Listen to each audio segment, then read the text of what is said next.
unassisted. Right, so you just be careful. That's what I say. Everyone's got in my head.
Let's go, Benzie.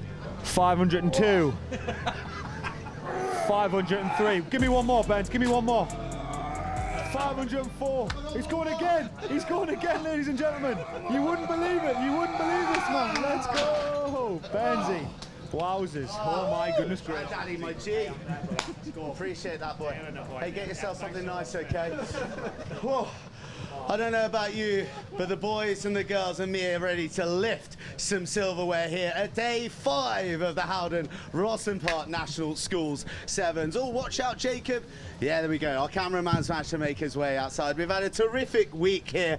We've crowned some champions, 16s, 14s, girls and boys, Ace 2, but we are now coming in to one of the highlights of the week. It's the under-18s boys competition and girls competition, hurtling to a magnificent crescendo, and it's coming live on pitch RE1 and 2 throughout the day. You won't miss a minute, and the guys who are going to be guiding you through that are getting their reps in as well. Sam Roberts, you're leading the charge on RE2 today, and if you could talk as long as possible so that I can get as much oxygen in, that would be fantastic. I think we peaked, Burnsy. I think that is actually where we peaked. That was extraordinary. 500 reps, unbelievable. We're here at 7:30. It's extraordinary stuff. That's what it's like down here at Rosslyn Park.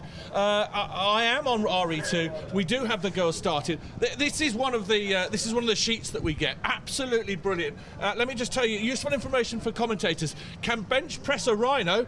Could give you a run for the money, hey, Burnsy. Vegetarian warlord, faster than a train, could talk for England, fake tan queen. That's who we have on it. That's who we have on RE2. That's why you need to be there. I'm getting out of breath. I might have to go soon. I think all of those descriptions loosely describe me in my 20s at one point or another. All manner of GDPR conflicts going on. I've got to go. I'm leaving. Sam's off. He's off. He's but legged it's it. okay because we got Will. I tell you what, there's a bit of timber going through those pedals, Will. We're going to get some revolutions here. I want you to push the Emma. Come on, let's. I've been dropped onto the low bikes. Angus just wants to look taller than me. This is ridiculous. I can't believe I've been poked down on the Kaiser instead of the Watt bike. Classic. Right, Will. You are our knowledge emporium throughout this because you've been doing schools rugby all year. You've seen the whole 15th season, and now you're seeing all these sevens. So really, you know more than nearly anyone about the landscape of boys and girls rugby. It is absolutely thriving, by the way. So tell us about today. Tell us about the week that's been. Oh, it's been an amazing week. The size of the schools in the Vars, that all set us up so nicely. You had teams like Kesbath and Cheltenham in there who are like rugby institutions, and the fact that they were taking part in the secondary competition here at Rosslyn was massive. So that set us up really nicely for the Cup, and it hasn't disappointed. There's been some huge results. There's been some shocks. What are the shocks? What are the shocks for you? Well, my shock was Cardinal Newman knocking out Harrow from the Cup competition. So the reigning Continental Schools Tyres champions, Harrow went out into the plate, and their plate group also includes Sedbergh, who were knocked out by Wellington. So that's a pretty tasty plate competition as well, which is going to run alongside. And you're still possible with the best placed second group. The best second team in each group going to the semi-final. You may well have a Harrow Sedbergh plate final on RE1 later this afternoon. Now, it's interesting you mentioned those great sides because I was lucky enough to catch up with the Wellington under-16s lads after their triumph yesterday, and they were in jubilant mood, as you can imagine. But one thing I said to them was, you look through this tournament and we had Rory McConaughey, we had Marcus Watson, we had Oscar Beard, we had Caden Murley, and up on comms, those guys never won the Howden Rosslyn Park National School Sevens. There are some legendary players who will never be able to achieve what the young boys and girls this week have achieved and are going to achieve today. You only get a few chances, and that's what makes this tournament so special.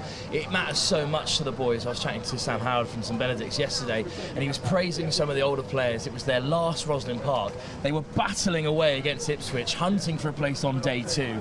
And they just didn't manage it in the end, but they had so much heart because for a lot of them they knew this is my last chance of winning silver at Rosslyn Park, and you never get to do it again. No one ever comes back to schoolboy rugby. So once it's past, it's past. All right, Wilf, I'm worried that you're slacking off. Give me a fast 10. Come on, Wilf, go. Just firing 10. through. No, come on, raise it up. We're in the perform better 10. I want you an optimal performance. There we go, Wilf. We'll give you a little break and we'll hand over to Angus. Someone get this guy a defibrillator, please. Angus, you've been everywhere. Come on. You love a celeb, and we see loads of celebs here at the Howden Rosslyn Park National School Sevens. Who's your favourite so far that you've been rubbing shoulders and pressing the flesh with? Because the touchline's been full of them. The touchline really has been full. We had Sam Warburton yesterday, always an exciting guy to have around, not least because it's a Lions year. Two-time Lions captain. It's pretty special to have him around. Here we've got Maggie Alfonsi today. I'll pick the Sam Warburton name up for you. You pick that up for me, please. Thank you. Here we go. I raised the resistance on the bike by mistake while I was down there picking that name up.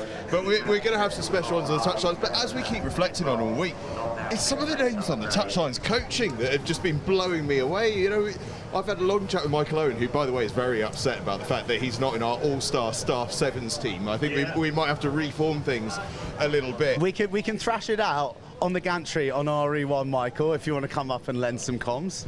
Do you know what? I'm on a Facebook group that gives you legendary team sheets of the past because I'm a youngster at heart. And John Mallett's name keeps popping up. Do we think he could do a turn nowadays? He used to be a tight head, but he's a trim kind of guy nowadays. But he knows how to win a sevens competition. So you're on Facebook. You're also on a setting that tells you that you're in a penny farthing race in the not too distant future. We talk about the specimens that we see out there on the field of play. Angus, you're maybe more vertically challenged than some of the others, and yet you are on. Where are we on that chair? It's like a unicycle. We're pretty high up, it must be said. I just wanted to make Will feel as little as possible while he was next to me, because he's worn my outfit today, which is terribly upsetting. So, all fun and games aside, let's talk about the serious stuff. Let's talk about the action coming live all day on RE1. And Sue, who do you think is going to take home the chocolates in the various competitions? Yeah, it's a massive day, isn't it? I was writing the tournament up, writing up where we are last night, and both the girls and the boys cups are just fantastic. That girls competition, I think, is absolutely wide open. I wonder if we might get a Welsh winner. Not a lot of Welsh teams have made it through in the boys competition. Dave and I were talking about that earlier, but there's a lot in the girls competition. I wonder if we might see that. The other one I'm thinking about in the girls is, after a disappointing day in the ace competition yesterday, might the Hartbury College girls cup side go deep today? I think that could be an interesting one to keep an eye on. And we got the Hartbury lads as well. The ace into the cup final. You don't get a lot of ace teams in the cup final in recent times, so good luck to the boys in red. And D-Rog, I love your dedication to this kit, because you've actually got a pair of cycling shorts on. Yeah. And Jim's. My only concern is, what time is it, producer in my ear? 53. So we're 7 minutes from kickoff. If I'm here and you're here, who's up on the gantry to commentate for the opening match on RE1? I've heard Michael Owen's on the way up, actually. Michael Owen's coming with a pair of boxing gloves to knock me off the top. Right, D-Rog, let's talk rugby with you. Yeah, not for long though, mate, because I've got to get up on the old doodah. What were you saying there about John Mallett? He used to be tight, now he's all right. Could we put a tight head seven together from forwards? But I've got a little curveball for you in terms of putting together our all-star seven. Katie Schilliker, she's rapid, is coaching the Worthing College team today in the Under-18 Open Championship. Does she get a little position on the ding-a-ling, maybe? Yeah, well, 100%. Yeah, I'll take those wheels. Yeah. I'll take those wheels. Marcus Watson in the middle, Schilliker on the edge. Serious gas. I actually had a go at doing my team today. Pete Richards, I'd have him there, because he's been coaching under 14s. So when my screaming child had me awake at 4:30 this morning, this was what's going through my mind. Topsy Ojo. Yeah. Topsy Ojo, he's in there as well. Shane Williams. Yeah, he can play. He can play. I've been waiting for you boys. I've been on this bike for about 10 minutes and I've got so many layers on. Can I stop now? Yeah, D-Rog, you've got to go and Cheers, get boys. on comms. We're going to hand that back to Angus for a final word from you about the action to come. We're going to have to string it out, because I'm looking at the way he's moving, and I'm not sure D-Rod is going to make it in time Look for at those kickoff at calves the go, moment. though. Fantastic. We've spoken about the competitions. Let's have an oversight of the week that we've been enjoying. And I was just chatting to Adrian Jarvis, who is the coach at Wellington. And we weren't talking about his team's triumph. And of course, they've got a big day to maybe go back to back, a double with the 18s and the 16s. What he said to me was, I look at this competition, I look at this festival, and there is an awful lot of negativity around rugby, a lot of fear and skepticism that is creeping in. And what he said is, I would just ask those people to come down here and spend a day, spend 2 days, and see the heart of the game that just oozes from everything on field, off field, the camaraderie, the quad National School Sevens. Yeah, if I was to encourage anyone, if I was a parent, where else would you want your kid to be but here? This is the most fantastic environment. This entire event, this sport lends itself to it as well, of just mucking in together. People, we've got, what, 4 or 5 different schools, even in just this gym, the Perform Better gym, all hanging out together, doing stuff. We've had that on the touchlines up and down. There's people everywhere. They're mixing, they're mingling. Today we've got under 11s and under 13s on the field. We've also got under 18s. How great is that? Just seeing what each other are doing and being a part of a massive, massive competition. This is the biggest and best tournament in the world. Not just school tournament, rugby tournament. It is enormous. It's absolutely superb. It celebrates everything that is good about this game. It's only been positivity that we've heard. Why would you not want to be a part of it? Why would you not want to encourage this great game? We love Rugby Sevens, and we love the Howden Roslyn Park National School Sevens. Thank you, Angus. You're going to be around the grounds bringing us interesting people. Now, there's only going to be a handful of people who are going to raise the trophy, but there are going to be thousands making memories today in day 5, the last day at the Howden Roslyn Park National School Sevens. It's all coming to you live on the stream pitch, RE1 and RE2, and if you can't tune in, then bunk off work and come down. But sit back for the stream and relax. Lads, if you wouldn't mind. Oh, yeah. Oh, a little bit lower. Yeah, a little bit higher. Ah, right. Oh, please add that to a list of the worst things I have ever seen in my life. Top job, Burnsy. Top job, Angus. What a way to start the day. But now it is time to get this show on the road. It is the final day, day 5 of the Howden National School Sevens here at Roslyn Park. A little bit of rain this morning, but it's clear. We're left with a bit of breeze to clear the air, and the sun trying to poke through the clouds, and blue skies will be upon us for what is going to be, hopefully, actually, definitely a brilliant, brilliant day of rugby to close the show. Mostly on pitch RE1 today, we've got the under-18 Open Girls and the conclusion of the under-18 Boys Cup, 2 of the premier competitions. And it begins with the Amazonian Barbarians and New Hill School.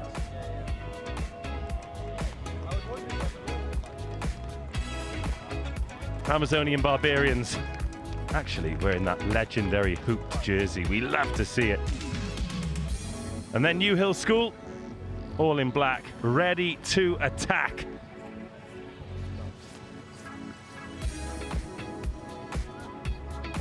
We'll be bringing you through all of the action right through until the conclusion of this great competition, right through to the very final trophy list and a debrief at the end.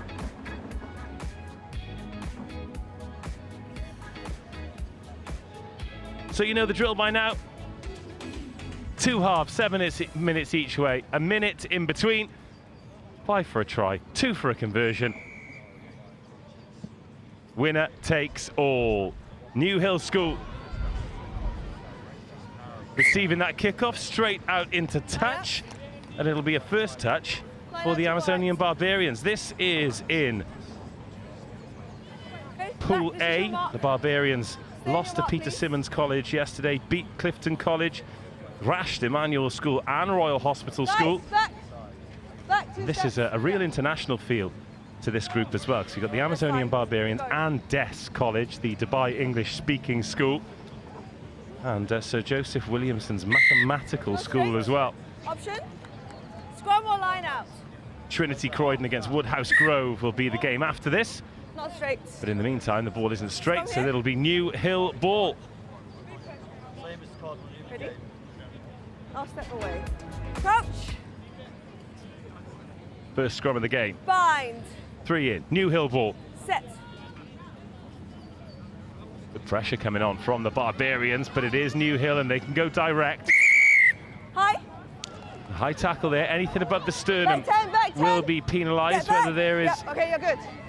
intent or not. Now a little bit of space to attack. Oh, the dummy thrown. Beautiful. Tilly Bunn. Knock on. Oh, she's knocked that on in contact. There was Scrum. space outside her for Mabane Sesse. Over here. So this one of 2 under-18 girls competitions here at the National School Sevens. Yesterday we had the conclusion of the ACE, the colleges competition. Exeter College victorious, undefeated day for them. Absolutely brilliant performance. And now the Amazonian Barbarians, ball in hand for the first time. Oh, dummy, and a beautifully timed pass, and now it is time for the pace around the edge. The chase coming back from New Hill, not going to get there. Amazonian Barbarians get the first try with their first attack, make that 5-0 under the posts. And a fast and clinical start.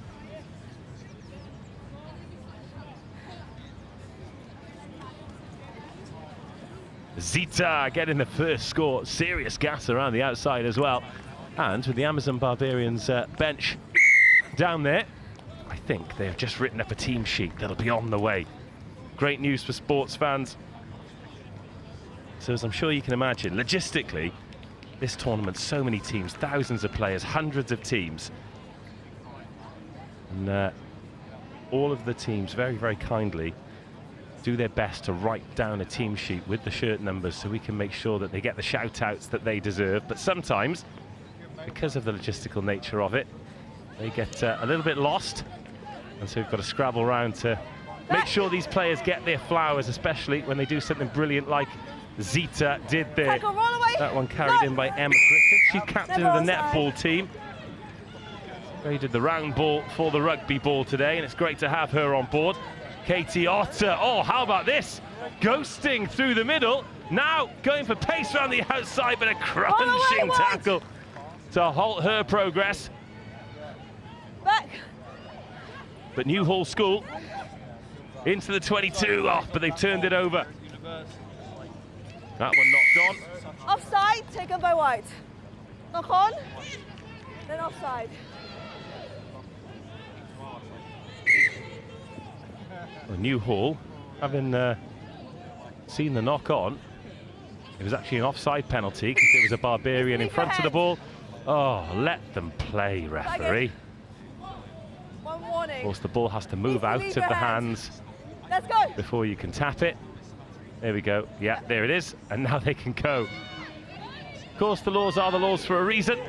Amazonian Barbarians, though, they are playing some serious rugby. Good. Strong in defence, but Katie Otter having another go here for New Hall. No way through Knock on. this black and white wall. And they force the knock on, the Barbarians. And they'll have the chance to escape from the scrum.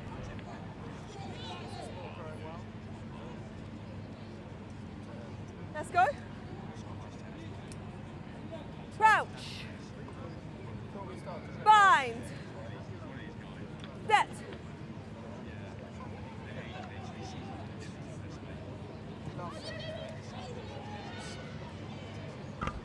So, a little nudge in behind, well received, but the chase is on. The tackle made. Ball's loose from the offload, and it's been left behind. Zita September. She receives it. She was the early try scorer. Now taken on by Tamrin Boyson.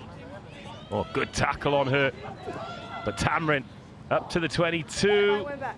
Referee says turnover is good. And New Hall. Oh, that looks high. High tackle 10. Danrika Jehoma.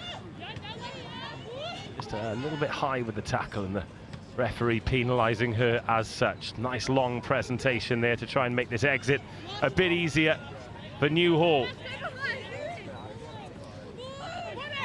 This defensive pressure from the Amazonian Barbarians.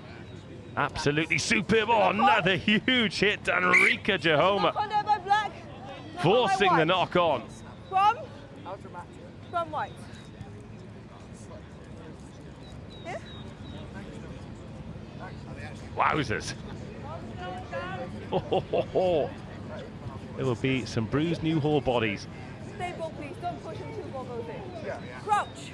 A bench full of replacements here. The Amazonian Barbarians in fresh kit, ready to go. Nice catch. Well taken. Enrica Jahoma will freeze the hands, but it just goes in behind. Still Barbarians ball. Tango release. Roll away black. Oh, just being caught on the wrong side there. 7, not rolling. It's number 1, Katie Otter. There's loads of space here for the Barbarians, but this time it's Newhall's turn to defend resolutely. Inga Jim, great ball. She finds Endi Nako Mbuni, who gets the second try for the Amazonian Barbarians. Really good finish, direct carry, Endi Nako Mbuni. Just before half-time, Amazonian Barbarians take a 12-0 lead with the conversion to come. Oh, popped over. No problem at all. 2 converted tries, 14 points the difference.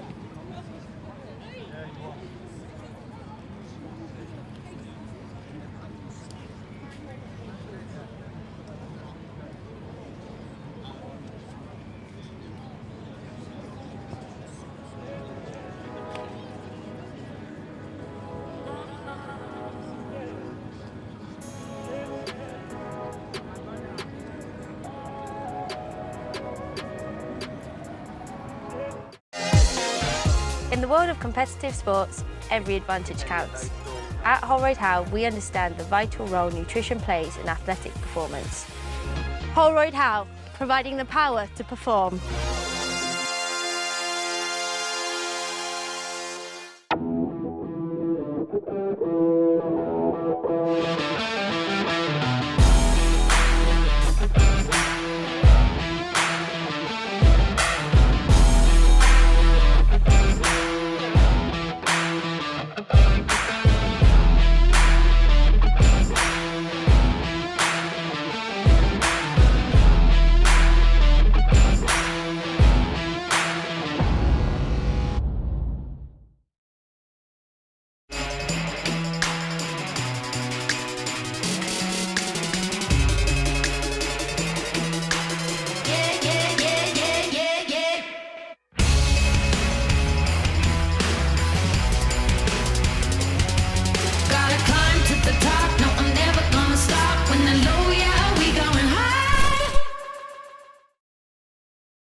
Let's have a second half, shall we? Amazonian Barbarians looking good for their lead here on pitch RE1. Game 1 of the final day. Referee says that one has gone backwards, so they can play on. It's picked up by Gemma Thomas. She finds Enrica Jahoma, and now they go about attacking the left-hand side. Good strong defence there. Georgina Walmsley is involved. That one's off a foot, but then referee spots a knock on when it's on the ground, and the score remains 14-0.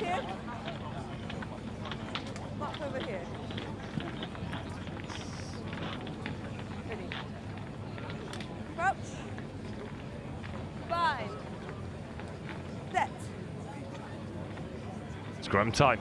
Barbarians put the squeeze on. Oh, and they're going to turn that over against the head. Great power by their forward pack. A lovely ball to run onto and invite the speed to finish. Oh, Tamrin Boyson will score. But the pass to put her in was delicious. Please come and return to collect.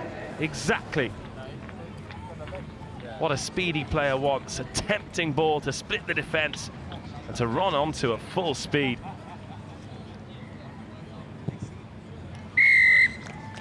(21-0). Just from here, get it into the middle. Danrika Jahoma, oh, just perfectly timed. Didn't need to drill it in, just floated it, knew where the space was, knew exactly what her centre wanted. And that is the best of their 3 tries so far. Deep kickoff, good catch, Beth Foster, whose brother played at the tournament yesterday. No more. Yep. Okay, roll away, White. Why not rolling? So the penalty for not rolling away. Edinako Umbunye, the one penalised. Nice little ball inside, and Forward pass. they're trying hard to work the ball here, but just a little bit shallow. A new Hall school, so the pass is going forward. As the Amazonian Barbarians, they roll the bench. They introduce Siku Manana. Let's go, we need 3, set up, please. She is wearing number 3. She's in a pack now with Taylor Teague wearing number 4 and wearing number 2. Let's set. Mbali Dubala. 10 seconds. The replacements being made. The new Hall school as well. Set. Much more solid scrum from New Hall, but it is Amazonian Barbarians who can come away. Little switch and a lovely roll out of contact. Mihaela Korasi, who's still going, still powerful. Lovely pass, lovely pickup by Danrika Jahoma. It's a sweeping, sumptuous score from the Amazonian Barbarians. We're putting on a great show here. Strong in the contact zone, lovely awareness to offload the ball. And the conversion's good.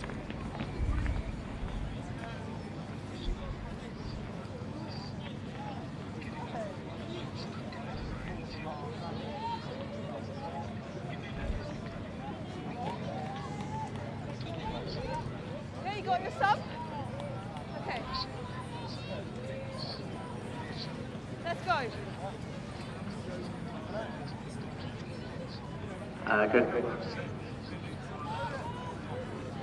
Good morning from control. We are still looking, please, for a check-in from Gordon's School in the Girls' Cup competition. That's Gordon's School Girls' Cup competition, scheduled to play at 10:40. If you are here on site, time absolutely flying by here. We're 4 minutes into this second half already. Control cabin.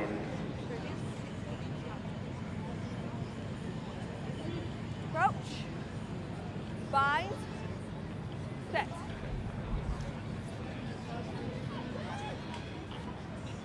Peel up the short side.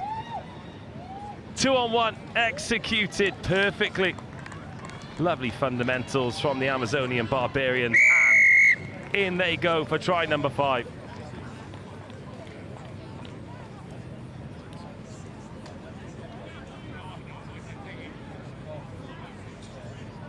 Yeah, that's fine. Okay, take it from the back or here. Okay, here.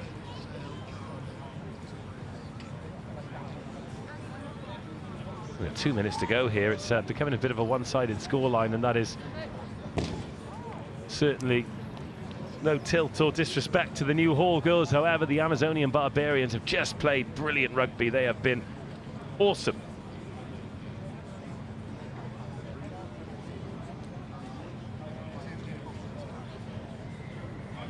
And they've got 5 tries here on pitch RE1. And the referee has even made them go and fetch their own balls, slightly delaying the restart to the game. Well, that's not going to go 10, is it? Oh no, It'll bounce 10, so Newhall can play. Finally, some time on the ball for Newhall School, and a good carry there by Katie Otter, and away they go and into the 22. Run away, 14! Otter done well, earned the penalty. And the referee said you need to tap the ball. Nish Randiva saying play on. I think there might have been a knock on there, but given the state of the game and the scoreline, I think the referee just giving them the benefit of the doubt. Oh, Offside. it's not onside, but that is a big shot. They have absolutely dished it, these Amazonian Barbarians. And Otter going again. She's been so involved, such a strong carrier. But the ball's loose. Now the Amazonian Barbarians, lovely pick up, and now it is time to turn on the pace. Going around the outside, there is a chase on, but it looks like it is all going to be in vain. Another great score, this time Tamarin Boysen, wearing number 14, goes in just as the clock ticks over 14 minutes. And there's a kick under the posts here. Take them up to 40. Drop goal, straight into the Edwin Doran tent, takes us to full time. And the Amazonian Barbarians take it by 40 points to 0.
Good morning.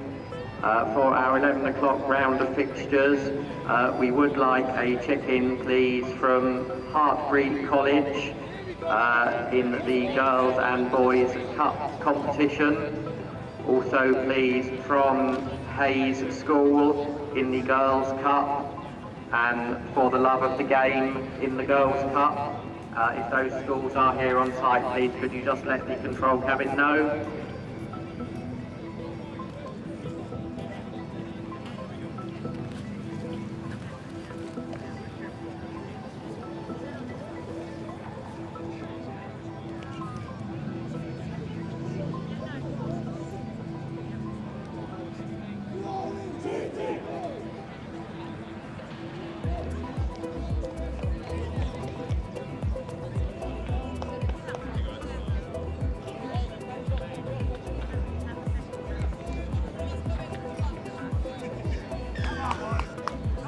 Trinity versus Woodhouse Grove. First game of the day in the boys under-18 Cup. Two teams who've earned the right to be here on day two. Woodhouse Grove in green on the ball. Trinity in the blue and white hoop, slipping off a tackle. Big opportunity here. Zach Taylor is away, is over, is under the post, and Woodhouse Grove off to the perfect start. Just 20 seconds on the clock. Just a little bit of a reminder today that mistakes will be punished by brilliant young rugby players. And Woodhouse Grove flying out of the gate, quite literally. Trinity just super eager in defence, looking to impose themselves on the game. Just a little slip there, and there will be a few slips today.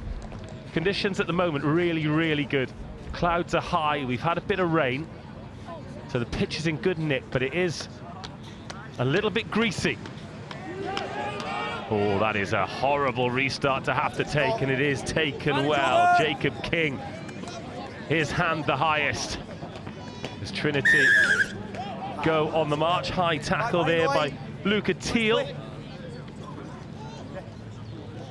Rhys Gormley wearing number 23. Little jag up the short side.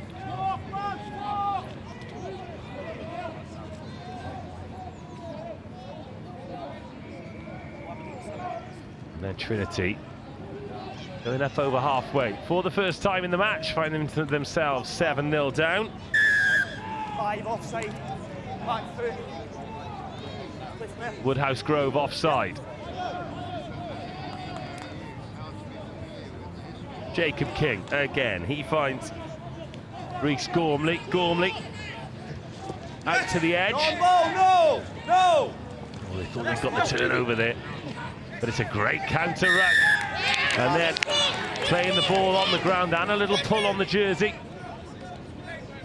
This morning from control. And Luca Teal Juniors tournament. can take it away from Woodhouse Grove. Then Trinity pick up the penalty. From Bradford Grammar and Hugo Igo at the moment. Max Anderson Bradford Grammar and Caterham School. gets us restarted. If you are here on site for your juniors tournament, please do come and check in. Best opportunity of the game so far for Trinity. Jacob King trying to pull the strings, and Rhys Gormley, little switch inside. Oh, what a tackle. Ollie Young brought down.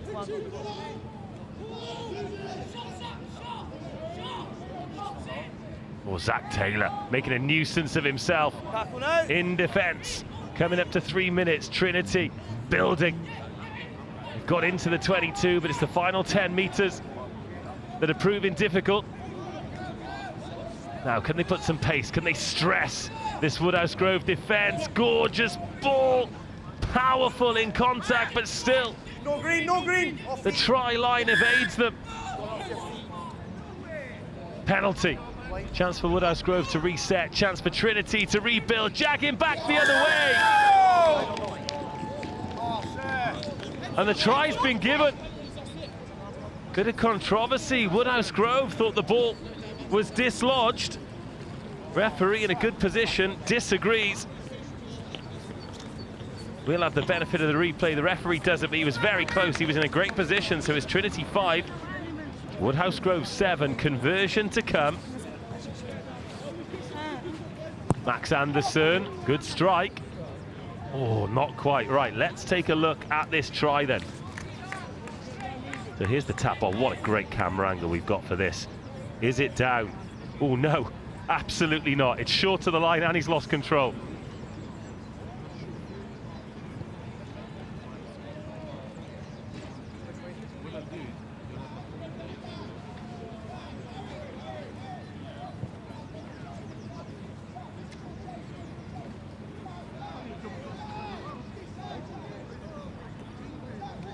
Let's go now, lads. You see how busy field boys are coming in taking cases at a time to go. I haven't seen any. Oh, that's out on the full.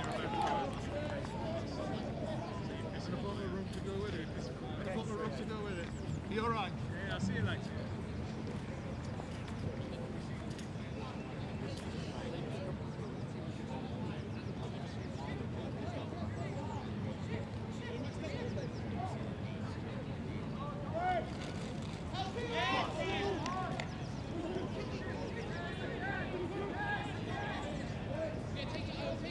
Right, game on.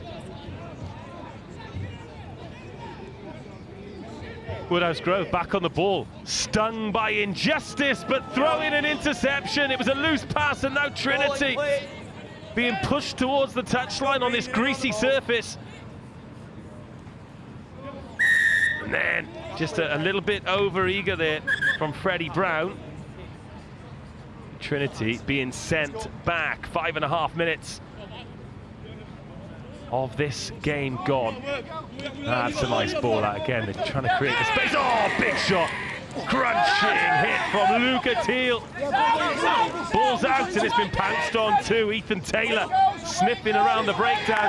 And now Woodhouse Grove running at broken field, but inside their own 22. No sweeper at home for Trinity. But the temptation to drop it on the boot resisted. Oh, now a gap and a pace test. Trinity look quick though, but how about this composure? Up and over halfway. Freddie Brown takes over. Freddie Brown unloads, but Zach Taylor, the creator, the composure, Freddie Brown the finisher, and Woodhouse Grove School extend the lead. Super Freddie.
Has been really good. The ball press has been really good and saved us a few times. We need the support play, not just the person here now, the person who's going to be 9 to be a police in the way.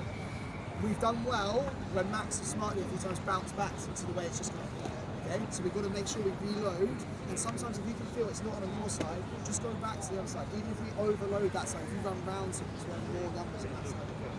Okay? Breakdown skills is where it really matters. If we're not able to go quickly with their set, let's set up our play. Okay? So if we can go quickly and it's a massive overlap goal, if not, let's make a decision, let's set up play. Really good hard, keep batting these things, keep batting. Alright?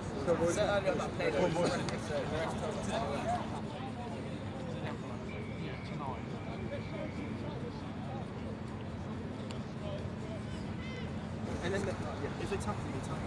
But boy, we need the support, yeah? 100% energy now, yeah? Come on. I don't know how this would be. Okay, so put it down to track. Right then, Trinity School 5, Woodhouse Grove 12. The sun's starting to come out, I think. We're going to have another special day here. On day 5 of the Howden National School 7s here at Rosslyn Park. Woodhouse Grove shaking their heads after that Trinity try. We had the benefit of the replay. A brilliant camera work here. But that was a pretty special bit of moving photography to make sure that we could correctly analyse. Alas, the try stands, and there've been a couple of mistakes on the restarts from Trinity. One's got out on the full. They were all offside there, and Woodhouse Grove have started the second half just as they started the first. Just catching Trinity cold in defence, and Will Gaffney. Sharp feet from him. Ask questions early. Often works in 7s. Don't give the opposition any time to settle into the game. 19-5. Will Gaffney.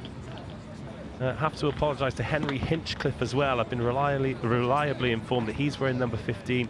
Unfortunately for Ethan Taylor, Zach's twin, he's picked up a knock and isn't featuring in this game. But that moment, all about Will Gaffney. Oh, that's a horrible little restart to have to gather, an awkward bounce, but Trinity manage it. And then that greasy ball. Do you know what? Trying to make the restart bounce like that, it's not a bad shout when the pitch is greasy like this. Just makes it skid off the surface and then you receive a wet ball. Marginal gains, isn't it? Little advantages. These young boys playing with high IQ.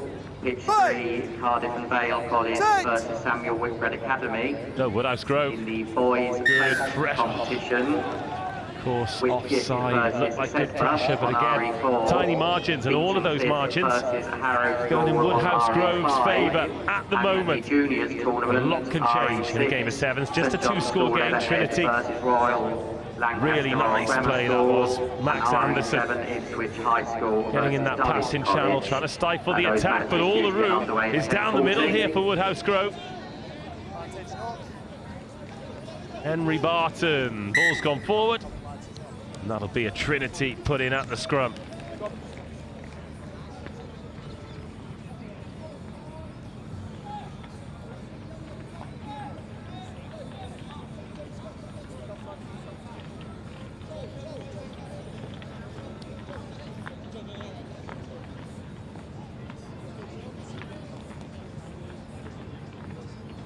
Coach! Bay! Set!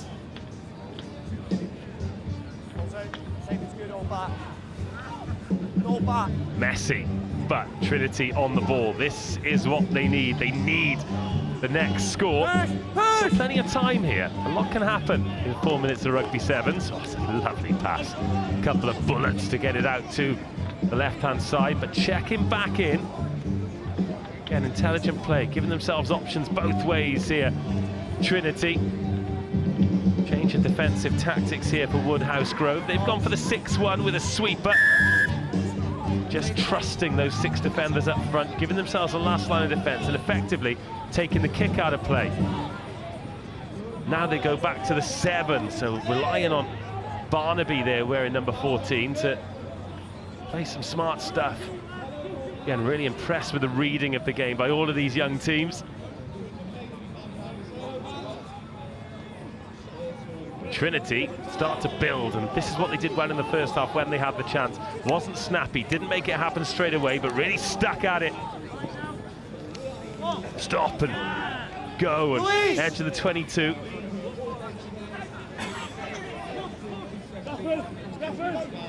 Is there half a gap here? Oh, lovely fend, but Zach Stringer is brought down. Trinity going backwards to go forwards here, realising how important this possession is and how they need to get something from it. Henry Websell goes again over the ball and brilliantly turned over. Will Gaffney.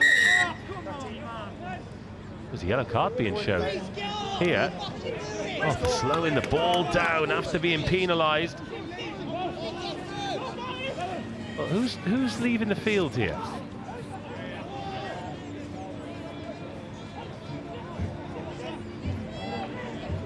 Ah, yes, okay. Didn't think a Trinity player had left it. But they are down to 6, and Woodhouse Grove. Oh, what a tackle. Brilliant tackle. Try-saving tackle. Maybe a game-saving tackle.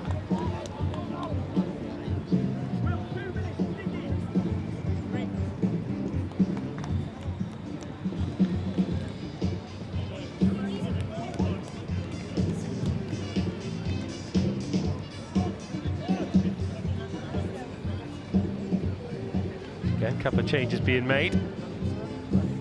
Pretty much go boys, girls, boys, girls, boys, girls for the first few hours here. Next up, we've got Gordons versus Peter Simmons in the girls under 18s, but Woodhouse Grove are hoping to have finished their job by then. They've got some space here, but Trinity come across to close that particular avenue.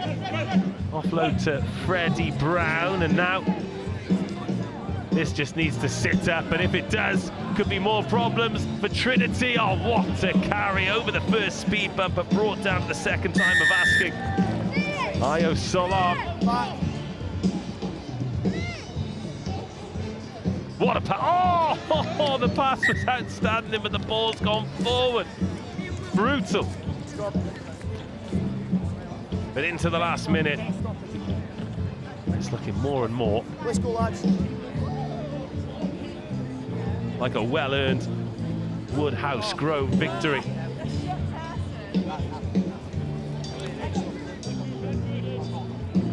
Coach, B, set. Trinity get the penalty at scrum time. They need to go. They need to go now, and they need to do something that they haven't done all game, and that's get a clean line break that they finish off. Woodhouse Grove have defended brilliantly.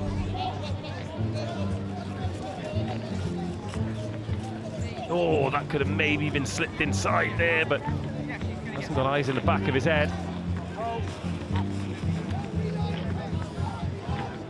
What's happened there? Has that flicked off the referee? Either way, Woodhouse Grove so intense defensively.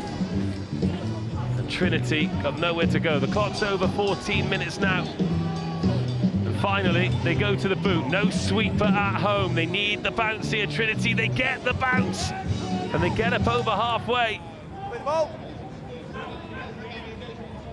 But turned over.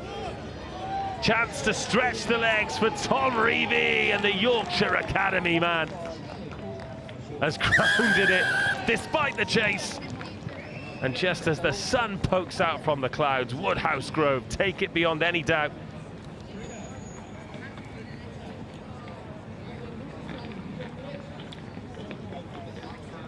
That is a good job, well done by the boys from the north.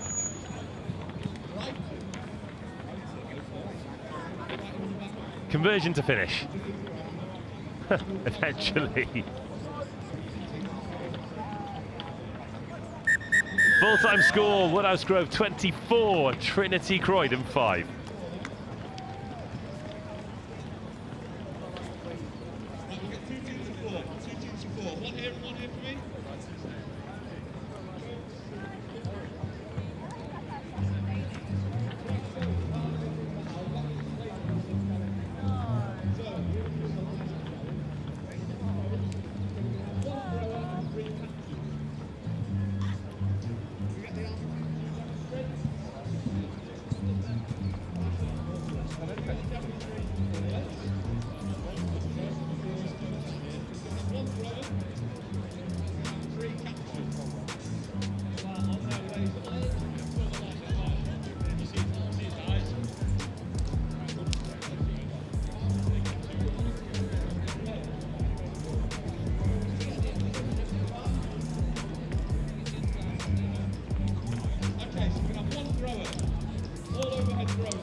Girls Under 18 Open Championship here at the Howden Roslyn Park National School Sevens. Final day, Friday, in the sunshine. We've got Gordon's versus Peter Simmons College. Gordon's receiving the kickoff.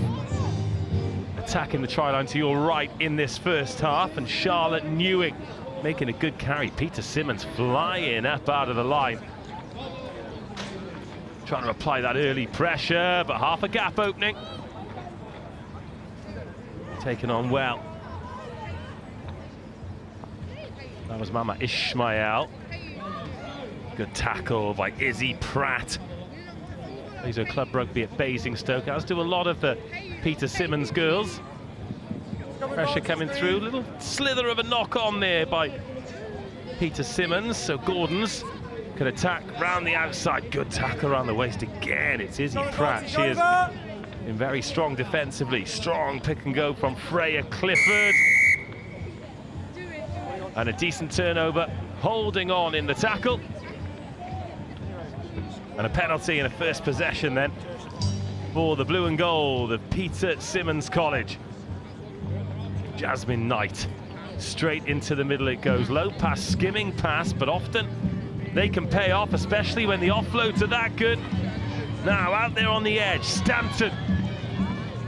Stanton finds Pratt. Pratt takes it on.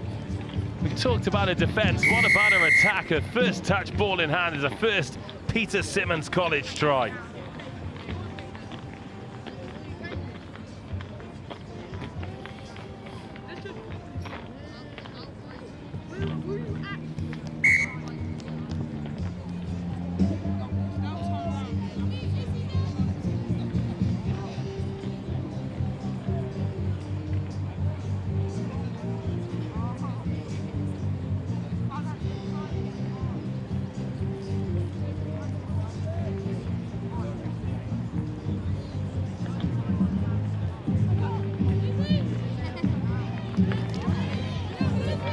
Back underway, Gordon School find themselves a score behind and spending plenty of time on the ball, but penetration is tough when you've got Peter Simmons College defending like this, flocking around the ball, making massive hits.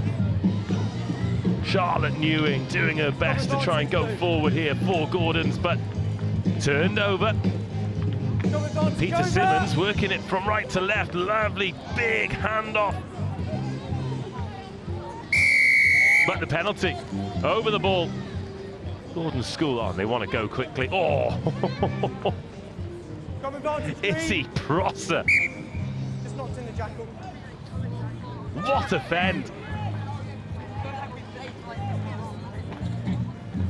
And a knock on, and the first scrum of the game. 3 minutes gone. If you're joining us for the first time, first things first, where have you been?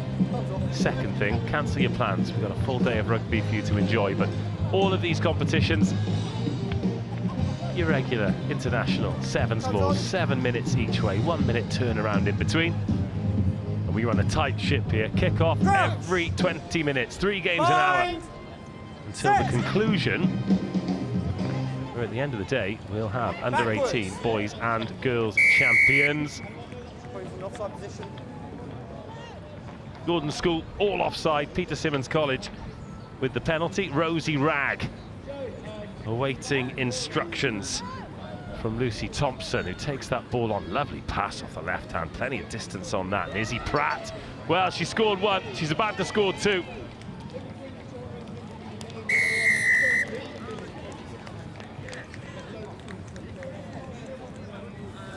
The Basingstoke baller puts Peter Simmons College further and further ahead.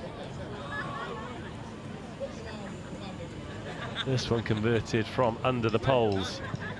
That's a good strike. Oh, the flags stay down, but it's 12-0.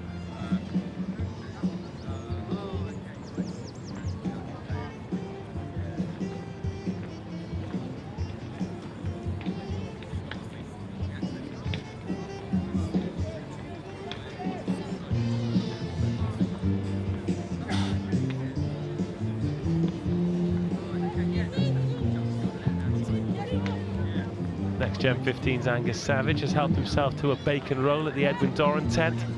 Something Burnsy and I haven't indulged in this week, and I think we're poorer for it.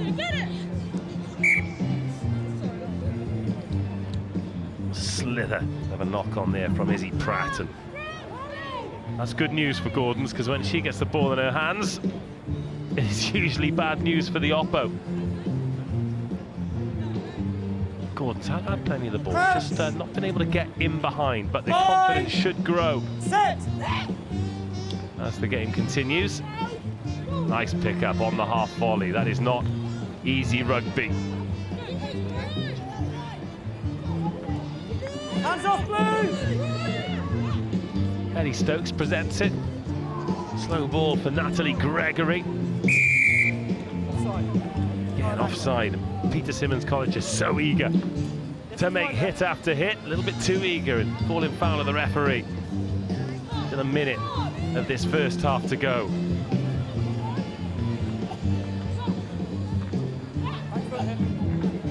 Little dart up the short side. Natalie Gregory, another penalty. Another offside. Gordon School making slow but steady inroads here. What a well-timed pass. Another tackle. It's Izzy Pratt again. Here, there, and everywhere. And ball turned over. And a clean pair of heels. In goes Willow Lloyd. And the defence creates the opportunity. Relentless from Peter Simmons College.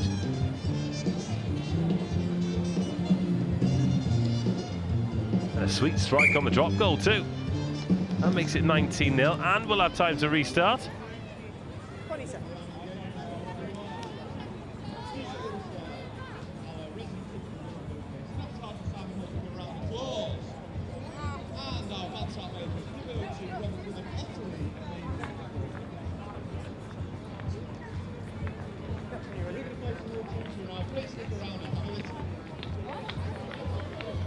Gordon's going to let that ball bounce, and Peter Simmons might win it back. He'll no. Touchline wins the race, and the half-time whistle goes. Gordon's 0, Peter Simmons 19.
Spaces, not faces. 3, 2, 1, go!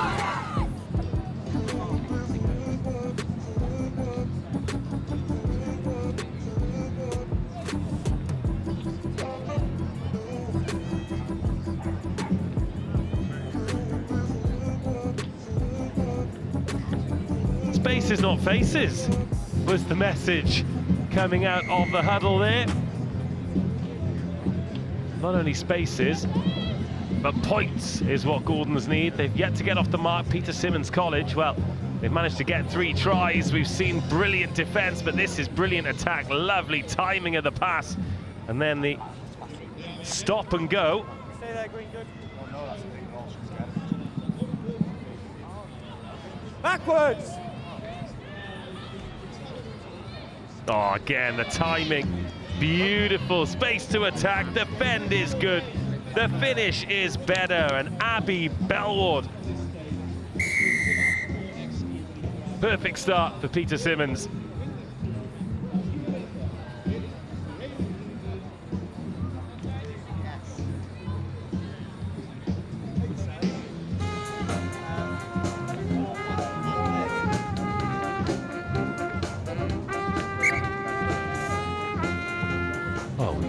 sparked up the mics, so we are getting a lovely, clear audio now on the Army Engagement Ensemble.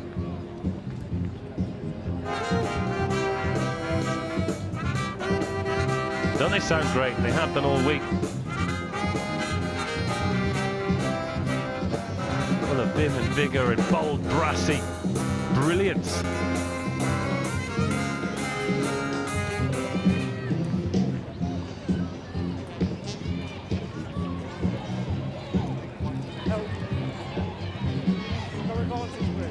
Oh! Big collision over there as the sun is poking from behind the clouds, then the clouds coming back. It's an absolute nightmare for the layers, I'll tell you. Burnsy will be joining us on comms very shortly. He's got the rug out today. He is embracing summer early. Bye. And I won't lie to you, I'm a big fan of it. Back in the 22 then for Peter Simmons College. So far, so good. 4 tries, 3 conversions for them. That one just collides with the hands, hits the deck, and respite, albeit brief, for Gordons. Come green.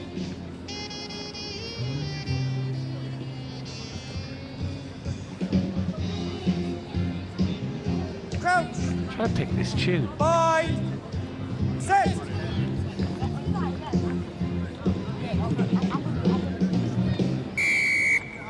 You're unbound before the scrum ends. Leave the scrum early, 12. Dua Lipa, maybe. Oh, that's a chilly breeze. Where's that come from? Less of that, more of the sunshine, please. I wonder if that could play a part in the day's play. It is blowing from left to right as you're viewing at home. So for some of those restarts later, particularly in the boys under 18 Cup, you're kicking towards the left and you can hang it on that breeze. Watch out, it'll be competitive. Playing the ball on the floor.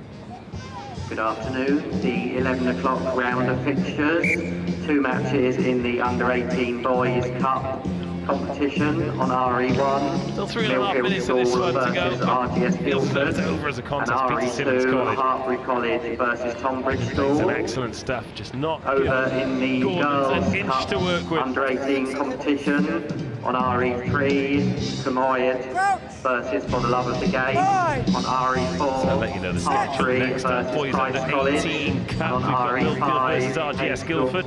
Then Berkhamsted versus Ipswich. Hopefully they found a Tipex pen to give us some white outlines on those black numbers on black jerseys since yesterday. RE6, Bradford Grammar Dudley College. And RE7. They're playing Richard Hewish.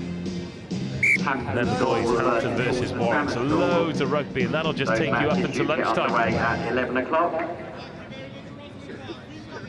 Point of the pyramid will get sharper and sharper as the day progresses, until we are just left with champions.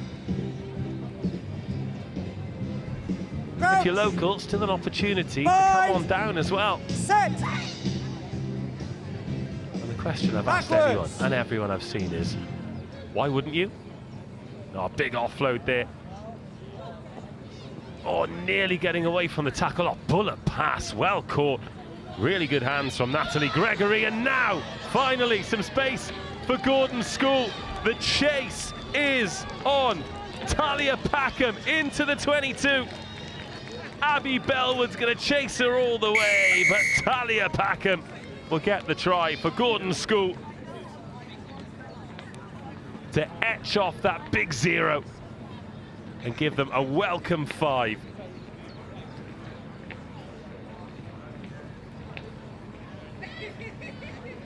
Left-footed scooper from Natalie Gregory. This is a really good try. 100 metres is a long way to run. Needs a powerful start, gets one. And what I respect about that is she's only checked over her shoulder, what, 3 times in the entire sprint. She knew she was quick enough. Good try. Oh, and they forced the knock on here. Maybe Gordon School. Maybe there is something for them in this. No advantage coming back. Come green. Come. bring the ball. I describe the conditions as changeable. Crouch. Bind. We've had rain, we've had Set. sun. Now we've got a cool breeze. And Peter Simmons College. Oh, knocked that on. Come advantage, Green.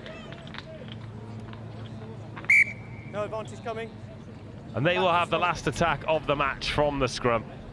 Won't be enough to win in the game, but the chance to make the scoreboard a little bit more respectable here in this girls under 18 open competition. A few international teams to look forward to here. On pitch RE1, we've already had the Amazonian Barbarians. They scored 6 tries early on, played some really good stuff, really physical in defence. Bind. DES, the Dubai Set. English-speaking school, will be here on the pitch later as well. Come out. So the feed not quite right. Now a scrum half here. Bind. Charlotte Newing. Because she plays a bit more, she might feed this a bit better because she's tossed that in and asked a lot of her hooker. Free kick. Then Newing goes direct, very direct Release indeed. Green. Part of the tackle. Can't come round. Oh, and unlucky. Come down the right. Going for that jackal there, Charlie Soper. Out of the tackle though, referee says no. And Gordon School did much better in the second half, made a real contest of this. To Peter Simmons, superb in the first 7 minutes. Oh, another huge tackle. Leave it, Blue. Leave it. But Gordon's build. Going all the way around the outside of a tackle is just arriving, but the offload good. But the big old touchline swallows up the Gordon's attack. But not before. Another offside, so the referee keen for this one to continue. Nice. Oh. Cap is here. Where my mark is. On the line. Yep. 5 metres between Gordon's and a second try, a real wrestle. For the try line, for the touch line. Wins through, as do Peter Simmons College. They have defeated Gordon's 26 points to 7.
Welcome everybody to pitch RE1, day 5 of the biggest and the best School Sevens competition on the planet, the HOWDEN ROSSLYN Park National School Sevens. The boys and 18th Cup is into the second day. Both these sides faced 4 matches yesterday, and both these sides have emerged to the hallowed second day. 2 in hoops.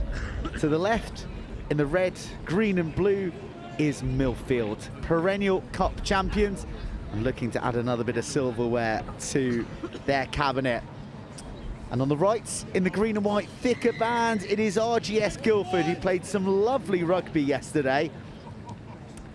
And they kick off into the arms of Millfield. Early energy and pace delivered to the line, drag to the touchline, a little bit of weaving, dancing through the individuals. That was electrifying from Evan Morris.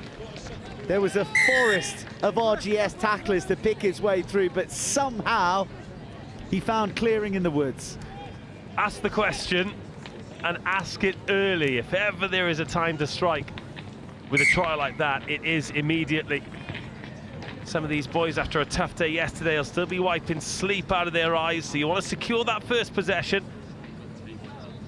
And there was a little sneak up there from RGS Guildford. It was Zach Tinkler who was just trying to get in that passing lane. As a result, leaves a gap, and Evan Morris takes full advantage. Really good finish, great try, and a great start for Millfield. RGS taking down Colleague Kimod. I'll get a ruling on that from you in a second, Dave. Rugby School, the Henley College and Trinity Croydon en route here yesterday. Whilst for Millfield, it was KCS, Woodhouse Grove, Newport High and Stowe who were accounted for. So, played 4-1-4. Neither of these sides tasting defeat. Millfield, the team with the early advantage. Just a pause for... Oh, has a shoulder popped out there? Well, he's shoulder and calf by the looks of things. He's really in the wars. But as you mentioned, the start of day 2, and I think you need a really positive start as well, because no matter how fit you are, no matter how much rugby you play, no matter how much adrenaline is going to get you through, you're going to be stiff, you're going to be sore, and sometimes when you take an early knock like that, it is going to take its toll. But is he jogging towards the touchline there? It's Jed fit and white, but no, he's just taking his position in the back line, and Millfield go again. Tough as teak, these lads, as Ben Morrow gets on the ball in the centre of the field. There's the big frame of the captain, Charles Heffron, there to advance things forward. Still not into the 22, Morrow slings it right, finds Donahue, dancing, Donahue, elusive, and just lifting into the path of the RGS backtracker. Sort of had options, and then they kept on getting shut off or the feet being lost. Was that a feather forward at the breakdown? Maybe not. Play on. As we're off to the right-hand side, it burst through those challenges and got the hands free, but RGS couldn't quite hold on to the offload. Had a really good chat with Sam Howard yesterday, came up and did some comms, and he talked about the importance of defence when you're making offloads like that. So you need to make the decision, are you going to back the 80-20s, the 70-30s, or the 50-50s? If you're going to go for the riskier ones like that, just outside your 22, where you're going to cough up possession like this, you need to make sure you're defensively sound. So this is a big challenge here for RGS Guildford. Driven back, not just a few metres, a huge amount. And RGS have possession. Ball tucked under one arm, that's not usually what the coaches call for, but in that instance he preserves possession as he goes to the deck. RGS, plenty of time on the ball, little switch, and not quite across the 10. That is some breakdown picture painted, but not supporting his body weight, the no-numbered jersey of Alex Yeasby. Looping ball. That is direct, that's abrasive, isn't it? Few shoulders bruising after that carry, and they're having to fight, but they are fighting their way forward across the halfway line for the first time. Little bounce, asks for the line to be cut on the switch, but dispossessed by the tackle from Siva Carver. More Millfield skipping through. Evan Morris, we've already seen the damage the number 11 can do. Carver, oh, just drops the head to the side. Does it with the arms and the feet. Beautifully balanced and utterly deadly. Siva Carver, it's a really lovely finish, just as the sun creeps out from behind the clouds, but when we have the benefit of the replay, it's Evan Morris again, causing RGS Guildford nightmares. First time he touches it in the middle of the park, he breaks through, but took so much defensive attention, and that's what created the space for that man to finish out there on the right-hand side. Just look at him here, just marauding around, breaks one tackle, then it's panic station, so a couple of players have to commit. That narrows them up, And then it's all about the execution here, and that little inside and out. The fend is good. There's no way you can tackle him low after he squared you up, and then good handoff in the chest. Good finish. 12-0.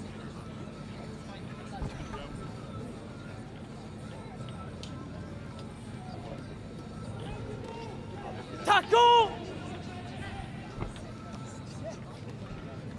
RGS Guildford with a bit of work to do, trailing by 12. Taking on mano a mano. Carver slipping high on Ollie Crawford, who was excellent here on pitch 1. They are up against the reigning champions, who arrive in the hearts of their attacking line and intercept and then a knock forward. So RGS breathe a collective sigh of relief.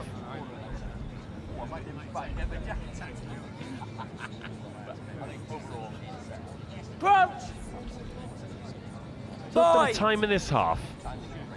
Kind of just need to hang in there, RGS, Set. don't they? They've had plenty of ball, but no opportunities. They can nick something before half-time, fine. If they can't, also fine. They just don't want to concede another one. That's a nice stick. Had to really extend his grip. Pace on pace, you love to see it, Crawford. He's got a golfing handicap of 6.4. Oh, but there's it's not about handicaps, it's about handling errors right now for RGS, who've gifted Millfield a chance to stretch their lead late in the game, but then it's they who spill forward. Not a contest oozing complete quality right now, and if that had stuck, RGS were in, but it was the airborne presence of a flying Evan Morris that did just enough to unsettle. That was risky from Morris. Yeah, but it's fun, isn't it? What did I say? No more than a minute ago for RGS Guildford. If they don't score before half-time, fine. They don't want to be 3 scores down. They've coughed it up twice in their own 22 since, but Millfield fingertips mean that they've got the scrum here. One last chance. It's a small chance, but you're saying there's a chance. Penalty, go.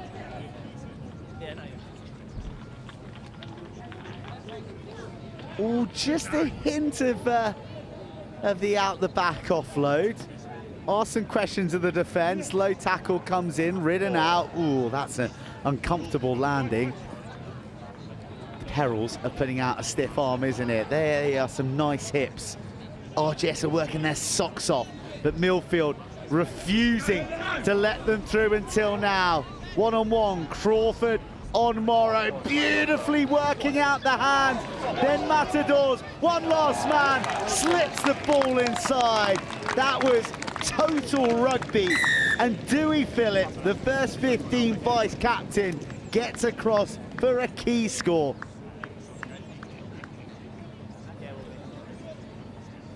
Ollie Crawford was outstanding there, wasn't he? And right on half-time, having been right under the pump, RGS Guildford bring themselves back into the game. Look at this composure here. Would have been really easy to just take the contacts. Instead, he slows down, sucks in 2 defenders, finds his mate Toby Earl,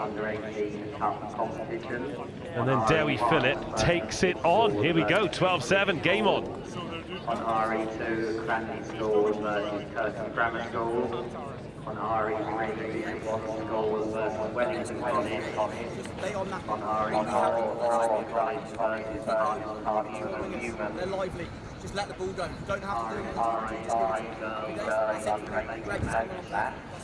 Right, brilliant. Come on.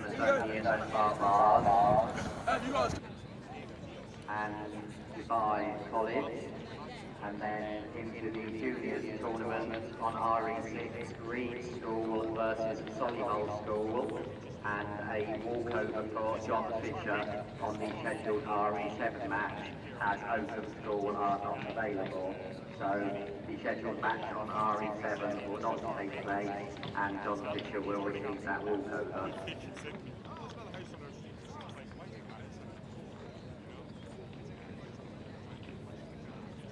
Welcome back to RE1 for a finely poised opening group match of day 2 of the Boys Under 18 Cup. Millfield leading RGS Guildford 12 points to 7 on what at the moment looks like a glorious day, but it's one of those annoying days at the moment where 1 second you're reaching for your raincoat, next you're trying to slather on as much Factor 50 as possible. You don't know if you're coming or going in a meteorological sense. That's a tough word to say, and this is a tough task for RGS to come back against Millfield, who are so reluctant to relinquish a lead, but when you got gifts like that, you can slice through like a razor blade.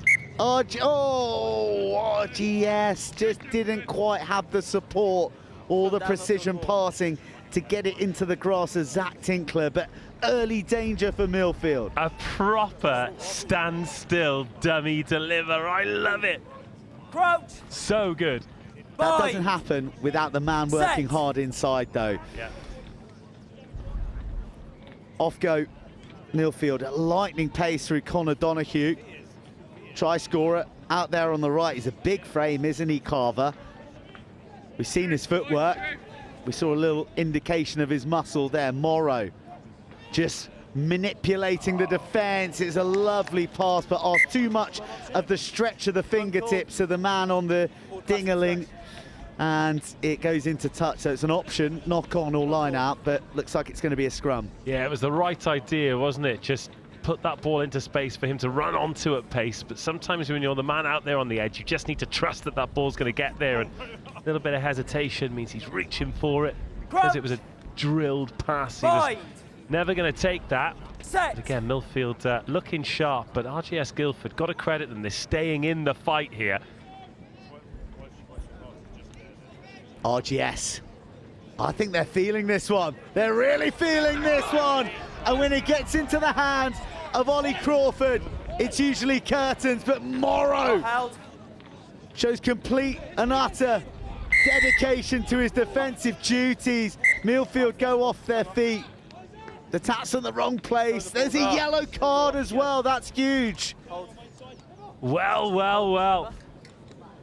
Millfield down to 6. A massive opportunity, but what a cover tackle to keep the score as it is. Laboured passing.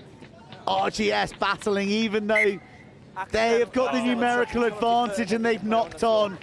Wonderful defence from Connor Donoghue. Backs to the wall stuff from Millfield. Well, laboured passing, you made the point there. If you've got the overlap, which they have got, it's 7 on 6, you've got to get the ball there quickly. We complimented Millfield on the passing. Even though the ball went forward, they were trying to get the ball into the hands of the pace as quickly as possible.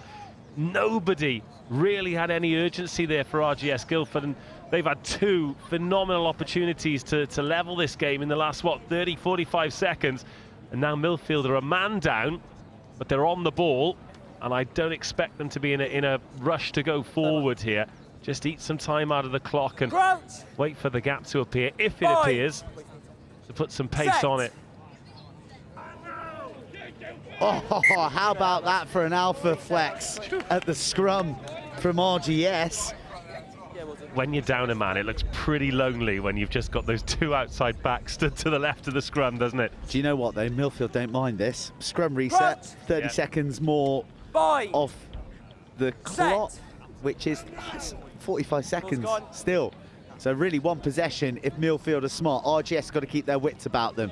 They can't rest on their laurels because they've got 1 more man, and they can't let Evan Morris scamper free. His foxing feet have opened things up wider right. Oh, the invention didn't need to be slung. Morris in a bit of turmoil in his 22. Wriggles free. How do you tackle that guy? Short ball, thunderous line, the door slams shut on Jamie Gregory. Offside. I mean, this is an incredibly well-managed yellow card period from Millfield, and they may just get more. Handful of jersey, ball not to hand, step inside, cover coming across. Crawford, bitten once and twice, very much slammed by Morrow. It was a combination of the hit and the jump into the tackle. That was horrible. That was absolutely horrible. I said to someone today, I was going round the grounds, as it were, chatting to people today. I said RGS Guildford. It wasn't just a casual conversation. You said it on the pre-tournament live stream as well. So it's on record. I am neutral, but I do like to be proved right. So there is a conflict of interest here. Game on though, isn't it? But the clock ticking, still plenty of time. 11:25 on our unofficial match clock that has been pretty accurate throughout the tournament. Yeah, shout out to our team on the scoreboard and the clock. Just as Crawford is leaving the field, so that is a strike runner who RGS have lost. I'm just trying to figure out who's on in his place. He's lurking on the inside shoulder here, wearing 19. Will Meller into the mixer at a pivotal point in this opening pool match. Meller, fresh legs and fresh ambition. A big man to find on the switch, and well, you can't argue with that picture. That's outstanding from Gregory on the deck.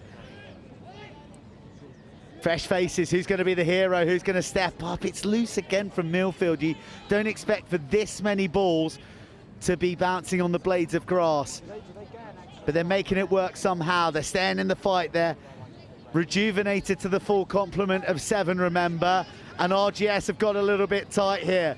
Is the outside offered? No, it's not. What strength from Harry Bunting. Morrow increasingly prominent, cuts out the D with a fizzer to the edge, and Morris has somehow been shackled en route to the 22. 2-2. Harry Chilcott, take a bow. What a tackle. He hasn't just made it, he has lassoed him into touch.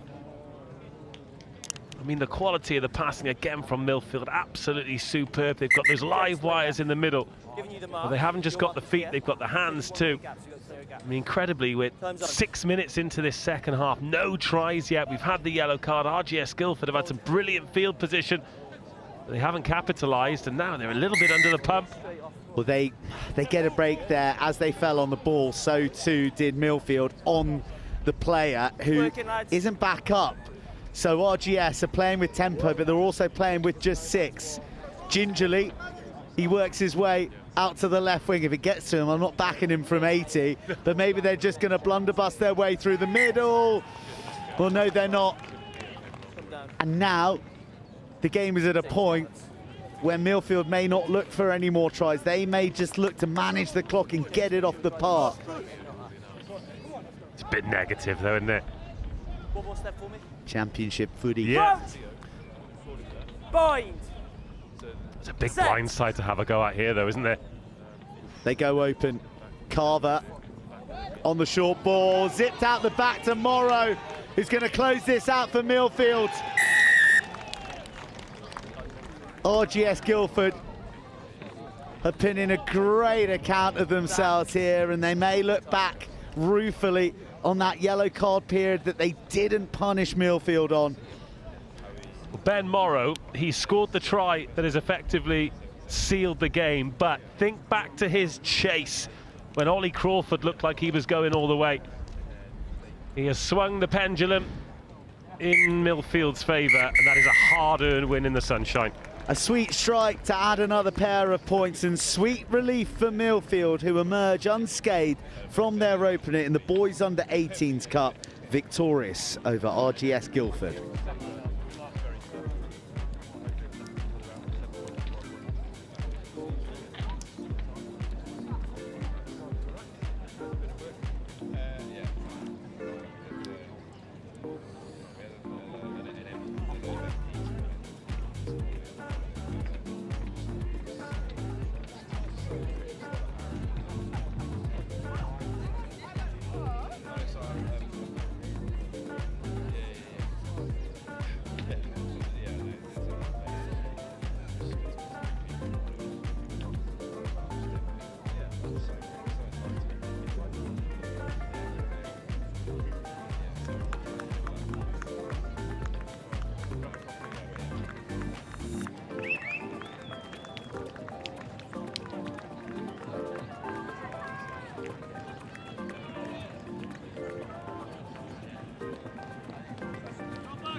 High caliber action on RE1 on day 5 of the Howden Rosslyn Park National Schools Sevens.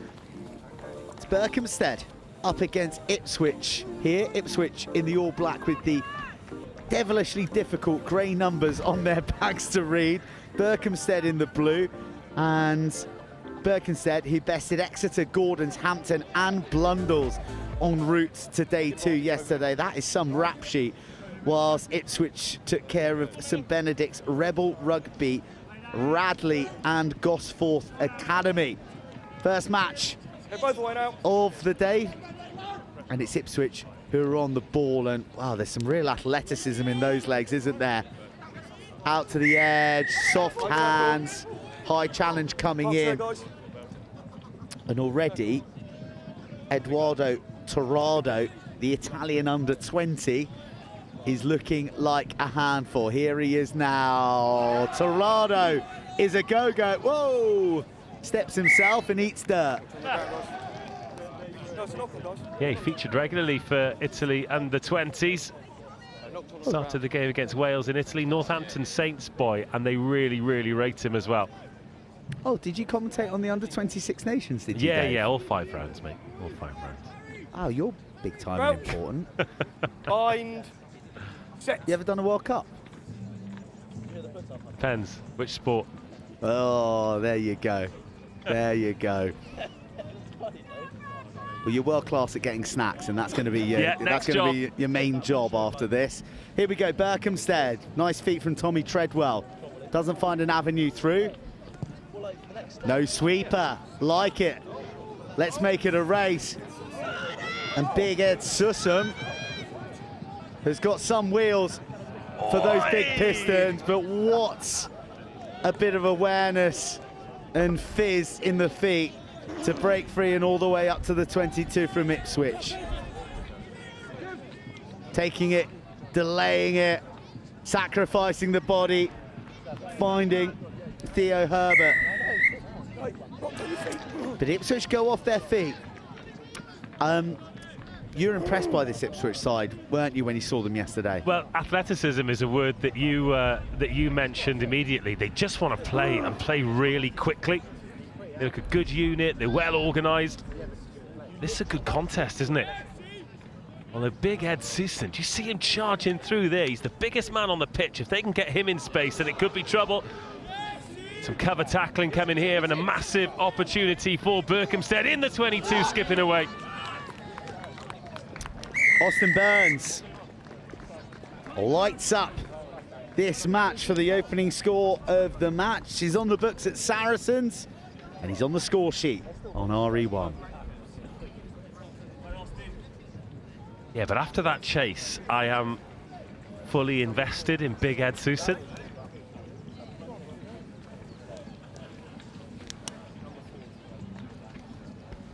Right, these conversions. He's got the flashiest boots on the field. Yeah, him and Torrado. It's a flashy boot off.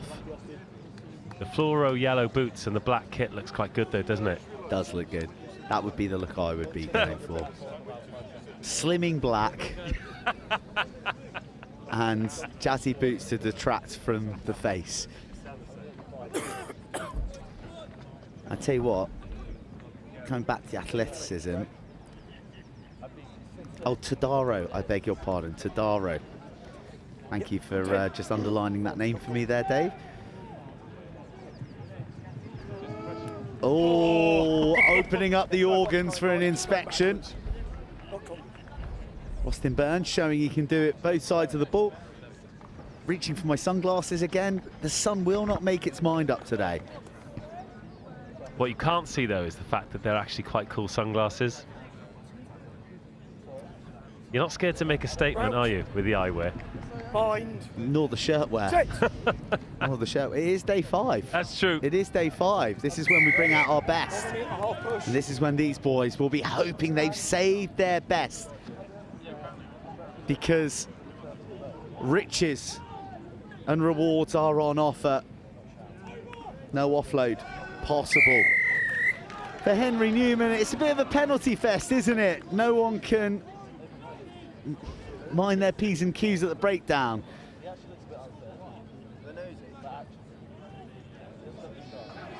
I've been quite impressed with the way that Berkhamsted have managed to stifle Ipswich. Well, until now, famous last words.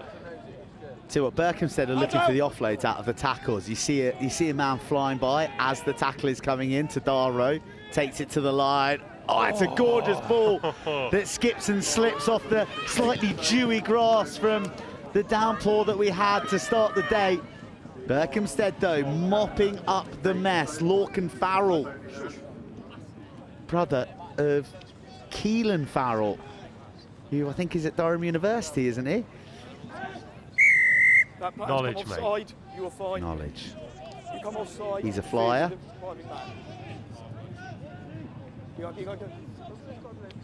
And here's Berkhamsted, dribbled through. That is cute. That is crafty.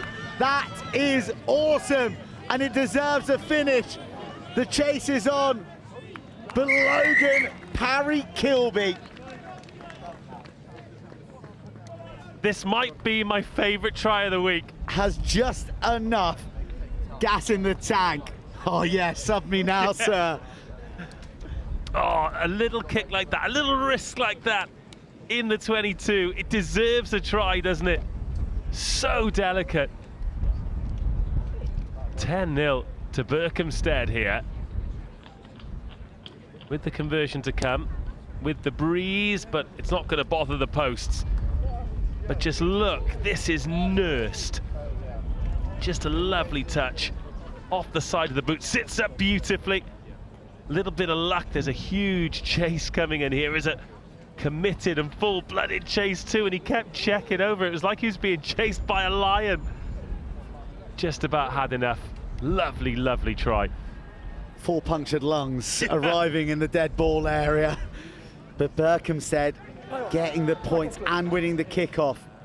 You know, they formerly had James Rodwell, the England and GB Sevens, great helping them on their sevens. He was king of the aerial take back from a restart. But they then ceded possession to Daro. Has feet to die for. Oh, off he goes. No way. Can't do it, surely not. Finds the offload. A little bit of Italian magic seasoning this opener for Ipswich. Hands out, no hands out. They'll be desperate for points here. It'll completely change the...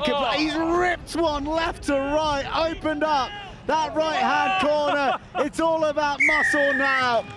And Ipswich blast their way home.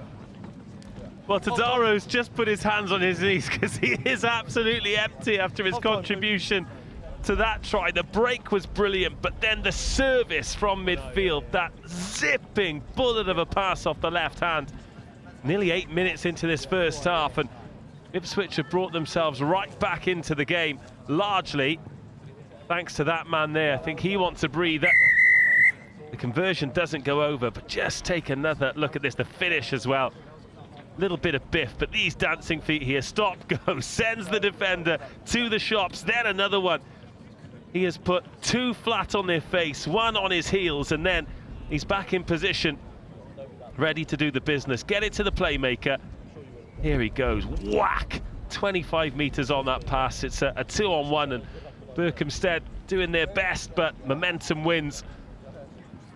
And as the sun decides it's coming out again, it's a 1-score game. Berkhamsted 10, Ipswich School 5. It's right on the scoreboard that counts. You're all good.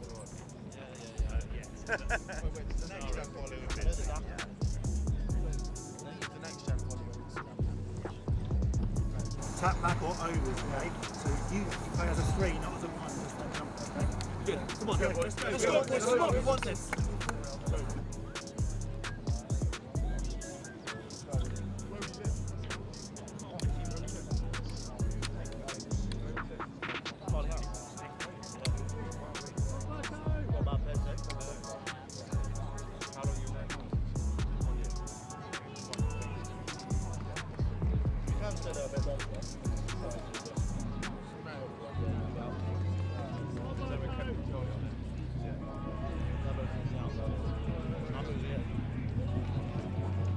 I welcome back everybody to RE1, where D-Rog has just gone for a vom over the side of the scaffold because he and I have just seen who else is in this group with these two outstanding teams. Kirkham Grammar and Cranley are next on the menu for Ipswich and Berkhamsted, who are showing their range of Rugby Sevens gifts here. Pool of death, anyone? Well, this is where every try matters, isn't it? Because usually you need to win all 3 games to go through in your group, but when you've got 4 teams of this quality, there is a chance you can win 2, lose 1 with a tight score and get through. I reckon there's going to be 3 teams that on are 2 and 1. 2 and 1. Oh. 2 and 1. Kick your conversions, boys. It's going to be close. It's going around more than 90 degrees. It's the same ball. Yeah, that's not the worst shout in the world, is it? Which, thankfully, I think Sock stuff are working out for that, so we don't have to get the abacuses out. Abacuses? Abaci? Abaci. Abaci? Or maybe just abacus. Tadaro. Well, he really just challenges the line, doesn't he? But Berkhamsted stay disciplined. They don't engage. And Ipswich rebuild from the outskirts of the 22. A huge man hurtles through a hole. Finn Ridges almost on the rampage. Oh, sliding accuracy, still a big tackle to make, and a big boy who just about thrashes his way to the deck. Ipswich strike twice either side of the break, and it's 10 apiece. Really good try. Actually, that miss pass there, they missed Tadaro out. Simple hands would have done. I say they call it simple hands. It's never that simple, especially with the range of passing you need and the breeze picking up. But hands would have done it. Worked out well, though. The bouncing ball in Ipswich's favour. The conversion to put them ahead is not good. Do you know what? You've gone for 2s and 1s. I think draws could come into play in this pool of death as well. It's a good shout. But when it is that competitive, I mean, coaches are really good at this, and they know their squads, they know their teams, but it probably does mean that your big guns, your Tadaros, etc., probably need to play a few more minutes in the groups than they otherwise would. Are they going to have enough in the tank when it comes to the semi-finals and the finals later on? Well, Ipswich are offside there. The referee has given them an opportunity to get onside so Berkhamsted can win this ball back. Howling restart to take, and Berkhamsted have done magnificently to keep it. Alex Mason trapped in the middle, draws a high tackle. There's been a few of those slipping up, just sort of low-level crime. Again, no sweeper. This is clearly a ploy that Berkhamsted are identifying, and the competition to be first to the bounce almost sees Berkhamsted retain it. Instead, Ipswich, with bodies hanging around their limbs, are desperately looking for the offload. They resource it and move it left. They're nice feet, aren't they? Good pump to get across the halfway line. Sort of falls a bit Greco-Roman style. 13 must release. Match release. 10, match 10. Yeah, the feet are good in close contact. You're not necessarily going to beat defenders, but you're going to make it really hard for the defenders to win the collision. Oh, they're nice hands, almost drifting through the gap. Ipswich in and behind, disorganised and bedraggled the Fess. A pile driver, textbook tackling from Rory Humphreys. Flipped out the back. Berkhamsted hunting humans. and winning the penalty. He was there before he got A it in the mighty man. defensive shift. Keep retreating, keep retreating, keep retreating. Okay, he's 10 now. Berkhamsted, circumnavigating the toughest teak defence in the middle, and Freddie Stewart, super speed Stewart, races home. Goodness me, with still over 3.5 minutes remaining. The game is certainly not won, but that is not just a brilliant try, but it is reward for their defensive resolve. Yeah, absolute game breaker. He had so much to do. And there's been a little bit of back and forth, hasn't there? Half chances at either end, but what's really important about that is they've got the 7 points. The tries that Ipswich have scored, great tries as they are, they've been forced out wide. This is a suboptimal restart from Ipswich. They try and hang it up in the wind. But yeah, it's a 7-pointer really. Oh, as Ipswich are just going to go through. Credit to this Berkhamsted defence. They are putting in massive tackles at massive moments. Back to the congested area. Just don't run at Berkhamsted players. They're going to slot you. They're going to fight for their lives. And they're going to drag you out of field if they can't drag you to the deck. It's been phenomenal defensively, hasn't it? Huge moments, and not just little scrag tackles either. Absolutely crunching, momentum-changing hits inside their own 22. Keep going, keep going. Well, one of the big things is this conversion that went over. So 17 points, 1:15 to go. Berkhamsted on the drift. Tadaro back in the mix. Oh, the no look over the shoulder. I would have loved it if that had stuck. Tadaro can't gather it in. Before he kicked it, just where he kicked it, okay? Knock on the call. Oh, tense now. What do you reckon the best Ipswich can hope for is a draw here, I think. You think? 45 seconds to go. Well, we've both mentioned it now, that conversion key. Because Ipswich, the two tries have been out wide. They've not been able to punch Berkhamsted through the middle because their defence has been exemplary. Now it's their last chance to get something. Tadaro. Backdoor boogie. Momentarily unsettled. Oh, it's swallowed by another big hit. Freddie Stewart, a try at one end, an enveloper in his own 22. And Ipswich have knocked it on. It was him twice. That's his third time making a game-changing tackle inside the 22. We've already seen it with the Millfield 15. He scored the try that sealed it, but he made the tackle that saved it. And this time, it's been Freddie Stewart for Berkhamsted, who's put them in a brilliant position here on a reset scrum. That is a big green tick in the Berkhamsted box. That's exactly what they want. Again, glorious day. I'm going to go get you some snacks and find some sunscreen, Burnsy. I thought to 50 before I left the house. Did you? I got young kids now, mate. I'm verging into adult mindset, even for myself. Berkhamsted boomed the ball off the park for a gritty and well-deserved victory. Full of character, full of big defensive moments, and full of Freddie Stewart highlights, whose try proved to be the difference. Berkhamsted victorious on RE1, 17-10 against Ipswich.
Right, guys, action coming thick and fast. Just having a rummage around to find some team sheets on Llandovery College in white with the blue shorts, who are in possession and just drifting a gorgeous pass into the stride of number 22, Ellen Fielding, who's going to scamper clear. Is she? That is one of the track back tackles of the week.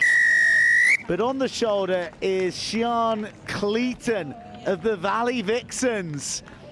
And she pounces for the opening score of the match against Richard Huish College. Great support line from her, I'd say there. And delighted to have one of our tournament referees and legendary stadium announcer, Gaz Groove, on the mic with us for this one. Real name Gareth Jones, obviously. So.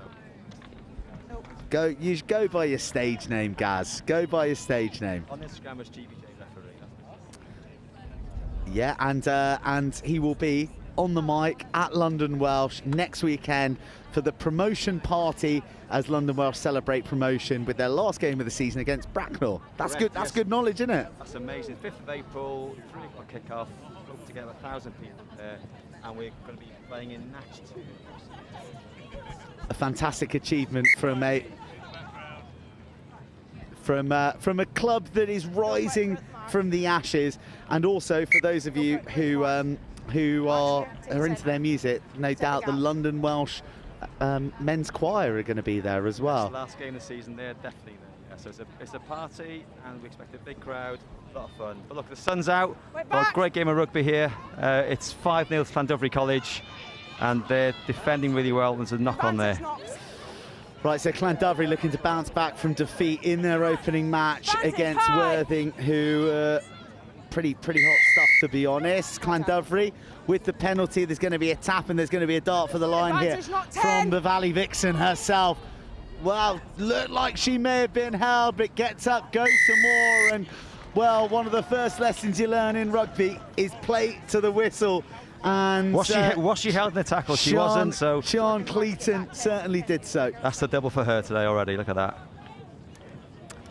So Llandovery in the ascendancy.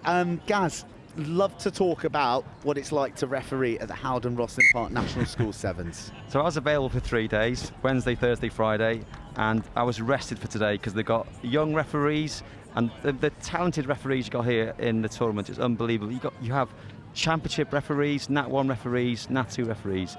There's a lot of quality referees here today. So you've been put out to pasture. Just rested, I'd call it, Joe. Rested. And look, I've had a great time here. Refereed the 16s on Wednesday, and I refereed on the RE pitches on Thursday. You know, the boys and girls will be excited about playing at the Rosslyn Park Festival, but we referees love it as well. Back off, please. And we love you for it as well. It's a huge number of men and women on the whistle to make these games possible, and I think a great judgment as well as we watch Sian Cleaton look for her hat-trick, shovels an offload away and stays in touch. Helen Fielding mops up the mess, she gives it to Caris Hughes. Hughes a bit more direct. Fielding, more flight of foot, but there's no way through down that black jerseyed alley. And amongst all the hubbub, there is just a tickle forward off the fingertips of Richard Huish, and yeah, we'll have a scrum. Yes, I think we're saying about the referees, like massive numbers, loads of men and women giving up their time, and I'd say you're all very, very good at refereeing sympathetically to the game that is going on. We see some outstanding rugby here on RE1, and it's a little bit of a different atmosphere, I guess. That there's really high stakes stuff and high caliber players that are used to the pressure. But you know, in the other pitches, the other competitions, there's a real sympathy to allow the game to flow in the right manner, and also for it to be played in the right spirit. I think you're right there, Joe. I think you have to be sympathetic to the game and ref the game as you see it, but the key thing is being consistent. Well, Yasmin Burgess-Wilkins is being anything but sympathetic to her opposition defence. Just spotted that big blind side undefended and backed her pace. So Llandovery College have actually invested quite a lot into their girls programme, and as a referee who's been here 4 or 5 years, the standard of the girls rugby has increased significantly the last 3 or 4 years. It's been great to see. I refereed Loughborough women yesterday. I thought they were, girls, sorry, they were fantastic. The pace of the game, the physicality, it's definitely got a lot better over the last 2 or 3 years. And the coach at Llandovery College now, I'm led to believe, Lee Rees, who plays for Llandovery RFC, they've now put a lot more investment into that programme, and they've got a lot more girls playing rugby there who are in the regions as well. And they are reaping the rewards because Llandovery College were the Under-16 Girls Cup champions earlier this week. Went back. In a fine performance, accented by real physicality, but also a ruthless edge when their opportunities came up. And well, they're hunting their opposition here hard. Wonderful hit, low, hard in the midriff. Dislodges the ball. And now they're looking for fractures in the defence of Richard Huish. They're battling hard here to get some time on the ball. The penalty will do nicely. Tap and go. That's the order of the day. We like a bit of tempo here. And that's a beautiful delayed ball. It just invites the pace of their number 10 to surge towards the 22. Oh, the support line was terrific. But a bit too much fizz on the offload. A tough one to take. From Cole.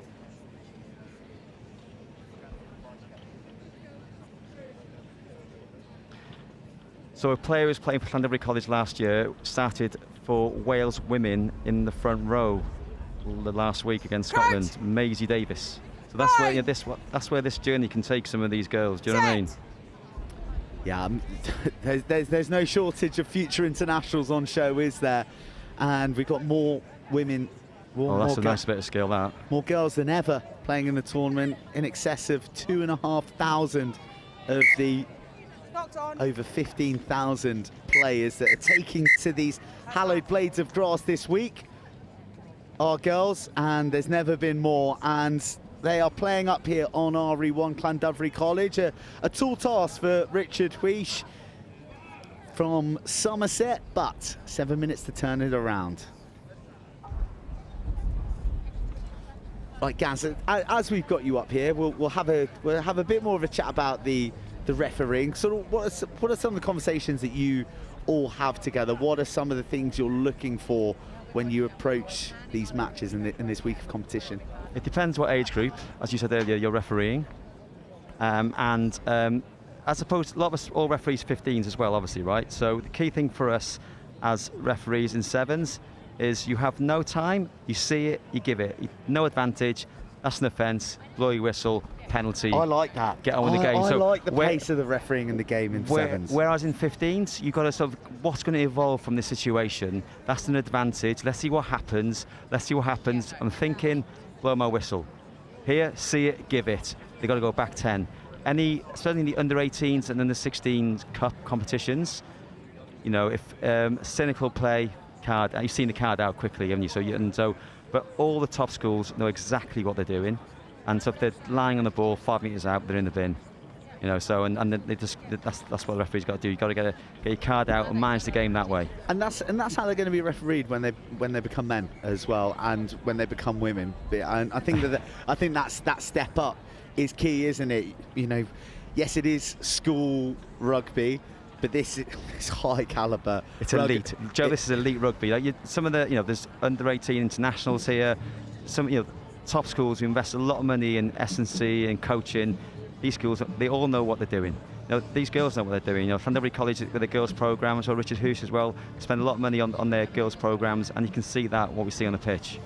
Yeah, and that is a sentiment that is echoed not just from weekend warriors like you and I, Gaz, but from the multitude of ex-pros who were prowling the touchlines with various crests on their stash, and also the great players of the game who are here sort of doing some sponsorship and some endorsement stuff, that they cannot get over how good these players are. And for us, it is a real privilege to call. And Richard Huish here on the showcase pitch, it'll be a lovely moment for them to get across the paint, because that's all anyone wants when they get onto this famous pitch. And they're beginning to grow into it nicely, aren't they? They need to work hard to get behind the ball, and they do so there Offload off the floor. Is this their chance to strike? Searing down the right wing. A handful of jersey isn't enough, but it is the second time. That is a great tackle and turnover. Fantastic play. Well, we have to applaud the pace, but you then are looking for a hat to take off to the tackle, and then the precision on the floor for the turnover. Llandovery may just get dispossessed themselves as a heap of body. Drop to the deck. No, the penalties. Mark's a little bit further away than that. It should be always near where the referee is, the penalty. So she's on the mark. Millie Gearing, Wales under-18s last year. Well, let's talk about the mark. That's always a hot topic of how strict referees are on the mark. You shouldn't be strict in sevens. This is about, that's a great break, by the way, but it's basically around where it is. Let's not stop them playing. Let them go. In front by just a footstep, is that all right? I think a meter's fine. It's a try score. Yasmin's got another try there. Fantastic. She's been honing her craft, playing Wales touch. And on that topic, I think that we've got an exhibition match happening today of the new RFU-backed touch product, T1.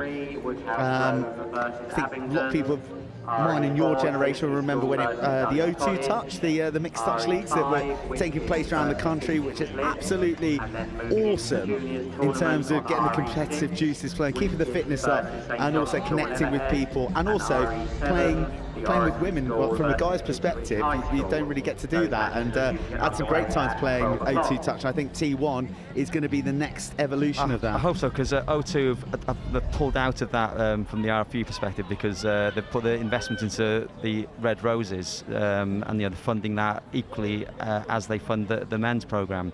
But at London Welsh we used to have O2 touch and have touch now, and it's basically all ages, both genders, all abilities, including my ability, which is 0 ability.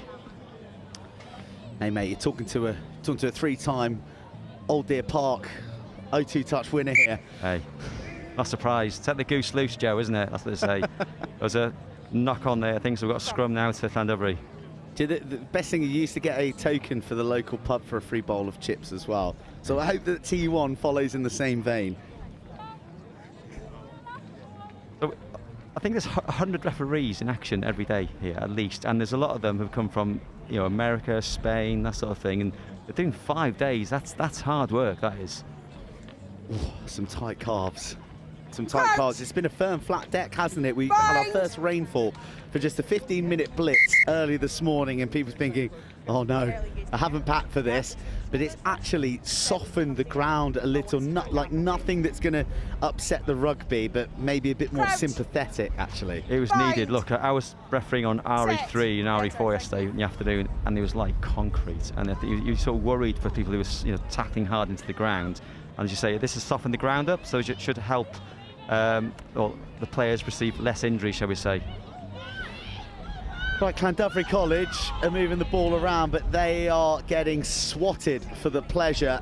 There's some real mean defence being offered by the girls in black, but that's a beautiful bit of offloading, and you can just see the head on a swivel there from Millie Gearing. She knows that Llandovery should be offering support, and they're playing with 6 at the moment because they've got a stricken player in the backfield. Into the hands of Neve Evans. Scored her first ever try yesterday. Oh, a lovely nudge through. And this girl scored plenty, but she runs out of pitch. And yeah, Neve Evans, Lily Cornelius, both scoring their first ever try in rugby yesterday. And that's going to be a core memory as a rugby player, as a sportswoman to take on. And we heard from Tamsin Barber, who's working for the tournament now, that her first game of rugby ever was here, and they won the tournament.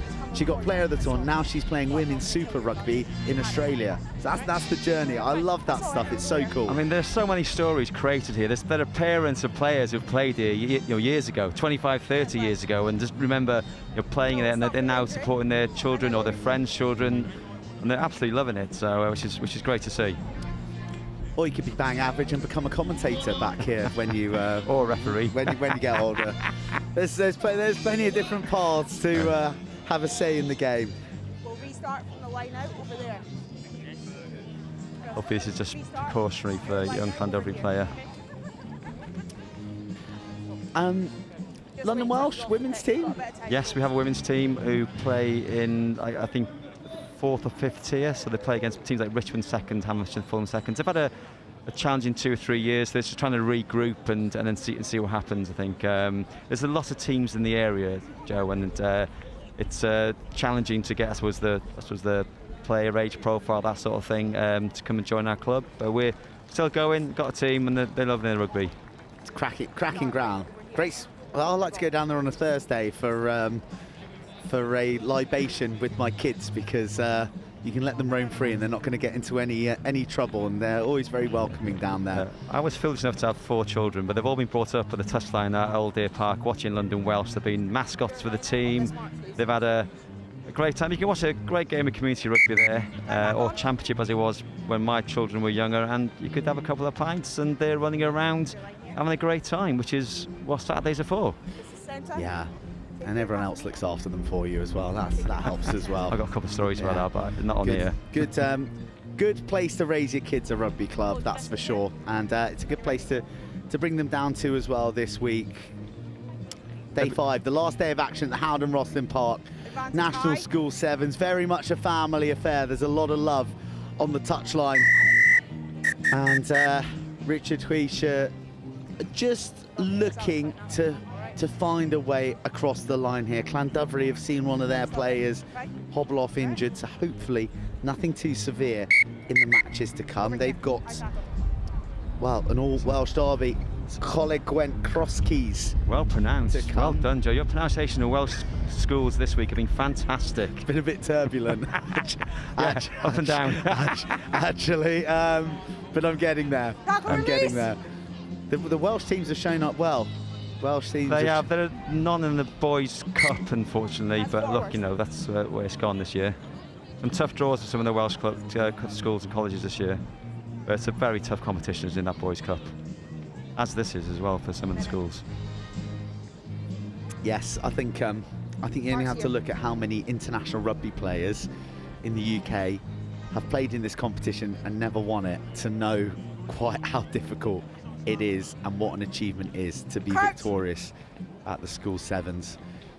And Llandudno College, who had a fab day yesterday, having a fab start to day 2, inside, outside, snaking hips. Ellen fielding again. I think, is that a hat-trick? I'm not sure. She's definitely got 2. She's had a good game, that's for sure. Bit of gas out wide. And a nice return and a nice points haul. They'll have eyes on what Worthing have done against Coleg Gwent. Can Coleg Gwent do them a bit of a favour? And then can Llandudno turn Crosskeys over? We will see. We will see as the day develops. Yeah, it's brutal. This isn't it? You've got to win all your games really, and to win the cup or the plate today, I think these schools have to win every game, don't they? It could mean playing 5, 6, or 7 games.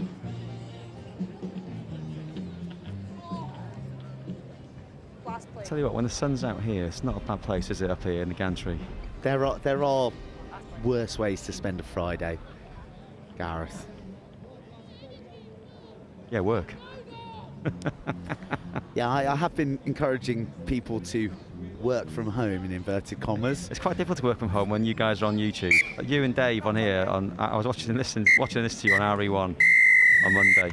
Well done, Llandudno. We've won 27-0 there, so good solid performance. Yeah, good strong performance from Llandudno College. Tenacious stuff from the girls from Taunton, but they will have to look to the next game to get some more points and maybe a cherished first win of the day in the HOWDEN ROSSLYN Park National School Sevens.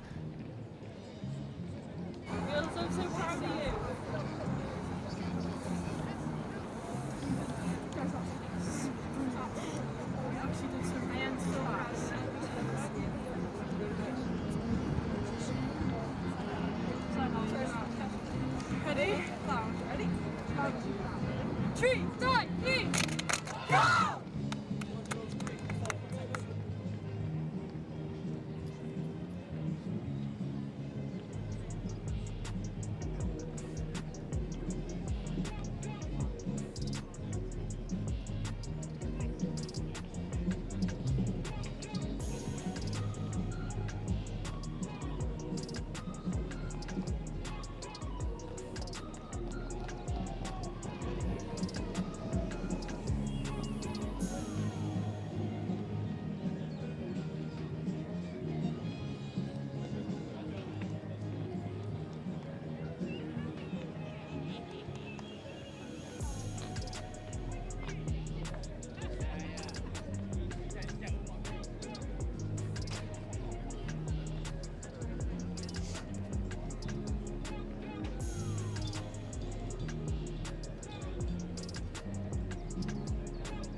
All right, guys, boys under 18s Cup, and this is a biggie. Warwick in the famous blue and white hoops up against the men in black from just down the road at Hampton, and they may be 6 men in black for that knockdown. Who, me, sir? Yes, you, number 5. Quickest yellow card this week, I think. That's number 5, Harry Armstrong, off. Slapping the ball down. Well, Warwick are here in the plate competition. This is the quality of the boys under 18s Cup. Hampton played some fabulous 7s yesterday, and Warwick were in the under 18s Cup semi-finals, and they're racing away here. There's desperate defense, there's flailing bodies, but Anthony Hart gets the energetic 9, refuses to be caught. He's in for the opening score.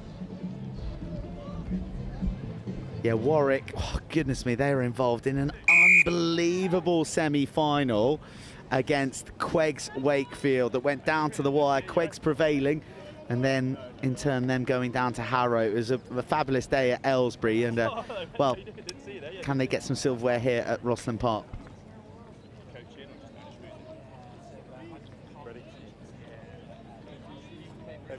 Really? I hope it doesn't go too well, because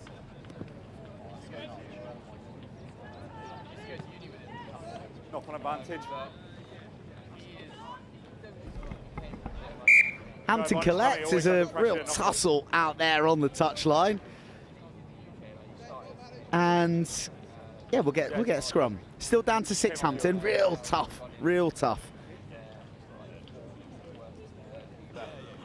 You were asking earlier when you about like referees and refereeing. Like, you know, the referee was spot on there. This is top level under 18 school rugby, and the player then clearly slapped it down, card out, down to 6 for 2 minutes.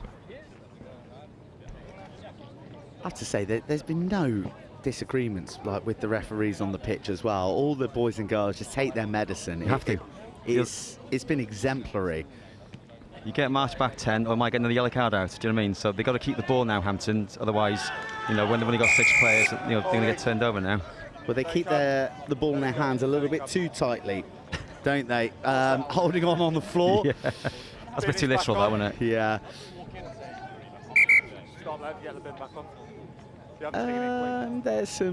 There's some confusion here. I think he's won the player back on. Oh, I think he's basically looking at the wrong side. Yellow card served. I still don't understand why schools put their players behind the post. That's the furthest you got to run then to join your team. I think it's in the rules. I think it's in the regs that you have to. But I think, well, this week there hasn't been consistently managed then, I don't think, unless it's just on this pitch, because on the other pitches they're on the side. Well, anyway, be that as may, they're full of beans, aren't they? That's a lovely little nudge. It's a nice little warm-up. That is a lovely nudge, and the touchline wins the race, sadly, much to the ire of who was chasing that. I think it was Josh Field, who's a Leicester Tiger under 18. He's a big rangy winger, isn't he? You're here. Yeah, where you are. Real pressure on Hampton here, and a fumble on the doorstep of the line. Must have kept that in his hand, I think. Yeah, he's done really well, actually. I mean, you know, you're so constricted, but you don't want to get into an arm wrestle that close to the touchline, because if you lose it, the consequences are deadly. Another try to Warwick, who are really taking this match by the scruff of the neck, aren't they? They're utterly dominant so far in the first sort of 2 or 3 minutes of this game. A really strong outfit. Do you know how they got on yesterday? Obviously, this is the plate they're playing, isn't it? So they must have lost 1 game, possibly yesterday. Well, they beat Gordons. They drew with Exeter. They lost to Berkhamsted, who we've just seen in action. Yeah. Very nice side. And then they defeated Blundell's, and they took down Rebel Rugby 12-7. The boys from Colorado, Mile High City. When you're ready. So they've been very good value, Rebel Rugby. Good. Hopefully we're going to get to see them on the stream later. I mean, you look at all these pools now, and there's just 4 awesome teams in all of them. Like, if you would say, right, pick one, you'd say, well, no thank you. I think they can all beat each other, and that's the beauty. So you just got to keep playing, and 2 wins and a draw could get you through to to the quarter final. So this is a strong player for Hampton, Joe Cornell with a red scrum cap on. Hampton keeping the ball alive. Still in. Still in. Wait. Got one of their old boys, Andy Beattie, the former Bath back row, at the helm these days. Took over from Sean Thompson, who's now at Seaford, and it's just not clicking, is it, for them at the moment? Bit of dissent in the ranks. They're not happy with each other. Lads, you need to focus on your game and forget it. Back here. Okay. Seems like interesting. You know, your lad went to Llandovery College, so you come from a long way to come to this competition. I wonder what the psychology's like. Hampton, they've gone back to their mum and dad's overnight, presumably, whereas for the teams that are travelling from further field, it's a bit more of an event. It's a bit more of a pilgrimage. Yeah, it would be, but you know, and a lot of expense for the parents as well.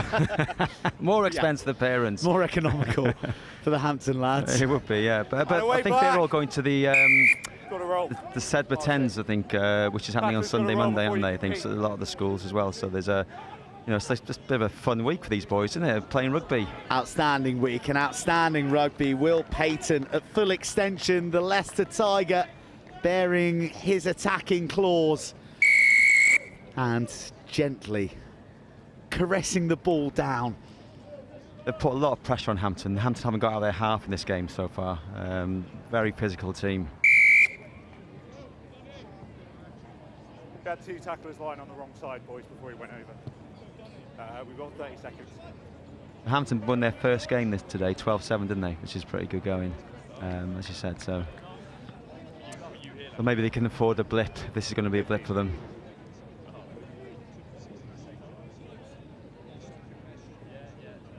It's the school where Louis Lino went to, isn't it? Do you know what I mean? And London Welsh's finest, Seb Jewell.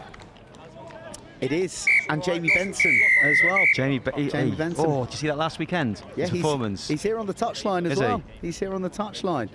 Yeah, so there's some real quality that's come out of Hampton, and they're going to have to muster that or summon it from within themselves in the second half, because they're second best by a distance at the moment, 19-0 to Warwick School.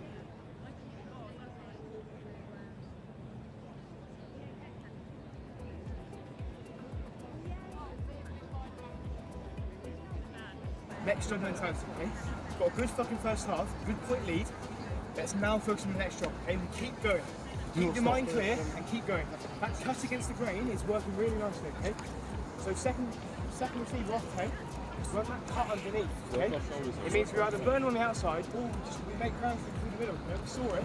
So take one hand off, offload, and we're through. Okay? Just taking that one man on, it's doing work. Just make sure we get the line around.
Warwick kick high and long into the arms of Hampton on their 22, who would love an early score here just to change the direction of travel. A loose bouncing ball, and then there's an indication of how it's slippery underfoot. Penalty given there just as Hampton were looking to explore the left edge. A few changes being rung, shifted out the back door. It was a little awkward and uncomfortable, and died at the shins of his support runner. They're playing catch-up rugby now, so they're just trying things, I suppose, now, because they're down quite a bit on the scoreboard. They got overlap. That's a forward pass, isn't it? Yeah. Wow, that is that was a loose a loose opening 49 seconds. I suppose their coach is holding probably, let's get the first score of this half and we're back in the game. And they're just, I suppose, trying things in their 22 rather than just like sticking to a process or a plan, I imagine. I think that's something that we've seen throughout the week, is the speed with which the momentum and the energy in a match can shift, and how a team can be so dominant, and it just takes one score for them to be unsettled, and suddenly they can't get a thing right. And the team that was toiling before are liquid. Hampton looking for that fluency, but it's evading both sides right now. You're right, there's time left for plenty of tries in this half, so I think you're right there, Joe. I think if Hampton can get on the scoreboard in the next sort of 90 seconds, then it's game on, really. And if Warwick get it, it's game off. Crouch! Been a long week. Been a long week. You can coin that, you can claim that. You can claim that expression. Hampton putting it through the hands and then putting out big fence. He's in. Feeding the speed. Foot to the floor. He's going to be caught here. Oh. He is going to be caught. That is a great chase. Oh, lovely offload. Well, it needed a game-breaking moment for Hampton. They've been playing rugby sevens in treacle for the last 9 minutes or so, but at long last, they find a flat track and they find an offload, and they find themselves back in the game with just one score. Now, all their case could be material now. He needs to get this, and he hasn't got it, unfortunately. So, nice strike. Yeah, it was a lovely strike. Just needs a bit more focus to get that over.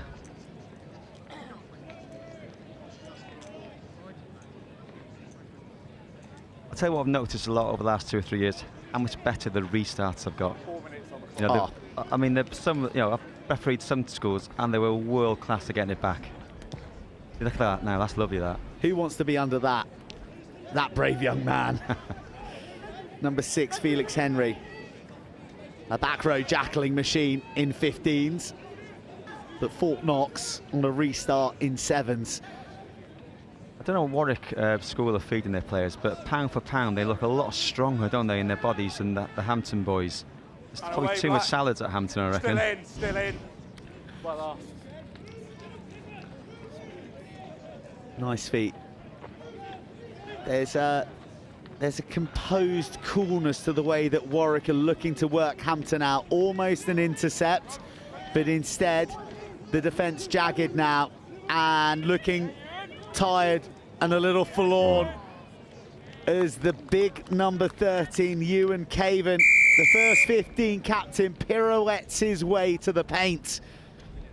And well, the glimmer of hope for Hampton looks to be a darkened door now as Warwick re-establish their lead and stretch it by a pair more points. 3 minutes to go. Hampton 5. Warwick School 28. They're looking a bit tired now, Hampton, aren't they? I think their heads have dropped a little bit. You know, they burst through a few tackles then to score that try. They need to get back on the board pretty quickly now. Scoreboard's correct, boys, okay?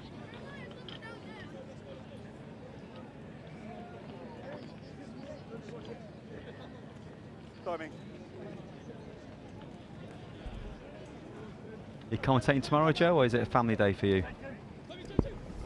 I'm commentating on Portugal women versus Spain women in the Women's Rugby Europe Championship tomorrow. Oh, what time's your flight?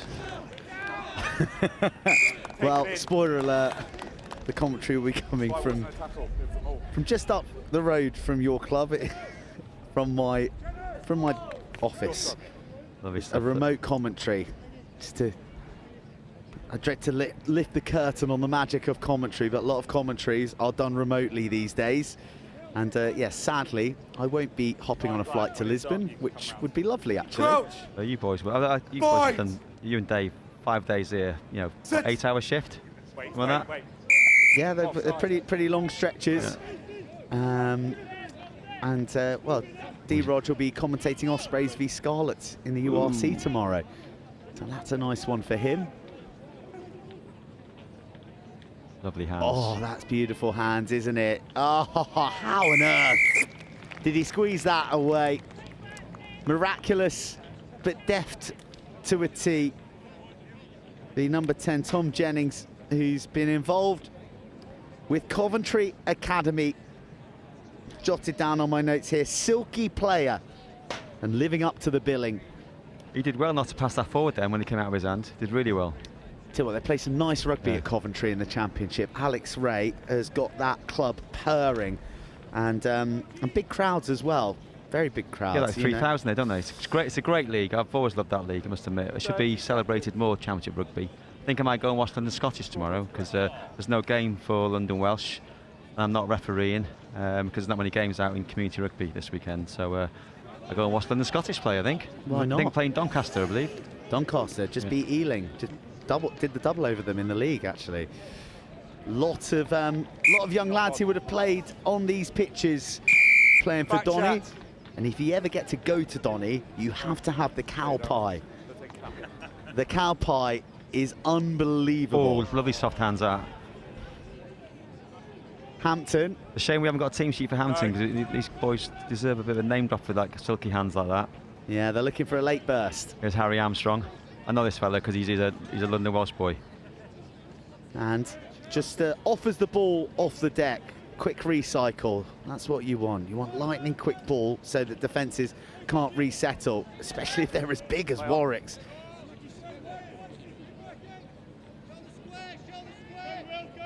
Oh, he's not going to thank his classmate for that. It hangs in the air, and all you can see is the blur of the opposition jersey flooding at you. Got to roll first.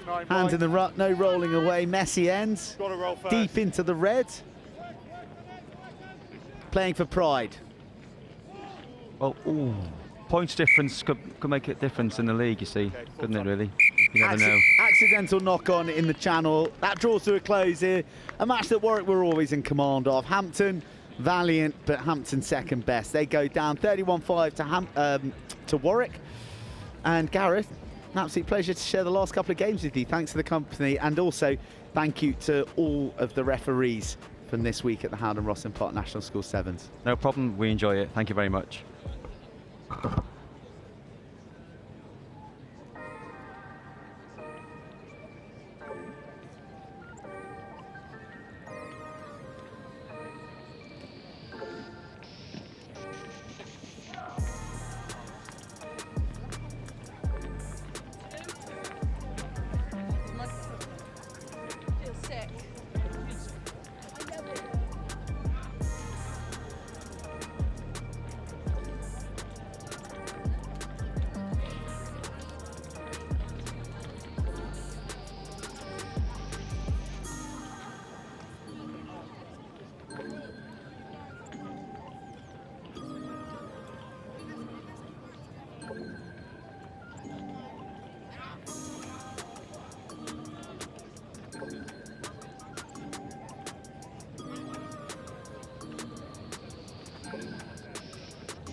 Okay, no more green, thank you. Oh, we've got a Welsh derby for you here. Coleg y Cymoedd versus Cardiff and Vale College in the women's under-18s Open.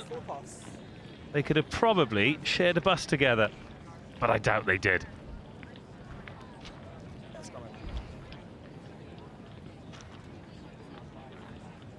This is the girls under-18 Open Championship, largely under-18s on pitch RE1 today.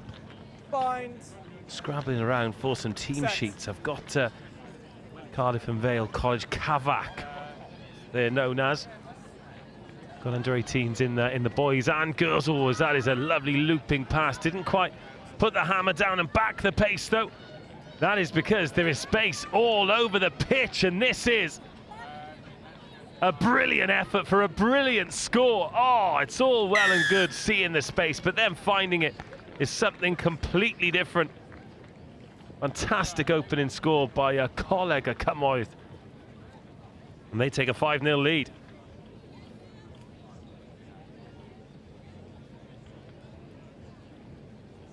It's up to you.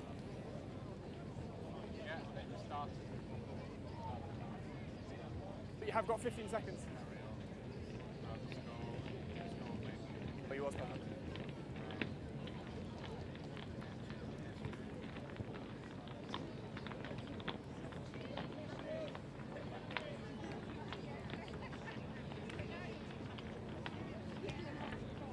Ladies, could one of you just grab the ball for me? Is that all right? Just behind the post.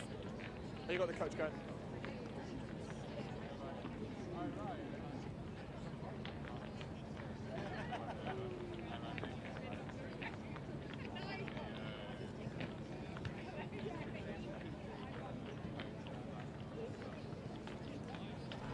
Abby Thomas with the opening try, and what a try it was as well.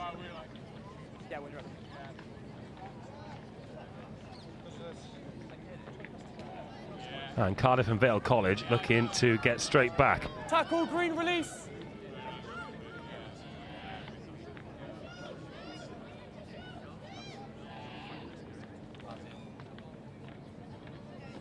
First time on the ball here for Cardiff and Vale College. All ripped by their neighbours who've got that early Abby Thomas score. Wasn't converted to 5-0. On the first look at the set scrum.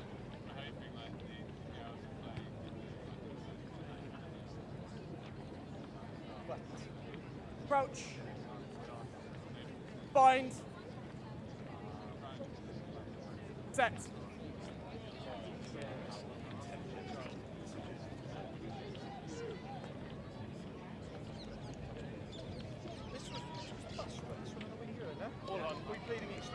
Oh, kick and chase and waiting for the bounce, and it just beats Coleg Cymoedd. It's a decent chase back. And the ball breaks for us to settle in again. Interesting contest this, just the one score in it early on. First player. Blue, leave it now. 5, leave it. Thank you.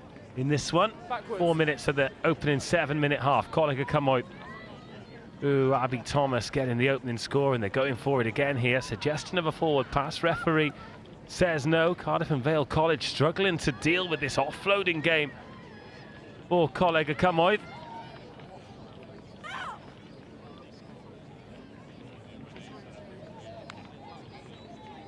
Great defence this from Cardiff and Vale College, and they've managed to steal the ball away and throw the dummy as well. Wants to back herself for pace. The chase is on here, but they're still going forward. Unwen Ropke, after not believing she could score, of course she scores. It is a really good finish from Amwen. You had to believe she had the pace. She made the turnover, and Cardiff and Vale College level the scores. Doing it from the other side for me. It's all right.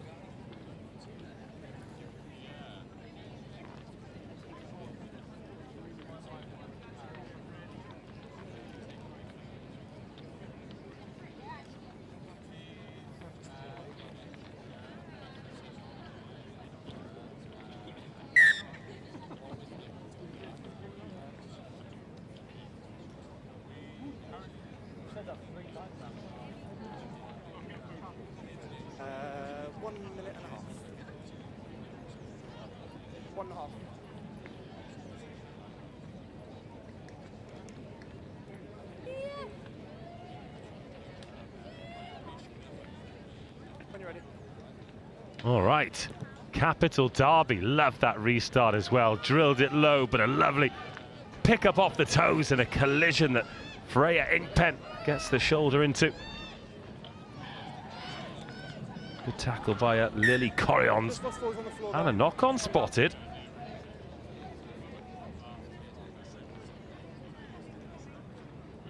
Plenty of these players involved with Cardiff Regional Age Grade and the PDC East squad as well. Lots of opportunities for young players. Crouch. Hopefully as they go through the ages, earn the right to play in the Celtic Challenge. And ultimately, put on the red jersey of Wales, who go again in the Women's Six Nations this weekend. Little snipe straight from the base here, and they're going to go all the way. Cardiff and Vale College striking through Emma Lloyd. And a track and field athlete, and you can see there she's got the pace across the turf. And 2 unanswered tries, and after a good start from Coleg Cymoedd as we approach half-time.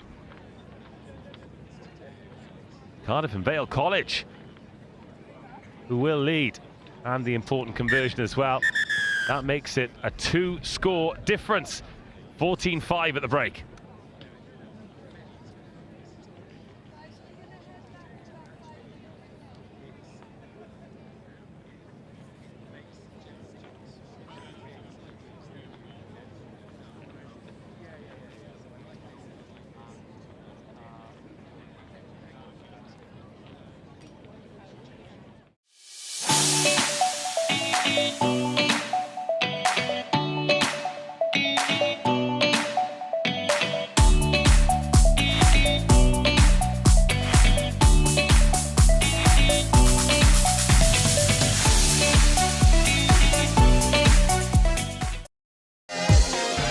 In the world of competitive sports, every advantage counts. At Holroyd Howe, we understand the vital role nutrition plays in athletic performance. Holroyd Howe, providing the power to perform.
Second half of this 1-score game. Coleg Cymoedd getting the offload away after receiving the kickoff, chasing the game here after the early try.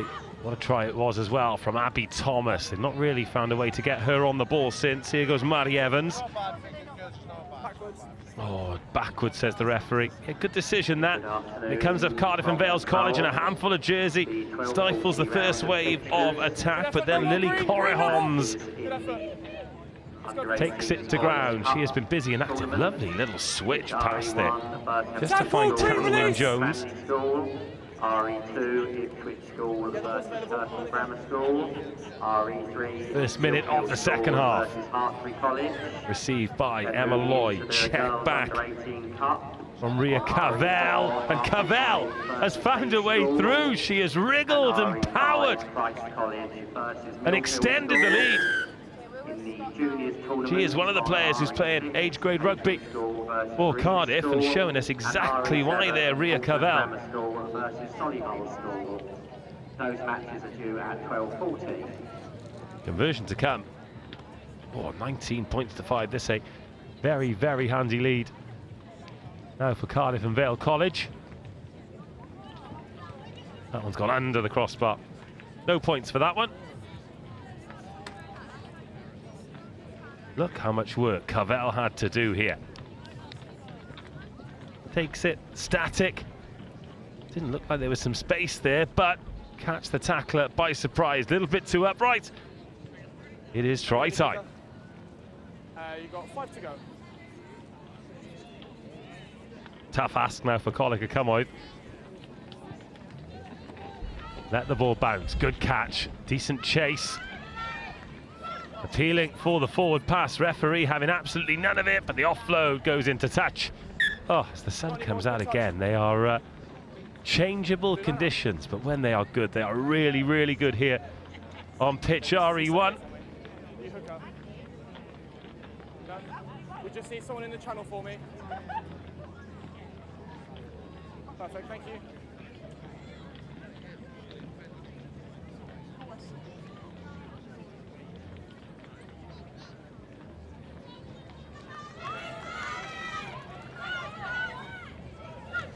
Now Colliger Cummoith need a score.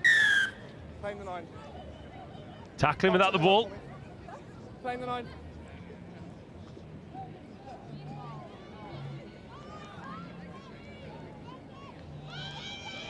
Oh, here we go. Half break. First time they've been in behind.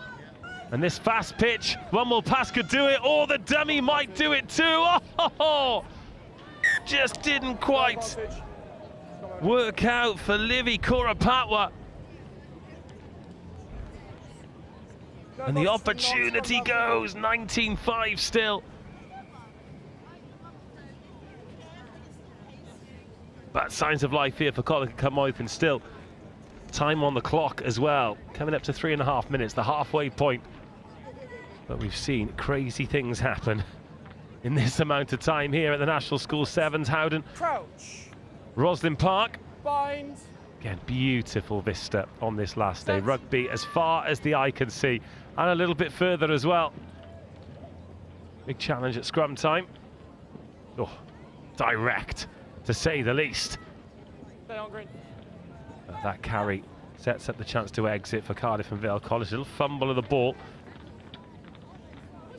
Livy Kurapatwa can turn it on defensively, and now Cardiff and Vale College can turn it on offensively. This would be a magnificent score. The chase is good. The chase is still going. The chase runs out of steam. And a fine score.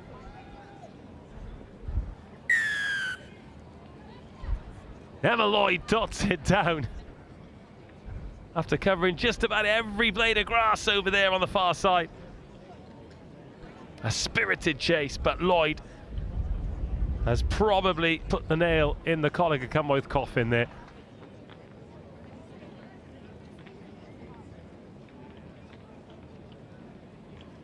And she's got her breath back and drained the conversion as well. Emma Lloyd is a real handful. That track and field background standing her in great stead You've got just for this game. Sorry, just give me 2 minutes.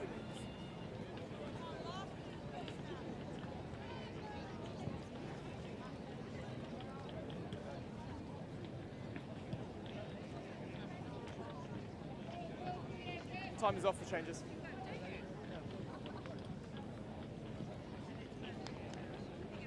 Thank you. Time back on when you're ready.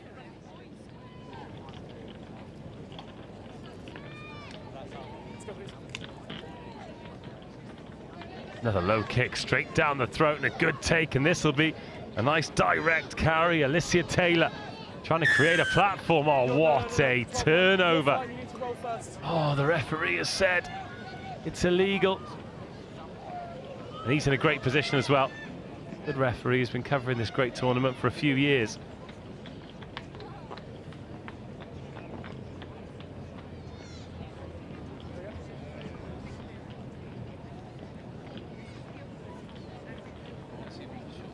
There's you, Green.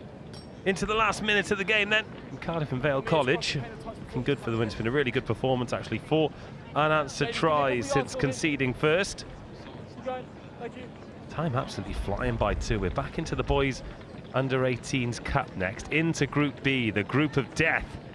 Berkhamsted versus Cranley.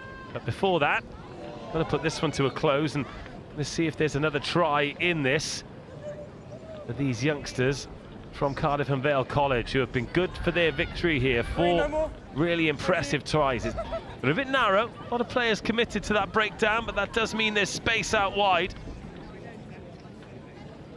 Absolutely nobody on that right-hand side, so Cardiff and Vale making the right decision to work it out to the left. Really good tackle. Abby Thomas, scorer of the opening try. But the ball just spits up into Kavak hands. Oh, more good defence from Colliger Cumway than they've come away with that ball. Oh, unlucky as well with the jackal, and now, well, it's not much of a race for Mally Davis because she's taken a Kavak player as her with a parachute. Backwards. Penalty advantage. Penalty advantage for the high tackle. Lola Capet has gone high.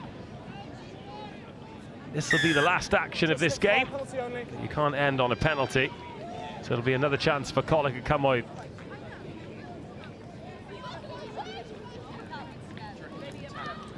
Amelia Balfrey wriggles out of the tackle and stretches over to score. It will be Colliger Cumway bookmarking this game with tries at Cardiff and Vale College, providing the 4-try meat in the sandwich to pick up an excellent victory and to take some bragging rights for the Welsh teams here on pitch RE1.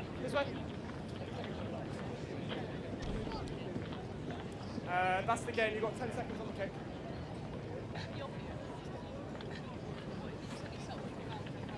The final act will be this conversion. It'll go through the post, but not over the crossbar. And the full-time score, absolute delight for Cardiff and Vale College, as they have defeated Colliger Cumway by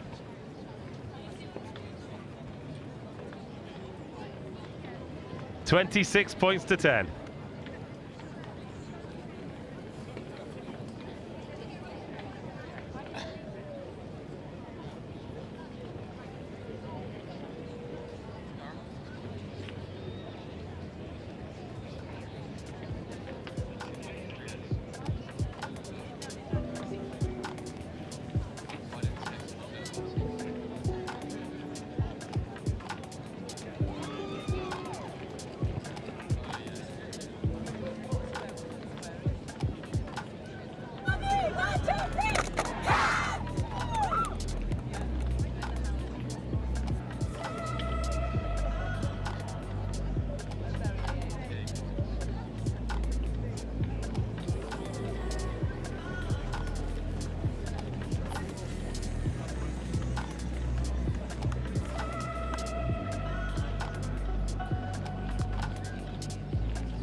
Back into the boys under 18s. We've got Berkhamsted returning to pitch RE1 after a superb performance a little bit earlier on today, where they picked up the victory against Ipswich School. Cranley in those famous hoops, and they beat Kirkham Grammar School 22-12. So you win this game and you've got a brilliant chance to get out of this group of death. It'll be Berkhamsted in the navy with the red trim kicking off. Cranley in the blue and white hoops with a touch of gold and a very confident catch to begin with.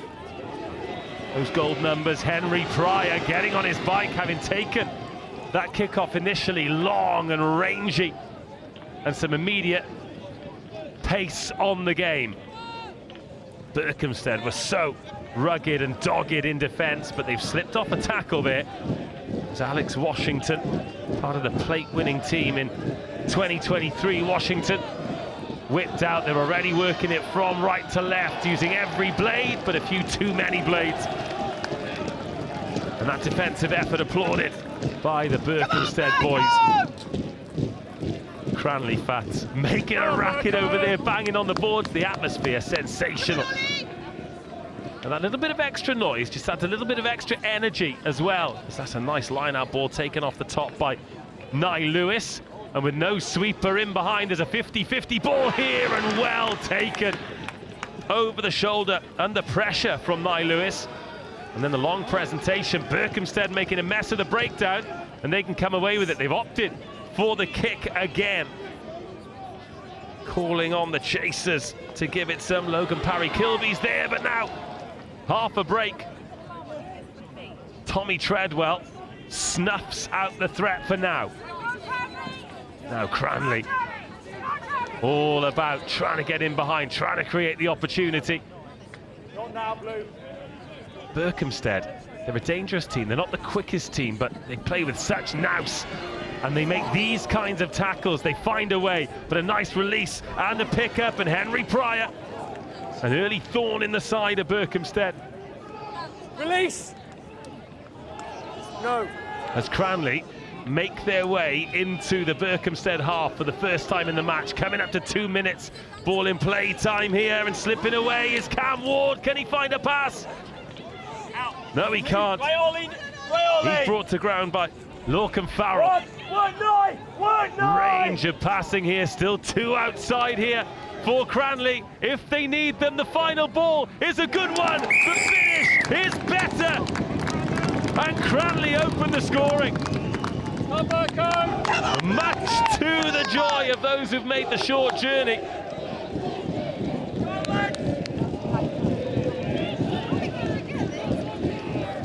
Oh, let him sing.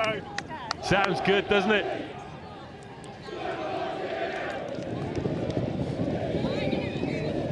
Really, really difficult conversion. About as tough as it gets, into a slight breeze. From the paint. But it was so well executed. Tried to drive that low under the wind. Let's take another look at the meat pie. Alex Washington taking a breather. It's good defence from Berkhamsted, as it so often is, but something we've spoken about throughout the day. When you get in these positions, when you're trying to stretch, the passes need to be accurate. They need to be perfect. And when you've got a big, quick man on the edge there, like Alex Washington, he is always going to finish those for you. So Berkhamsted chasing the game, and lovely offload in, but the tackling is physical. Straight out, miss ball. And the check in field, oh, lovely footwork, evasive from Lorcan Farrell. So many Cranley defenders over there. And you'll struggle to stretch them. Ollie Smith was taking himself down a blind alley, and it ends up with a Cranley penalty. Those little blindside gaps just disappear so quickly. 4 minutes absolutely flown by. What a game. 2 teams on it, and Cranley sniffing around the Berkhamsted 22 again. Searching for try number 2, bringing it out here to the right-hand side. They've got Ollie Winter loitering with intent on the edge. Now he takes an inside line, but Berkhamsted wrestling to the floor. You can't drag along the floor. And try and drag him into touch. Referee doesn't like it. So a Cranley penalty.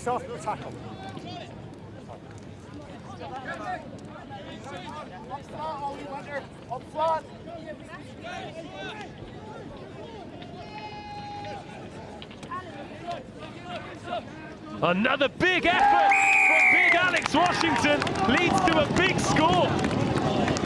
When he flew it in the left corner, he's bullied his way over in the right, and Cranley take a 10-0 lead with 5 minutes gone. And Berkhamsted find themselves up against it. And while Cranley's singing the sunshine, we can say hello to Topsy. What a day. Have we got too many layers on, too few layers on? It's hard to tell. Well, I panicked when I saw the rain this morning as I walked out the front door. I said, oh, it's not going to be a good finish to the week. But sun's just starting to poke its nose out, and of course, big day to finish off what's been a beautiful week of Roslyn Park Sevens. Looking forward to it. Isn't it just, well, you've arrived just in time for this one. You've missed a couple of tries. Cranley have arrived with a vengeance. This is a mega competitive group as well. And Berkhamsted, they've had a great win here on RE1 already. They beat Ipswich, and both teams looking to go 2 from 2. They've got Kirkham in this group as well. Yeah, serious stuff. Oh, here we go. It's a great take, and Nye Lewis is going to try and burn up the turf on the right-hand side. Superb tackle, takes him into touch, and Cranley snuff out the danger. Oh, Berkhamsted could have done with that, but it is great cover defence in that far left-hand corner. Always hand the angle. I think you could see from a while away. Good tackle, turnover ball, but Berkhamsted in an area of the pitch they'd want to be after being under pressure in this first half. What do you do there, though, if you're Nye Lewis? You've got to back yourself, Yeah, you do. You've got to go. You've got to go. The only other thing, if you kind of feel that the defender is probably going to get you on the angle, you could maybe drop it on the toe. Oh, but he's committed to going all out, so that would be the add-on, the extra layer to that skill. We've seen some great tries from kicks, and one of them from Berkhamsted, actually. Little delicate grubber inside their own 22 that ends up in a 90-metre screamer, and Cranley recover well from that maul. Don't want to turn the ball over there. Berkhamsted just imposing themselves as they did against Ipswich. Now Cranley from inside their own 22. Every time they're on the ball is venomous. We love that offload. And up to halfway they go. Side number They've got a big group of supporters over there on the far side as well. I think it's end of term, so they've started the social early. I think. Good for them. Where in the world would you rather be than on the Friday of the National School Sevens here at Rosslyn Park? Extra roll. Second roll when the tackler is there. That'll be penalised. The last act of the half, if Cranley can get another score here, they will be in great shape. Some tackle. Oh, nearly. A little gamble there from Logan Parry Kilby. And that'll take us through to half-time. Berkhamsted 0, Cranley 10.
On RE3, RGS Guildford will take Conway School.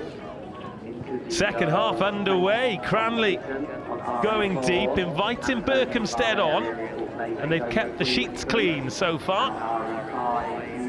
2 touches, 2 tries for Alex Washington, and he is a big old boomer out there on the dingling. But do not write Berkhamsted off. They are dogged, rugged, tenacious, but they need a score to try and change the momentum. And Logan Parry Kilby, the man trying to get him there, taken on by Lorcan Farrell. Oh, it is physical stuff out there on the far side. He went down a bit of a cul-de-sac there, and I thought, oh, if he could get out of there, get himself out of trouble, but didn't quite manage to do it, and turns the ball over to Cranley, who are looking very ominous. I mean, size of these boys. Oh, I know. Still back myself. Oh, of course you would. They've got to catch you first, mate. Right, here come Cranley. Crisp passing. Little switch. Big Jack Kemp back inside. Another tasty collision, and half a gap looks like it could open for Ollie Faulkner, but the door soon closed. Cranley again taking on 2 tacklers. Another direct carry. It's quick ball too. Berkhamsted could be stretched here. Check inside, and now a foot race. Beautiful balance, and the ball is loose but backwards, and this could work out nicely for Cranley. But there's a hand over it, then it has been pinched. Berkhamsted cannot protect the ball, but now is it on? Can they sweep the length of the field? Cranley have somehow got some numbers back, but a turn of pace, a desperate ankle tap, unbelievable, stops the momentum. But Logan Parry-Kilby still on the ball. And then an interception thrown. Everyone is absolutely empty. Oh, what a passage of play, exhausting. Parry-Kilby's probably got away with a high shot there on the way down. But Cranley now on the ball. Berkhamsted, they've got a sweeper deep here. Tommy Treadwell is going to be called into action. Misses the tackle. Too powerful. And Cranley can pull away. Well, it's a great finish, a great try. He's gingerly got back to his feet. There are some raging lungs out there. Everyone gasping for air. Lung-busting stuff. What a difference a tap tackle can make. You think Berkhamsted are going to score at one end. Tap tackle allows the defence to get reorganised. They then get the interception, move the ball to width. Funny enough, I spoke to the Berkhamsted coaches about their defensive system, swapping from 7 up to 6v1, and when you might do it and might not. Good attempt, but just can't quite stick the tackle, and Cranley extend that lead. Well, it's Alex Washington, who has now got a hat-trick in this game. Burnsy will be over the moon to find out he's going to Exeter University to play Buck Super Rugby next season. Secret recruiter doing his job. Well played, well played. Leeds green, that boy. But another great finish, and he is big and quick, and that is usually a great combo, whether it's 7s or 15s. Another loose ball here at Berkhamsted. Oh, marmalised in the 22. And unless something drastically changes, this is going to be 2 wins from 2 in this group of death. Or is it really on here? Rory Humphreys. The chase is unbelievable. Needs to find some extra gas here, Humphreys. He's got enough. Big, big score. Now needs to turn around, take the conversion quickly. Why isn't this ball in the air? Send it. Good. Okay, 7 points on the board. They need 2 scores. They've got 2 minutes. It's doable, and they needed a bit of magic. Looked like they got themselves in trouble again, but 2 passes to the left-hand edge. And just gas, all-out gas, even with the chasers coming. It's good rugby, this, isn't it? It is. Good game, good game. I think, you know, you guys here on RE1, some of us are on W&A, you know. You can come see us if you want, but you're in for a treat for the rest of today. Interesting. They've gone long with the restart there. Not made it competitive. Oh, it's a nice inside ball. Takes out a couple of defenders. Oh, here's your clear out. Referee doesn't like it, and I'm not surprised. He's off his feet. Stop. Can't reward you if you're pushing. Guys, put it on the floor. Heads up! Holding on. Clear out was good. He's gone for the holding on. I did wonder. The clear out was good. Clear it was something else. Yeah. It was a really heavy bloke smashing another really heavy bloke. Right, now it's Cranley's turn. If they can defend these phases here, then the clock will be on their side, the scoreboard will be on their side. Berkhamsted don't just need to score, they need to score with time for a restart and win the ball back. Oh, is there a little knock on there? Yes, that'll suit Cranley. Oh, wow. Oh, penalty. Cranley player there, far side, pushing one of the Berkhamsted boys, and the referee not having any of it, so they've still got a chance. Well, the clock keeps ticking. Nudge in behind. It is now or never. This needs to bounce. They need to win the race. Well played, but well wrestled. It is physical stuff. Let's go, boys, let's go! Over the line. Yeah, Cranley, bit of gamesmanship here. They're in no rush whatsoever. This is what it comes down to, you know, keep checking with the referee. What's the score? How long's left on the clock? Take your time. Probably pump this nice and long, knowing that Berkhamsted need to score twice. Chop, chop. We want more action. Have a look, sir! Oh, straight out. Okay. Let's go! Come on, Come on, boys! Need a bit of urgency here to Berkhamsted. Remember, our clock is not official, but it's pretty close. We say 10 seconds to go. 2 tackles should do it for Cranley, but points difference might come into it. So another score, regardless if it's a win or a loss, could be big here for Berkhamsted. Try and release Freddie Stewart. He scored a screamer against Ipswich in the first game. Get the ball away. Well done, very well done. Still well done by Farrell, but what happens next? Oh, there's a snipe. But the gap is closed. The offload is good. The try is scored. Oh, Smith gives Berkhamsted a lifeline. Will there be time to restart?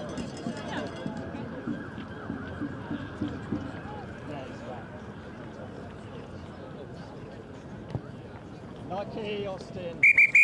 Full-time whistle goes. Great game. Cranley hold on. They're 2 from 2 in the group of death. It finishes Cranley 17, Berkhamsted 12.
Right, guys, no drop in decibels on RE1 because Brighton College are taking to the field against Bishop 1 Church of England School, formerly London Irish's Ace Academy. So what better than to have, what do you reckon, Topsy, 301 first team appearances between us on the mic up here? Appreciate your kind words.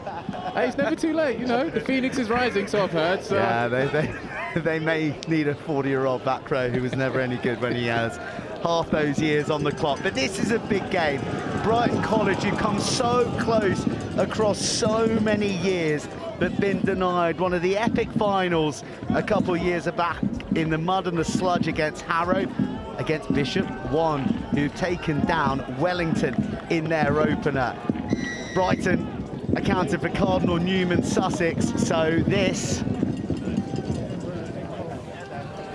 is big, and that kickoff is big. Not sure the slap was necessary, but Bishop 1, who are playing in the deep blue with the white tops, win it, and they go, and they surge down the right flank, boot to ball, a kick to chaos. Bishop 1 hit the Jets, and it is a holy finish. Well, I'm going to say no. Nearly incredible, but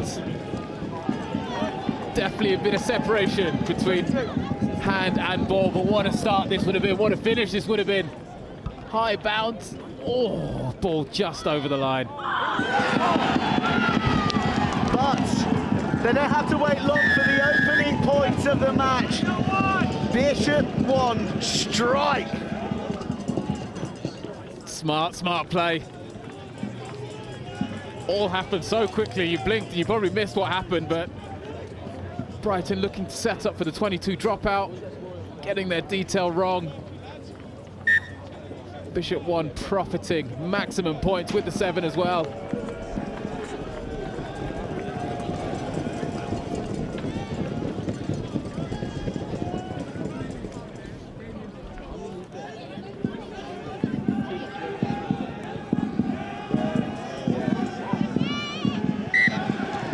But unfortunately, as always, you score, you compound that error, kick out straight on the fall, gives Brighton an opportunity to attack, to strike back. Here we go, Brighton on the ball in the hands of their number 6, Ben Saunders, the captain. Channels the ball back towards the open field. Alex Stubbs, the distributor in the midfield, and the hands are slick. The hands are super slick and the feet are super speedy. It's Harry Eastman.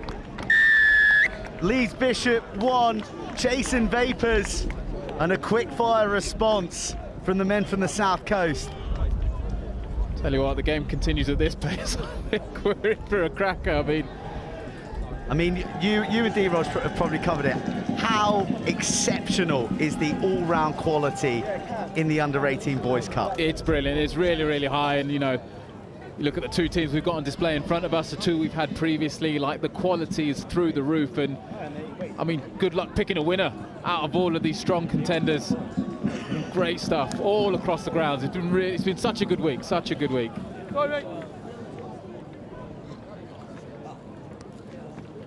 Bishop 1 can count Gerald Gorlaku and Finn Connison amongst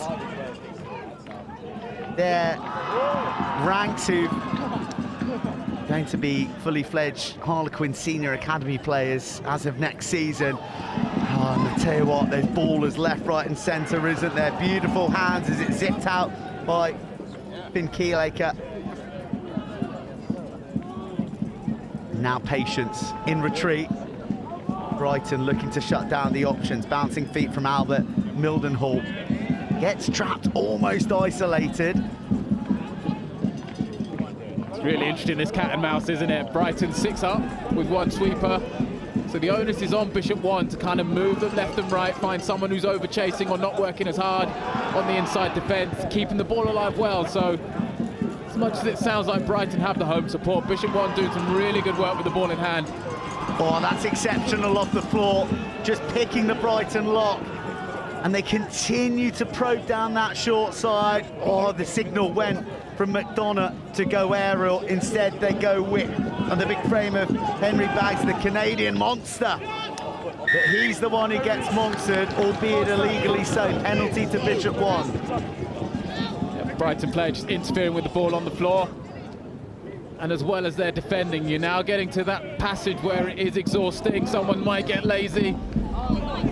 Pass. Good defensive set, well played. These Bishop 1 lads, as you can probably tell by the frames on them, working hard in the gym. They are operating out of Hazelwood, London Irish's old facility, Mondays, Wednesdays, out on the pitch as well.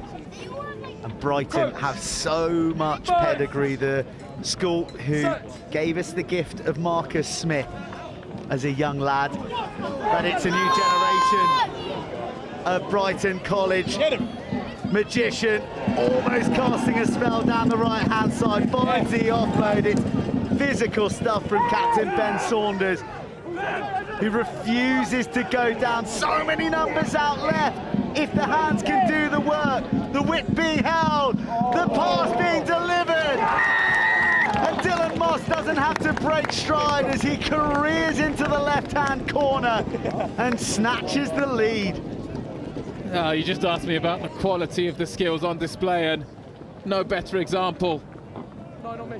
Lovely break from the scrum, brilliant scramble by Bishop 1, and then we saw the opportunities. Would they be able to execute? Absolutely. Every pass on the money, in front of the player, didn't have to break stride.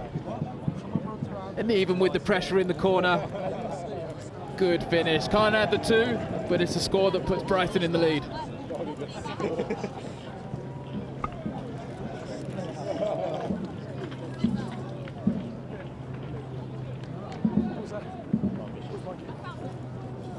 I can tell you that the score is indeed 10-7. It's displaying 12-7 in the ground, and I hope that that gets clarified, because this feels like it could be a 2-point game come the conclusion. Into the final minute of action in this must-win match. Every match is must-win when you get to day 2 in the boys under-18s Cup. The swagger to the passing of Bishop Wand. That takes confidence, doesn't it? Just to slam the anchors down.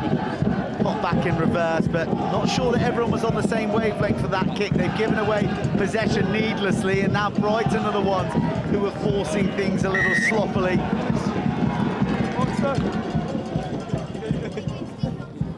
Breathless stuff. Harry Cromie picks out Joe Clark, one of the big men in the middle. There's a lot of variety to the attacking weapons that Bishop One possessed. Dan Hislop sees the ball go out from the challenge. The offload was on for a moment. Hislop distributes. Bishop One, they don't mind going back into heavy traffic, do they? And they managed to squeeze the offload. They're a man down out wide. Oh my goodness! Wizardly feet. And Bishop One into the right-hand corner. Some finish, eh? Definition of a hot stepper.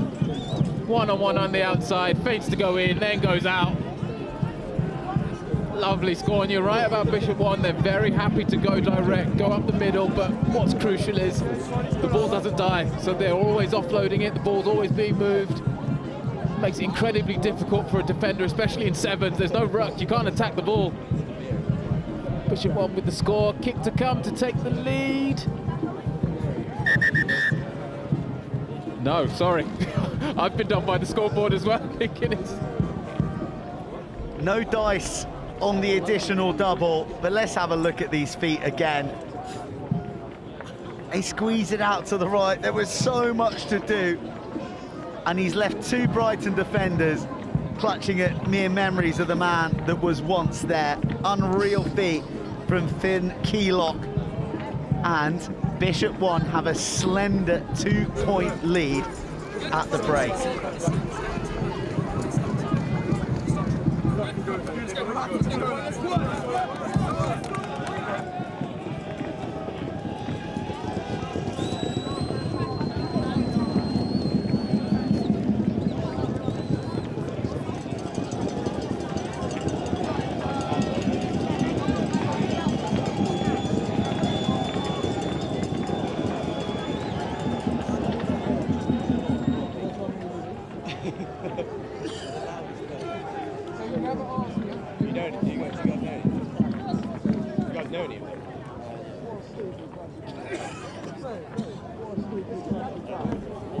Oh man, what a thrill we're having here on a Friday afternoon on RE1. That ball is coming down with cloud wisps on it. Oh, it's a hot one to handle. Brighton think about lifting it from the deck and they get the penalty. Bishop One are all over that, but over exuberance means that it's Brighton now just drifting on the pass, then the show and go. And he was looking again for the release, but Harry Eastman gets wrapped up.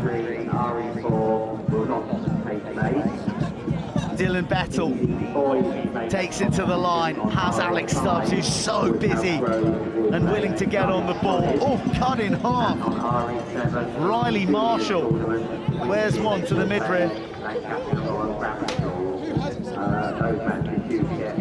Who's going to crack? Who's going to come up with the game-breaking moment? And it's not just a knock-on, it's an offside because Marshall was in front. Yeah, no, you're good. Looking to hurdle through the challenges a little. Bishop One. Oh! Fred Astaire! Run. Through the hole, but the commitment from Brighton Dylan Moss swallowing up. That's going to be a yellow card. But Brighton will play with 6. Giltez try scoring opportunity, and Bishop 1 don't fluff their lines. Joel O'Callaghan with the easiest finish he'll have all week here, but it was all carved out by the insane footwork down the right edge. And the step was brilliant. And then a little bit of fortune, thought the job was done, didn't realise he had a defender on his back. But then in that desperation, the cynical infringement, the yellow card, Bishop 1 walk in, and now they've got 2 minutes. Again, 6 men, there's the right foot step, really lovely. And then here, thinks he's in. No! Yellow card comes. Bishop 1 getting for a crucial score. Ben Hislop gets the plaudits for that fancy footwork. Another devil of a kickoff, but how gorgeously claimed by Riley Marshall, owning the West London airspace in the glorious sun of RE1. But a feather forward and another mini win and another workout for the advertising holdings here on RE1, because Chicken burger! I don't think that there's anyone left at school. They've even got a drum with them. Let's go, let's wind up. Let's go. Easter holiday starting early, I think, for a lot of these schools. I think you said it earlier. Where else would you want to spend the last end of term Friday? They've come in their droves from schools around the country to be here today to watch their dozen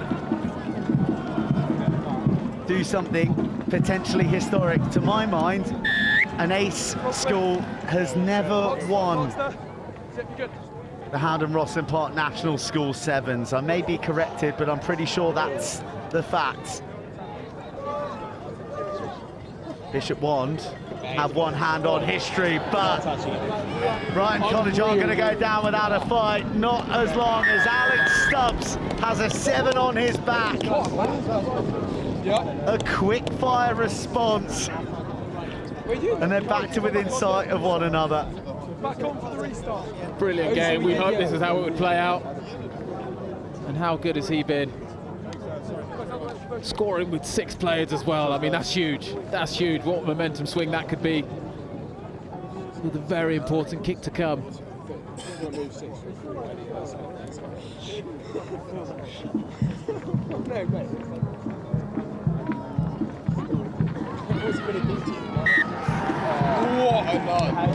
A levelling drop goal too means there is not a point between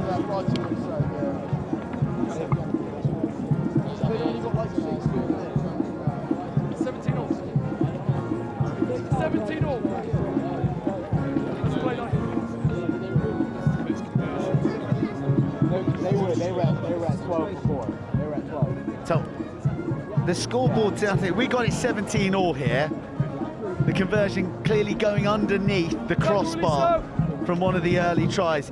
From the first try, it's displaying 19-17 in the ground. There's a bit of discussion on the touchline, but Bishop Wand can put it beyond tower with a thunderous carry, a jolting hit. Stubbs, body on the line. He's doing it all for his team, isn't he? In attack and in defence, as a sweeper, such an important role. Any line break, you are the last line of defence. Oh, that is beautifully worked. Intricate hands, and just by a shoelace. Stubbs fixes too. Carves out some space on the right. Stubbs, he was always going to show and go, and it took 2 to stop him. But that is unreal breakdown precision. Oh, there's some tension on the sideline right in front of us. Brighton wanting a penalty for going off their feet. Bishop Wand saying holding on, and here they go! Bishop Wand, with just over a minute on the clock, get wrapped up, and then the pop off the deck. Are they going to get there? Oh! Herculean defence, more heroics from Brighton College, and Dylan Moss And the ball's still alive. Oh my goodness. Oh, they're so lucky that that advantage was still there. Dylan Moss. Try line at his mercy. The try saver of the week. Oh, he juggled it and then he was taken down. Man, incredible effort. Both teams, both sides of the ball. How good. It's 17 all, right? Yes. Just confirmed with the fourth official that it is 17 all. Coach, bind, set. Wellington College and Cardinal Newman Sussex, the other teams in this pool. Bishop won victorious over Wellington, who were so fancied ahead of the day. What does a draw do to this group? What does a win for Bishop 1 do for the history books? Brighton College, the architects of their own downfall in their 22, and Finn Keylock may just have the keys to the quarters. When the pressure's at its highest, who's going to deliver? Who's going to come up with that big moment? Brighton throw the loose ball on the deck. Bishop won't react first, in the corner. What a game. How's this kick looking? Oh, he's nailed it as well. Victory at the last gasp for Bishop 1. A vociferous support out on the far side, and they'll be chanting Finn Keylock's name. Brighton College in an epic on RE. What a treat on a Friday afternoon. Brighton College 17. England School 24. Bishop 1 remain undefeated with 2.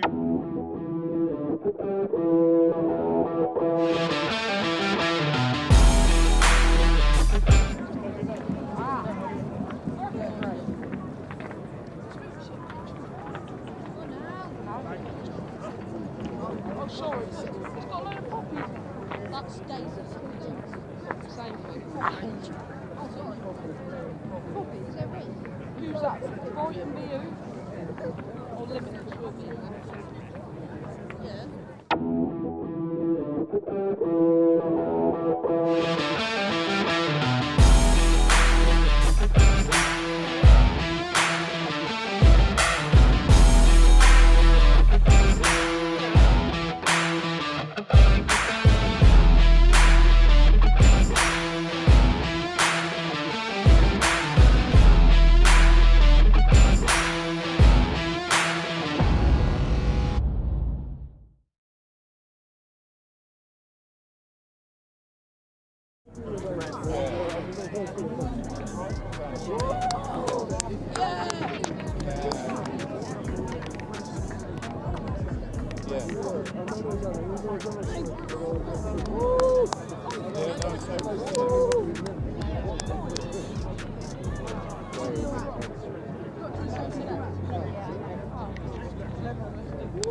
Come on!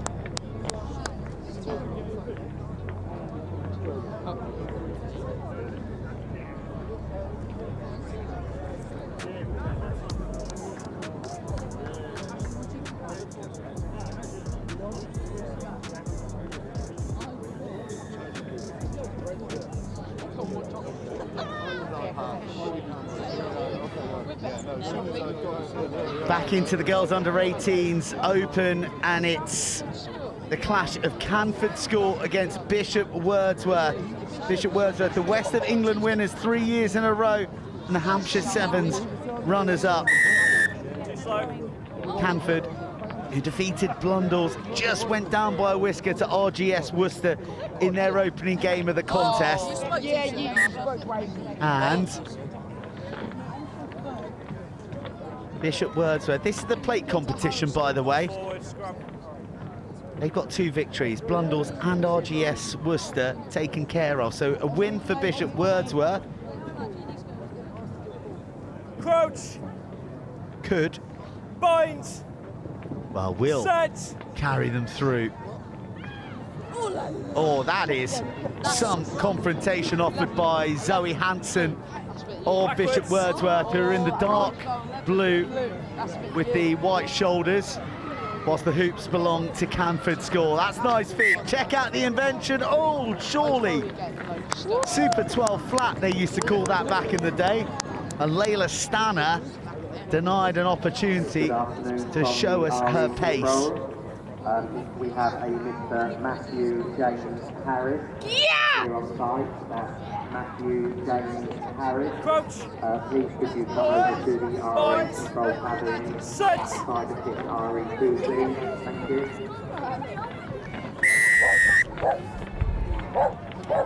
Blue, not driving straight. Your penalty, not driving straight.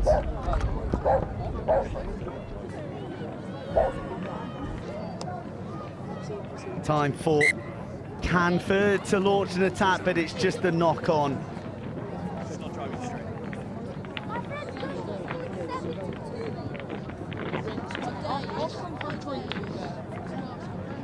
Crouch.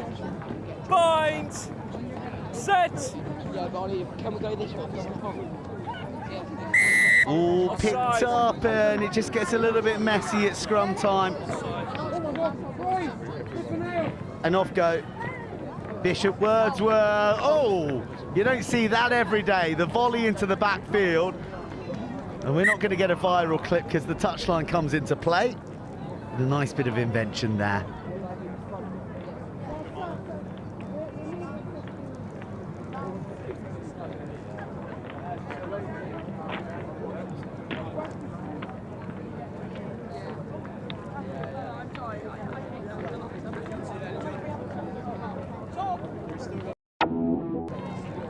The set piece isn't the dream at the moment for either of these sides, is it? Bit of 15-girl rugby on display on the 22, and the maul held up. Don't say that very often in Sevens commentary. Bishop Wordsworth. Crouch. Got a fabulously detailed team sheet here, by the way, so kudos to whoever compiled this. Zoe Hanson, who's been honing her 7 skills for Hampshire. Well, Bishop Wordsworth, it's your ball. And Millie Cowie, the captain, and so too the netball captain, looks to carry all alone. Offload to Libby Byam. No way through on the short side. Zoe Hanson skips back. Nice wrap around play.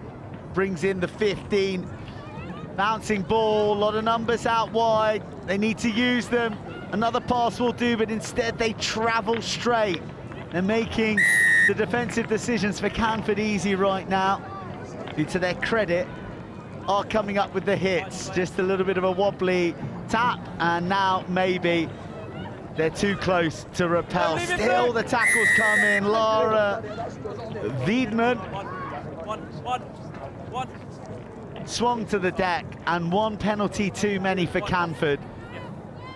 And Bishop Wordsworth have a penalty, and they have only 6 to attack at. Lara Wiedman, and she passes it to Yashvi Patel. And the karate brown belt says, hiya! I'll take a try here on RE1.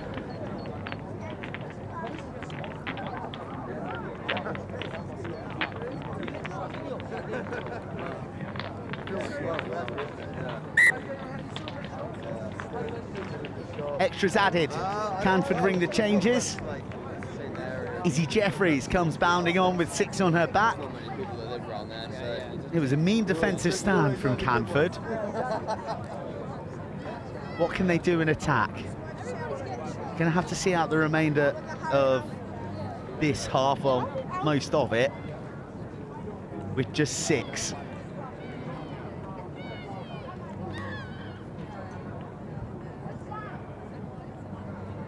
Canford with the wheels out wide, gets swung across the 10-metre line as they progress. jumbling ball is really well dealt with in the end there. Jeffries gets her first carry under her belt, yet to be tackled. Jeffries has offloaded to Grace Cecil Wright. And Cecil Wright, who was going the long way round, has won a penalty out wide into the Bishop Wordsworth half. Cecil Wright looks like she's full of running, but coughs up possession. Her opposite, the number 11, Patel, the try scorer. Finds faces instead of spaces. And it's another penalty. Canford are going to watch out for this. They are making a rod for their own back as the ball is spilt backwards. Interesting option on the kick. And, well, it yields a penalty for Canford, who look up, and no one's like really that tuned in. That's a nice ball. This is an opportunity. Megan Mowbray gets slotted by Patel. Oh, a lot of ill discipline out there. Not rolling on this occasion. Penalty after penalty. Neither side angelic by any stretch of the imagination.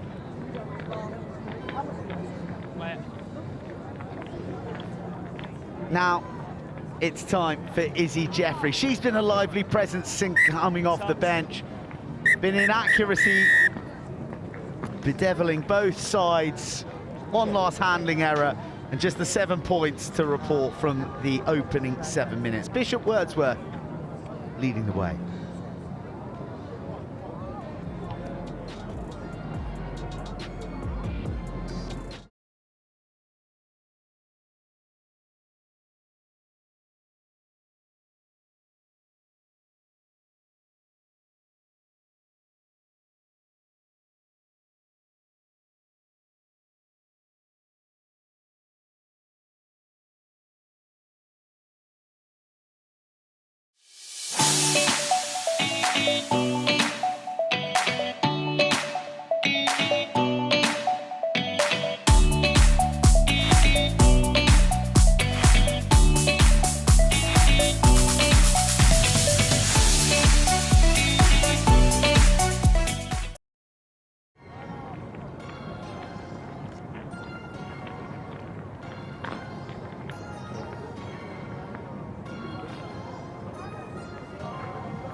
Beyonce from the British Army Brass Band soundtracks the opening to the second half of this girls under 18 open plate clash between Canford and Bishop Wordsworth, and it's one that sees Canford lose control of and into touch. They're trailing 7 points to 0. Guys, take a step for me. Take a step. Blue. Canford, take a step. Some indecision surrounding the throw. Yes, confirmation that isn't yours, Canford. That's not yours, Katie Clark. So across comes Lily Patience. Patience collects, but the ball has been knocked on. Not sure that it went 5 either. Tell you what, the Canford girls are hopping up and down and really roaring their teammates on. They know that in a match of these margins, that all the mini wins so often add up Set. to the big W.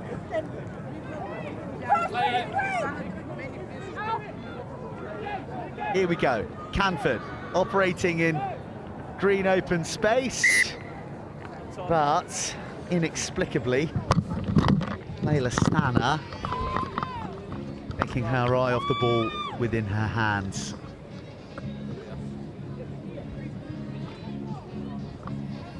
Crouch. Bind. Set. A bit of fluency, girls. Ah, the short side being targeted, that's smart. And off goes Ava Baird, vice captain. She's been playing for Hampshire under-18s.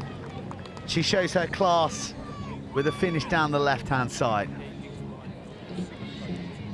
It is so sunny here, it's almost impossible for us to see our screens at the moment.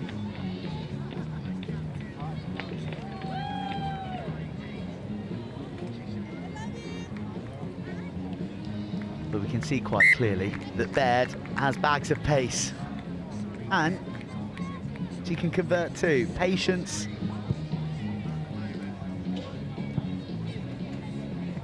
the order of the attacking day. Nice finish from Baird.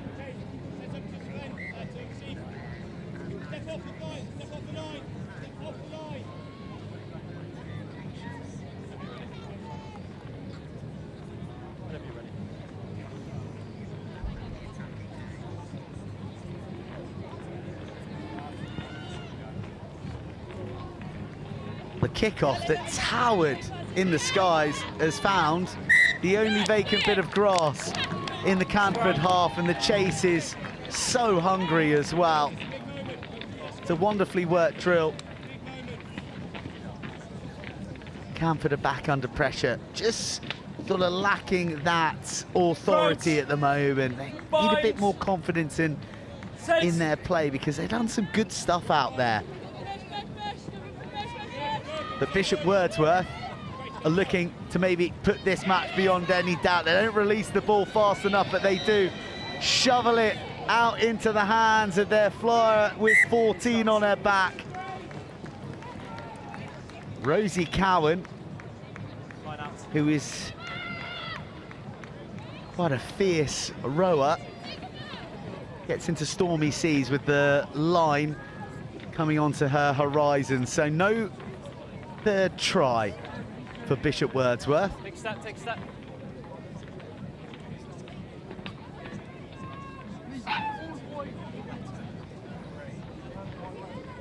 Oh, it's a tricky line out to take, and they're behind that line, tossing it forward, and oh, it's a real mess back there.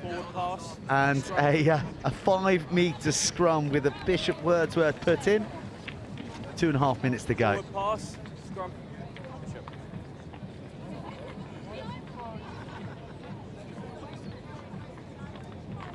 Crouch, bind, set. Hold line. Here come Bishop Wordsworth. Pass simply had to go. Canford, you're not going to run through them, that's for sure. Tenacious in the tackle. In fact, she wipes out 2 in 1. Like a plant in snooker. But at last, the resolve of the Canford rearguard is broken. They had to go around them. And it's the other 14, Millie Cowie. He scampers across for try number 3, puts the game to bed.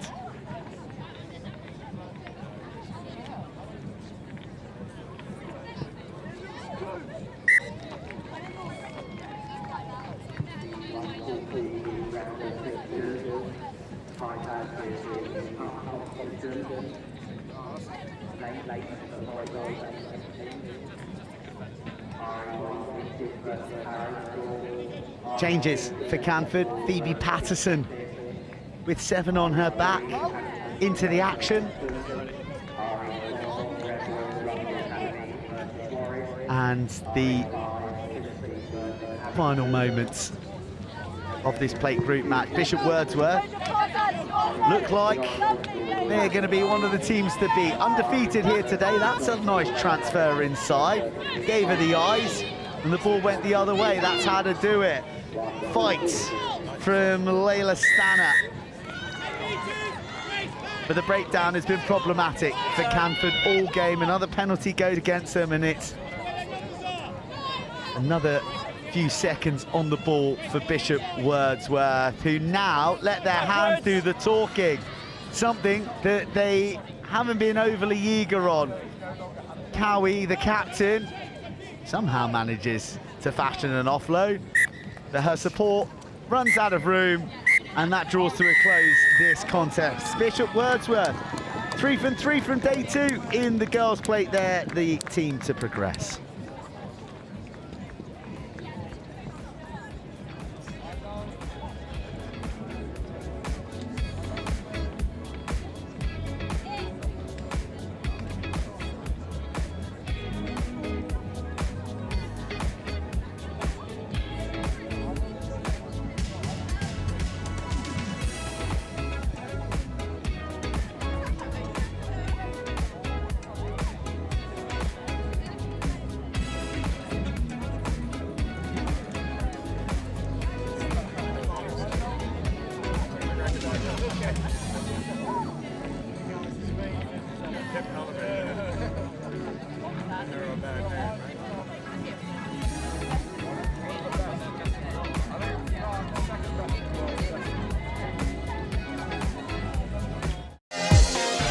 In the world of competitive sports, every advantage counts.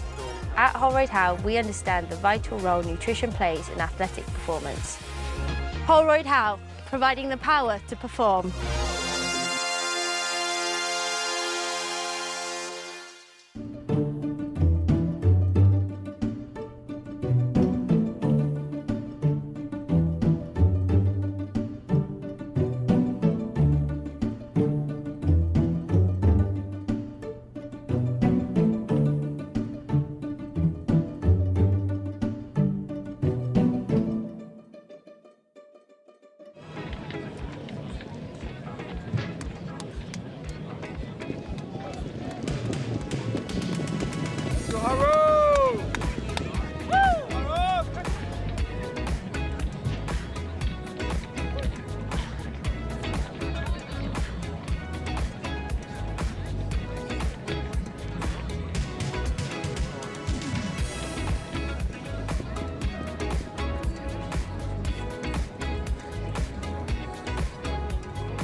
Hold on to your hats, everybody. We're back in the Boys Under 18s Cup, and if you can possibly believe it, this matchup between Whitgift in white and the Under 18 Continental Tire Schools Cup champions in navy blue Harrow is the plate competition. That is the measure. Harrow have defeated Beach and Cliff. They've fallen to Sedbergh, whilst Whitgift too have tasted defeat against Sedbergh, and wow, they put on a mighty score against Beach and Cliff. So this should be a cracker. They'll be hoping that Beach and Cliff can do them both a favour against Sedbergh and go to the abacus, but the first tussle falls the way of Whitgift. Well, first things first, isn't it? You've got to get the win and give yourself the chance. Can't believe that this is the second tier competition with all of these brilliant teams in it. Friday, eh? Friday on RE1. Doesn't get much better than this, does it? Jasper Abingdon, 7 on his back. Moving like a man with 14 on it. Oh, here's one with 11. That's Sasha Freshwater. Lincoln in CJ White. Freshwater. Offloads. Low slung, great balance, and a real burst off the balls of the feet. The offload was almost on, but it got shut off from Alexi Clapperton. Love a printed team sheet, by the way, guys. Yeah. So nice to have it tight. Fresh water, back on the ball. Clapperton feeds the speed of Orlando Moore. You ain't catching him in space like that. Been a nice, steady start from Whitgift, hasn't it? Got the ball, not rushed to do anything. Made good decisions around their offloading. There was one where looks like it could have gone, but there's a Harrow player in the passing channel, so they put the brakes on. And then when the opportunity presents itself for Orlando Moore, he helps himself to 5 points. Conversion on its way. Well, referee says no. Tough call, that.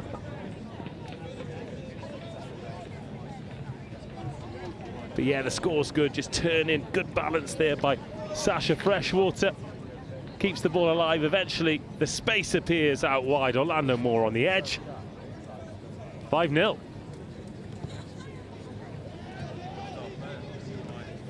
Towering kickoff that is gobbled up by the Hunters of Whitgift. And now they're really starting to enjoy themselves. Look at the zip in the feet of Jasper Abington as he takes it to the line. Can't get up again. But held and went back for more illegally. Harrow. Come on, Cam. Haven't seen them on the ball yet, have we? Haven't played a lot of sevens, Harrow. Lift it. Haven't played a lot of rugby, if you can believe it. Oh, here they go. Oh, strengthened. You can't run without your legs, though. Abingdon with a good low tackle. I was saying that before their semi-final in the 15s Cup, they hadn't played a game since December when they were out in Abu Dhabi at the World Schools Championship, or whatever that tournament's called.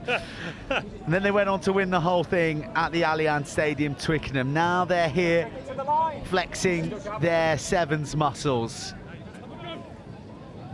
Looking to head back to North London with a plate. Beautiful hands, just the skills on show, the simple things on. Wow, that was whipped, wasn't it? A slam dunk into the hands of his support runner that was too hot to handle. Whitgift will take the transition. Whitgift will bully their way through. And Orlando, say no more, is off to make it a double on RE1. 2 scores for Moore, but I really like the way CJ White's playing. Just controlled the speed of everything there. It was him who took that beautiful clean restart to win the ball back originally for Whitgift, but just watch him here. The man wearing number 3 makes half a break with real power, real precision, but realizes he can't go all the way, so slows it down, waits for Orlando Moore to arrive. Moore, the arch finisher, and Whitgift leading by 12 points to 0. Just to expand on the point you made earlier about Harrow and not playing much rugby, it's a bit of a flex with their coaches after they invariably win something here on Friday at Roslyn Park. They'll say something like, well, they're not even rugby players. They are rugby players. I've seen it with my own eyes. And they're good rugby players, but they're coming up against better ones in this first half as it stands. Abingdon, he's been ever present in all the good stuff. Bowerman with 2 on his back and a head guard on his head, belying the playmaking skills. Gives it to Thurlow. Sebastian is shackled en route to the 22. Bounce back inside from another Sebastian. Seb Cox. Cox unlocks the Harrow defence and had his 3 tries in a very busy, very fruitious 6 minutes here on RE1. Very clinical as well. I mean, they're 3 scores up. They haven't really had any more than 3 opportunities, have they? And they are keeping the dream alive here. It's a great restart. Oh, keep winning the ball back, and this is a tough game. It's almost impossible out there for Harrow. Whitgift score, restart, get the ball back. And this a tough old 7 minutes here, but they're going to have a chance to reset very shortly. Harrow, will they have a closer scoreline? This is their last chance to do so before the half-time whistle. Oh, nearly.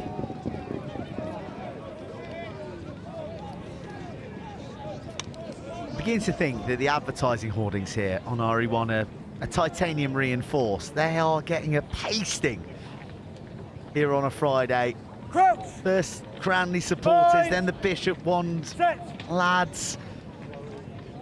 And I think these are ones following the fortunes of Whitgift, or is it Harrow?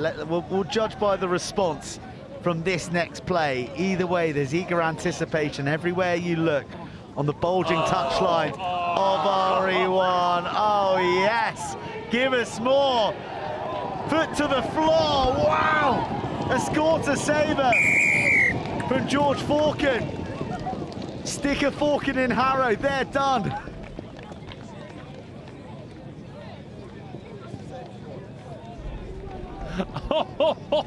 Have we just seen the individual try of the tournament? Yes, we've seen 100-meter tries. Yes, we've seen searing pace.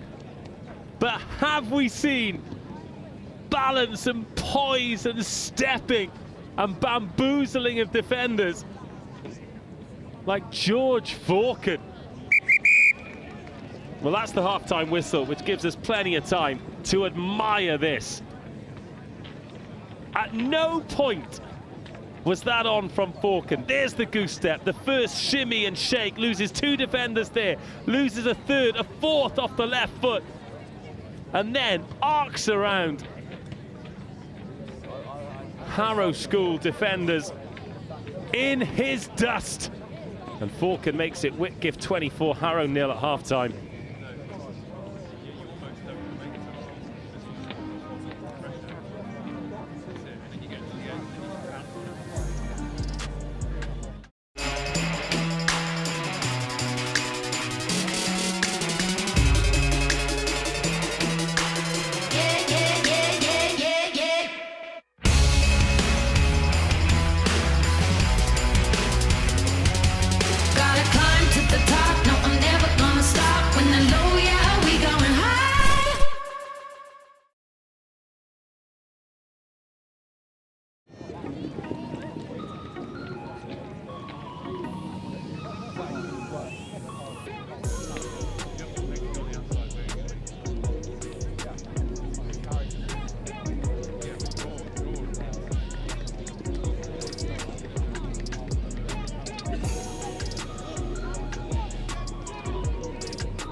Wow, Whitgift to put on a 7th masterclass in that first 7.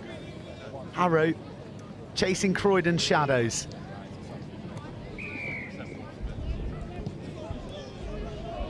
North v South.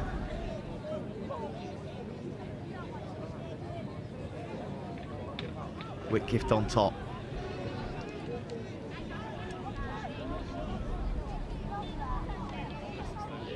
A bounce onto the outside arc. A lot of levers to deal with there from Noah's screen.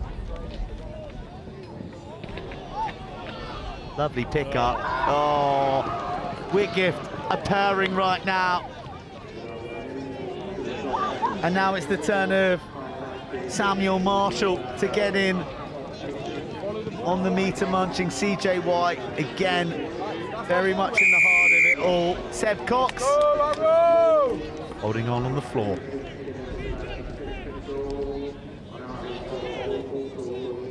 Oh, nearly. Nearly.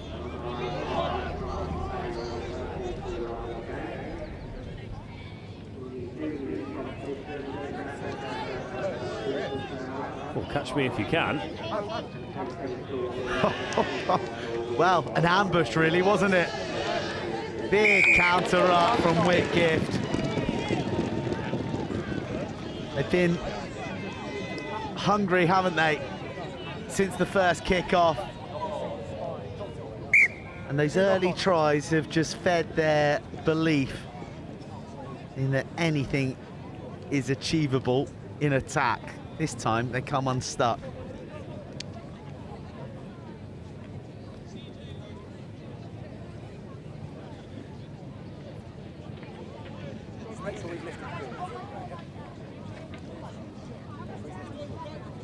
Crouch.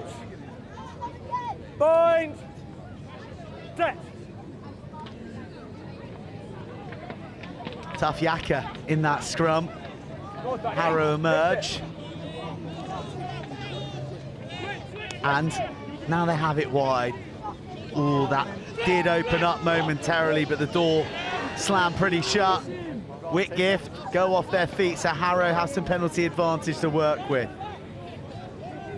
Advantage, not quite as long in sevens as it is 15. That is quite brilliant vision and execution. The chase is on, but it'll be in vain from CJ White, who, oh, wow, in a bid to get a little closer to the uprights. Harrow almost get themselves into bother. Good commitment from White, especially given the margin with which they lead. Conversion no good, but the try certainly is. Harrow on the board.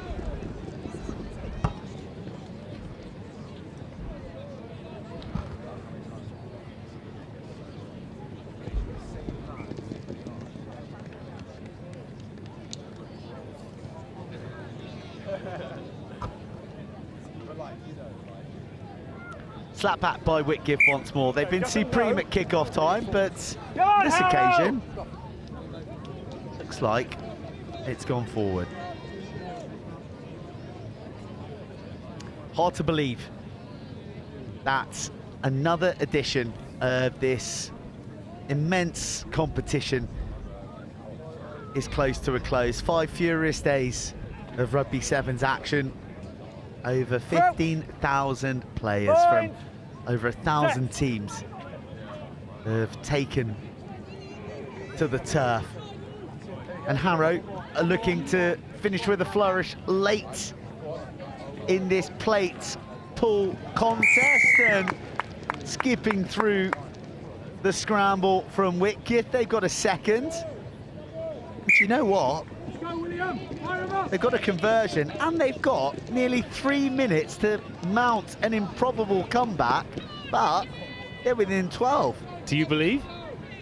I never say never on RE1. That's the golden rule. One thing we haven't had yet is a proper 4-score comeback. This one's hanging too. Here we go.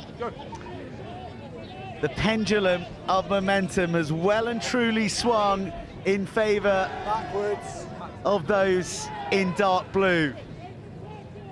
The ball bounces backwards, but it's lost forward in the contact there. No advantage being played, but Whitgift may not want it. Get it, William! Come on! Get over here! Quite some time does Louis Johnson, and then wins a penalty. No rolling away from Harrow. Thurlow to Marshall. Now it's Bowman. He puts it one more along. It's tired tackling from Harrow. And Sasha Freshwater dips in for another try for Whitgift. Good for the win, aren't they, Whitgift? There was the little bit of belief that we were going to have a bit of a grandstanding and a big ending, but I think 29-12, a fair result here, and Whitgift have been excellent, and might not be enough, but they're giving themselves every chance.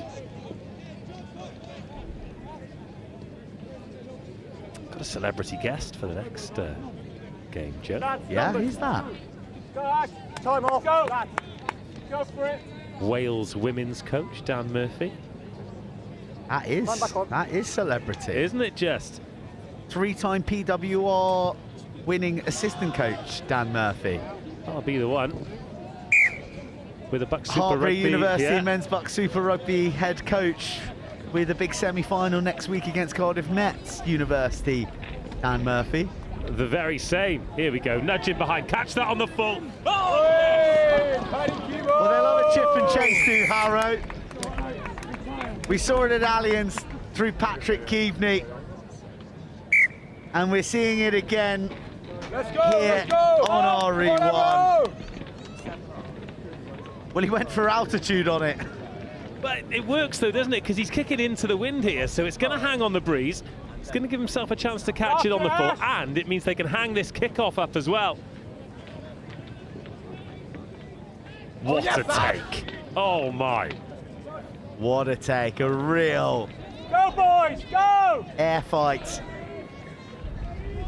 This will be the final act.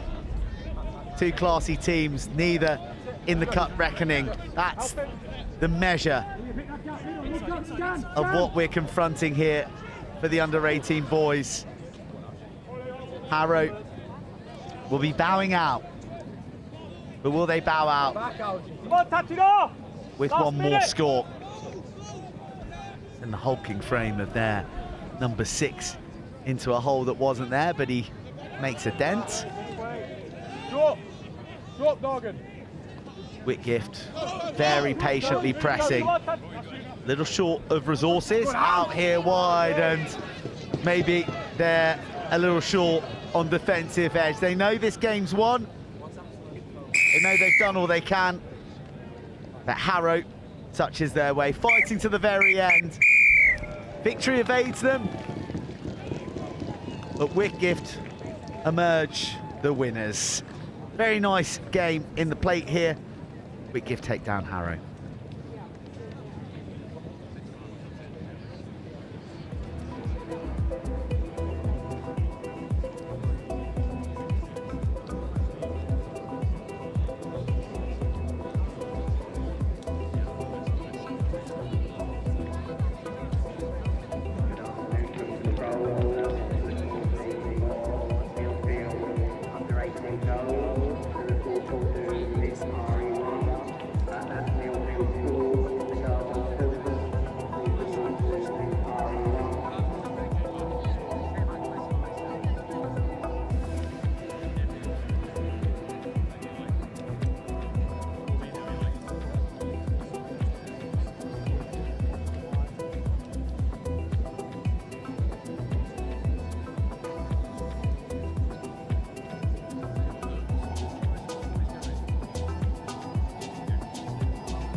Bit of girls under 18s action in the sunshine here on the final day of the Howden Roslyn Park National Schools Sevens. And 2, the Southwest's, well in fact 3, as the Southwest finest, because we've got Hartpury University in the red jerseys. We have got Millfield in the green, blue and red hoops. And we have got, well in fact I might have to get him to list the number of jobs he's got at the moment, but he is Hartpury Bucks Super Rugby men's coach. He is coaching Wales women in the Six Nations. He is coaching Hartpury women, Gloucester Hartpury women. He's going to put this headset on so we can actually talk to him as Hartpury are on the break here. Some lovely handling up the left-hand side to challenge the defence in behind. And good afternoon to you, Dan Murphy. Can you hear? Yeah, I can hear you. And we can hear you too. Ah, great stuff. Good work, you're on now. Busy time for you. What are you doing here? I thought you'd be at the Vale today. No, coming here, supporting the guys that are playing. We've got 2 under-18s team here today. We've got the women out here, and we've got the guys playing. I think they're playing on pitch 2 after this. Are they on pitch 2? They might be on here, actually. So you might be stuck here for 40 minutes, not 20 minutes. I'll be able to bore you guys for a bit longer then. Oh, lovely stuff. Let's just check the schedule. Millfield and Tunbridge on here next, so you have got to go over there. Yeah, sorry. Right, results so far then. Hartpury University beating Christ College Brecon. Lovely part of the world, Brecon. 44-5, and then beating the Hayes School 41-0. As for Millfield, well, they fell to the Hayes School and then beat Christ College, so it's a must-win game for them to try and create the opportunity to go through. But victory here for Hartpury takes them 3 from 3. I think they'd like to leave a big dent on this tournament after a disappointing day in the Ace Colleges yesterday. That is taken on, picked up by May Ponsford. Oh, the offload good. Some space here on the left-hand side. And an excellent try. Good turnover, quick, move the ball to space, and away we go. And Molly Lewis, the one who dots down. A lot of rugby players. Dan, I mean, you've got 2 teams here. This is the under-18s girls. There was another under-18 team yesterday. Of course, the university team, women's team, going great guns. The men, you got through to the semi-final of Bucks Super Rugby. Gloucester Hartpury winning Premiership Women's Rugby again, and providing a whole host of internationals across the 6 nations, including the Wales team that you're going to be coaching or have been coaching in the championship. It feels like a pretty good time to be. What's that on your chest? Is it an acorn? Yes, it is an acorn. That's exactly what it is.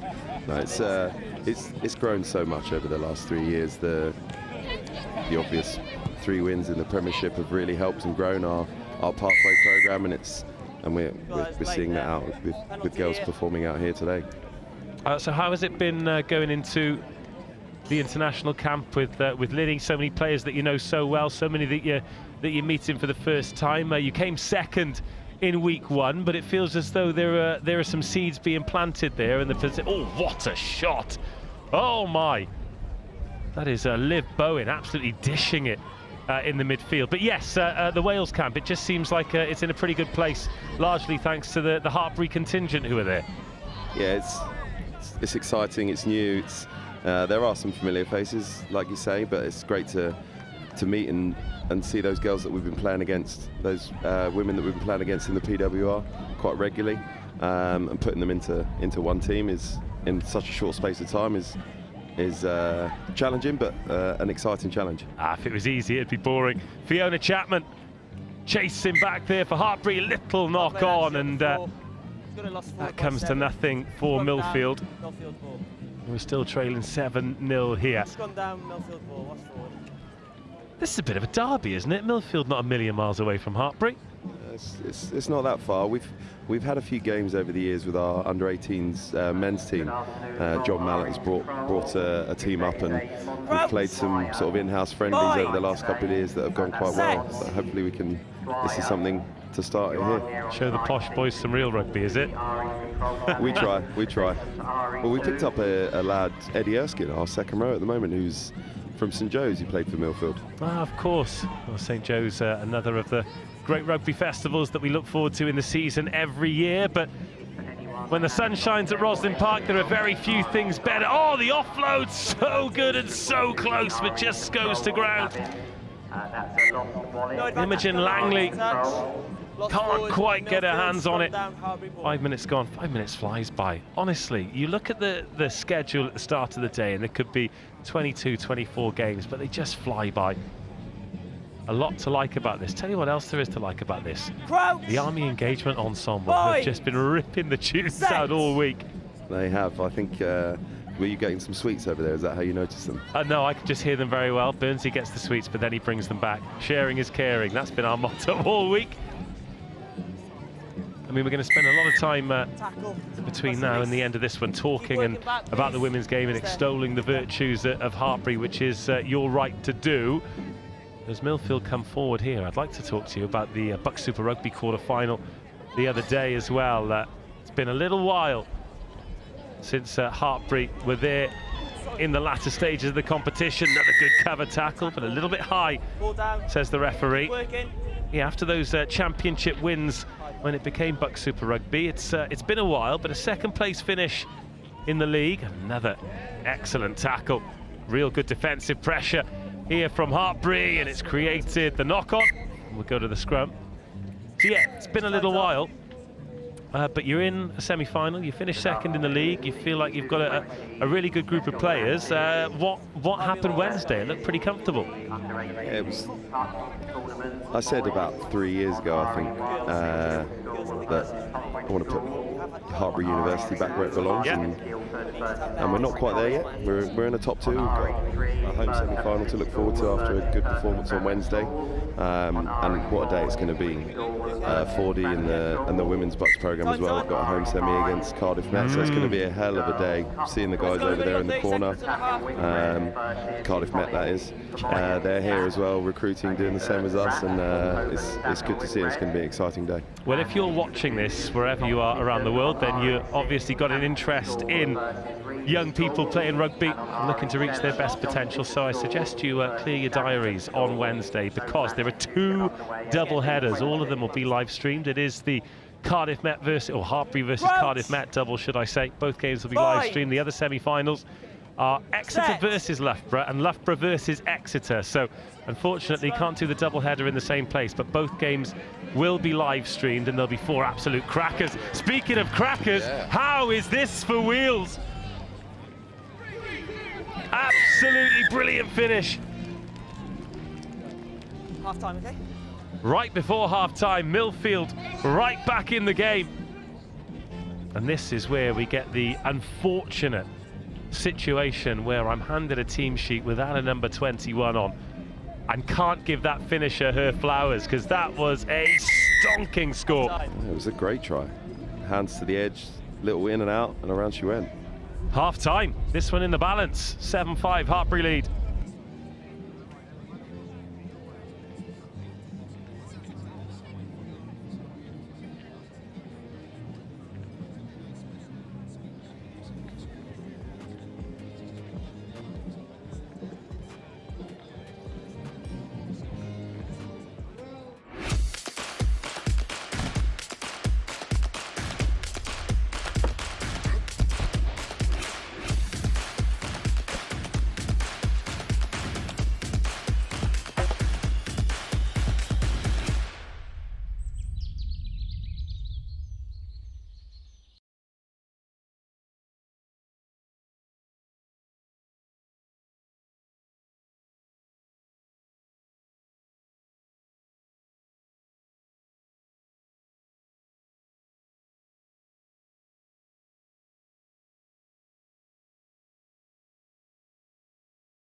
Right, second half, game in the balance. Beautiful conditions here, but the breeze picking up, and just like that, oh, it's good cover.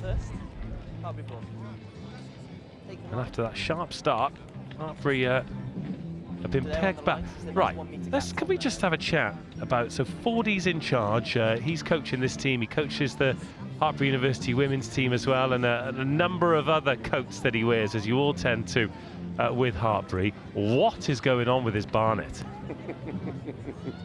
Well, he was a Hartpury student, so he... Does that explain his terrible lid? Yeah, I think it could be, yeah. He's got a little bit of a rat's tail going on there. He's, a little bit, it's an infestation.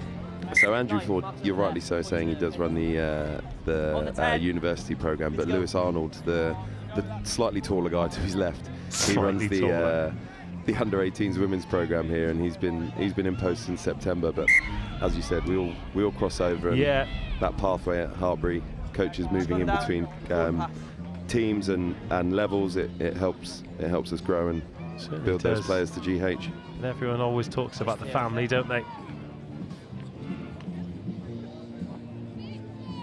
Yeah, do you know what? He's just smiling up at you, and he's got no idea you were just rinsing. Do you know what? Genuinely, I feel as though Rosslyn Park, the National School Sevens, if there was a barber here, they'd do a roaring trade. Do you not think? Just in one of these tents around pitch RE1. Yeah, I'd be swerving it, but I think there'd be a few haircuts done. Oh, offside. Dan Murphy asking for tempo. Oh, piston line bend, and now into the 22. Sliding off another tackle. Extraordinary strength up the edge. Sky Kaiser putting Hartpury on the front foot and winning the penalty. Whoa. What a fend. Who taught her that one? Mark's there, make sure it releases your hands, please. I think it was your talk of her 40 getting a haircut made her angry. Exactly. Hey, get your fuel from wherever you can. Lovely bit of footwork and a powerful finish. Liv Bowen puts Hartpury further in the ascendancy.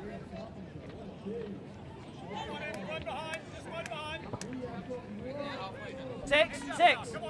Come here. We spend this week, talking about great handling and fancy footwork, lovely moves, but sometimes in rugby sevens, you just need a little bit of physicality, and Hartpury have absolutely brought it there in spades. Rugby's a simple game. Run forwards, pass backwards. Yeah. Isn't it just? Well, now Millfield with a little bit of work to do. Don't just need a try, they need to convert that too. One thing, it seems as though you do very well at Hartpury. So this is the, college girls, they're all under 18s. That's not quite going to go 10. So this will be a free kick on halfway to Millfield. I genuinely wouldn't be surprised if some of the names on this team sheet here, they'll stay on to university, they'll play for the Bucks team, they'll stay on after Bucks, they'll play for GH. You maintain players, don't you? You retain them very well. It's how we're set up. It's both sides, the women's and the men's game. We have similar pathways on both sides, and I think the beauty of it. Clean break. It's going to be a second score for this brilliant and dazzling 21, and she is keeping her team in the game. Not only that, she's going to take the drop goal to try and level things at 12-12 here, and she has snuck that on the inside. 12 each. So what do you do then? Do you sort of build a wall, an electric fence? Do you trap them in so they can't escape? Well, no, that is the answer. We have an endpoint. That's the main thing. We have an endpoint. We have a goal at the end. Gloucester Hartpury playing in the Premiership, Hartpury University Championship side playing in the Championship.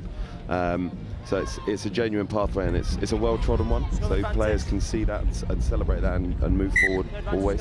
And also there seems to be crossover as well, doesn't there? I mean, you've got the likes of Mo Hunt and World Player of the Year in Zoe Oldcroft and people like that. But because they are there, and because it is almost like it is a campus, but because it's a small community, those players are almost within reach, aren't they? They're people you can communicate with and say hello to, and it's not an us and them. It is one big group, and that's quite a special thing. Yeah, definitely. And it's how you learn. You learn habits, you learn actions, Like Steph Else over the last 5 years has been learning off Zoe Allcroft. And now she's developing and growing into her own self, and it's amazing to see you rub shoulders with these people constantly, and it helps you build and grow. Now Millfield, they've not led in this game, but they're level for the first time since 0-0, and they've got a little bit of possession and territory, and they're skirting away, and Sky K has put them ahead. They have hung in the fight, and they've taken the lead here. And there is, 1 minute to go on the clock, and Hartbury up against it for the first time. Again, it was a lovely try. Ball to the edge, in, out, and around we go. Well, I'm always up here on our scaffolding position, celeb spotting, and obviously I've spotted you in terms of celebs. All the nudges just wide, so there's still a chance here. A converted try will do it for Hartbury. So we take another look at this finish, but tell you who's just gone past. Speaking of great finishes on the edge, Martin Afire. Martin Afire is here. Well, his son Tyler, he's at Bath University, and he went to, is he Harrow? No, who's next to Harrow? Is it Blundell's? Anyway, he's here. He scored a couple of tries for Bath in the Bucks Super Rugby quarter-final, where they came second against Cardiff Met, but a phenomenal game of rugby. But yes, if you're one of the younger rugby fans watching here, you are watching Hartbury try and go into the corner. Brilliant cover tackle, but not held, and Hartbury searching for the score that would level with the clock in the red. The ball game's here. There's acres of space on the right, but they've gone to the left. They're queuing up with width here, Hartbury. Good work. Stay there. They've got 3 players unmarked, but they've scored the try in the left corner to level. A tough, tough kick to win it, but what a response from Hartbury. An amazing try-saving tackle from the Millfield 21 again, who set up the 2 tries and scored one of them. Give us a name. Yeah. Mark's here, okay? But if this goes over, I think the Hartbury bench are ready to explode, but the strike isn't great. The full-time whistle will go. It finishes 17-17. Cracking game of rugby. You're asking me, are you in? The answer is, I don't know. Let's try and work through this. Let's try and work through this together, because you've got to make your way over to the other pitch.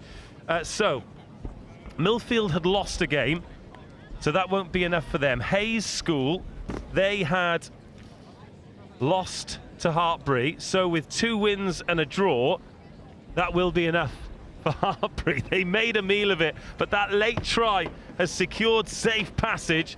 Finishes 17-17 between Millfield and Hartbury.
Back into the boys under 18 Cup. Two famous teams at this level, at any level of rugby. It is Millfield versus Tunbridge. Tunbridge receiving the kickoff in the black with the white shoulders. Millfield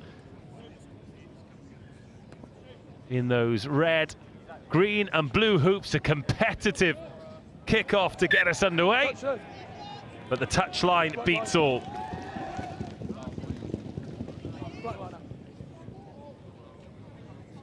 Black line out. Black line out, off no phone in touch.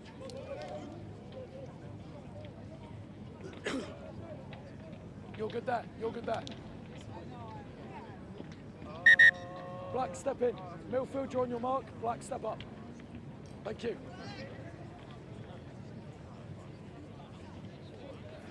So it's Tunbridge with the first attack of the match after that ball went dead. That's received by Fred Scarbeck, taken on by Toby James. Big ball out to the pace, and they've got some pace as well. Lovely offload. It is free and easy from Tunbridge, and Millfield having to go into reverse. Fred Scarbeck again. Nice ball out to Henry Hargreaves. Hargreaves, little switch inside. And Zuriel. When Zuriel's on the ball, you've usually got trouble. Now Tunbridge, they've worked it to the left. Now they work it to the right. Timing of the pass could be enough here, and it is. Subomi Kabojo with the first try of the game. Tunbridge stretching Millfield, all ends up and getting that opening score, and a cracker it was too.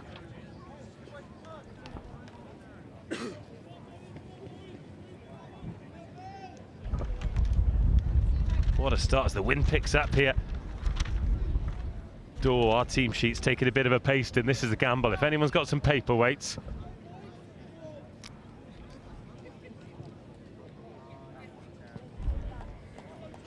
Unsuccessful with the conversion, but a really tidy start from Tunbridge.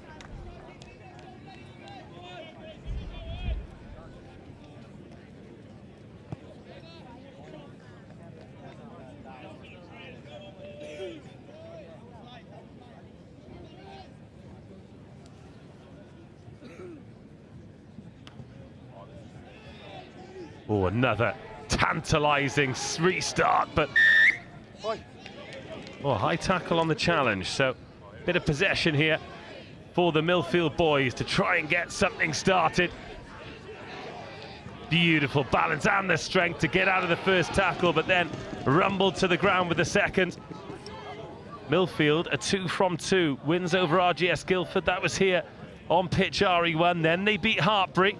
Can they make it 3 from 3? They're going to give themselves a good chance here. Cover tackle's good, needs an offload. There's not one there. And so Tunbridge, they need this one to stay alive. They beat RGS Guildford but lost to Hartbury. And Hartbury, they beat Tunbridge, lost to Millfield. So there's some maths to be done, but it's a must-win game for Tunbridge.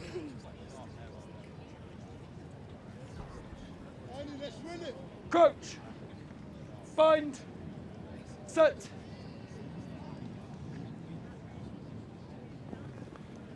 Now Millfield's turn to defend. Oh, serious defence as well. Oh, offload round the corner. Here's a good one. Hamish Taylor for Tunbridge is whacked into touch. And Millfield, oh, wanted to play.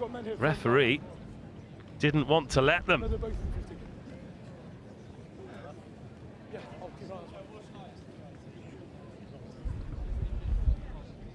So they're going to have to make it a little bit more formal. 4 minutes gone here as the wind has picked up. Connor Donoghue finds his man in the middle. Ben Morrow, lovely balanced runner. He's got Saber Carver. Carver is going to do it all himself.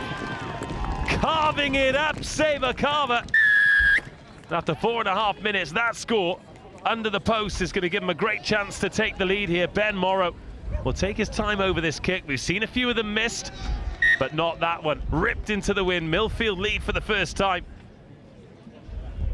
Saver Carver, straight from the line out. Connor Donoghue just gives himself some space, gets it into the middle. Morrow feeds Carver. Carver round the outside. That stop and go, those seeds of doubt planted in the defence, and he has the wherewithal to take it under the poles. He's got back in business, and he's brought a deck chair with him. Big fan of his work. Well, that one's knocked on. Advantage here. Tunbridge tossed back in field.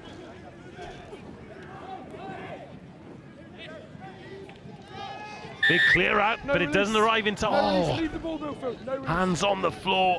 Big let off for Tunbridge there. They didn't resource the breakdown. The Millfield hands beyond the ball, giving these boys in black and white another go and another chance to break three. Lovely pass inside. And Fred Scarbeck gives Tunbridge the lead again. The boards are banged by the boys from Tunbridge, who've made the journey north to be here. And so far,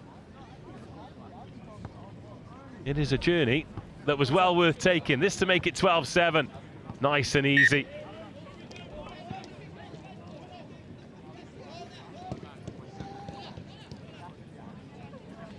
One second.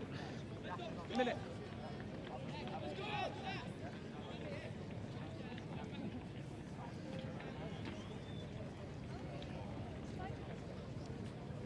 Fred Scarbeck on that trailing inside line. Millfield, no sooner have they taken the lead than they find themselves 12-7 down. I think Henry Hargreaves might have snuck offside there, and he is bouncing on that second ball. He's got an advantage too for the knock-on. And this good news for Tunbridge, 20 seconds until half-time. And the chance for a third score that would really stand them instead. Must-win game for them. If Millfield get it, they're through. If Tunbridge get it, then there's some maths to be done. Or missed tackle. Soon made up for by Sam Gill. Oh, a massive gap has opened up, but the cover defence brilliant. Millfield on the back foot. Tunbridge very much on the front foot, bouncing towards a third try. But it's a little bit loose. Clock now beyond 7 minutes. This will be the last act of the half. It's turned over by Millfield. They had the advantage. They don't have the knock-on advantage anymore, but they do have the advantage of striding into the Tunbridge half, where Evan Morris can pump the brakes, score the try, and kick Millfield into the lead just before half-time. He's handing the responsibility to Ben Morrow. And thus ends a breathless opening 7 minutes, where the leaders changed hands 4 times. It's Millfield 14, Tunbridge 12.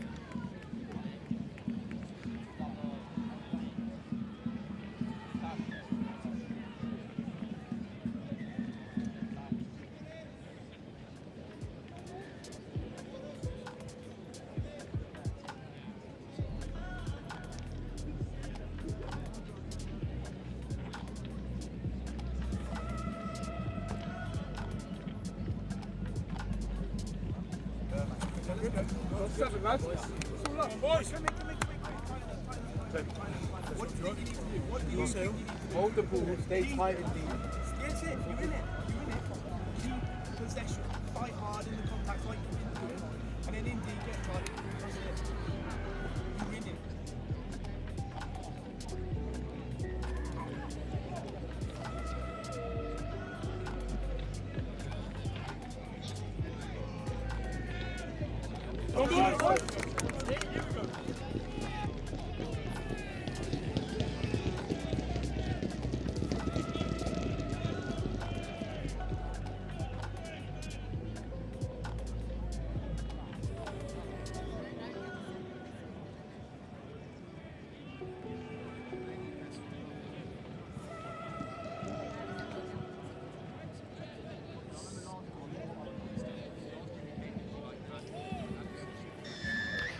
It is a complex picture at the top of the pool.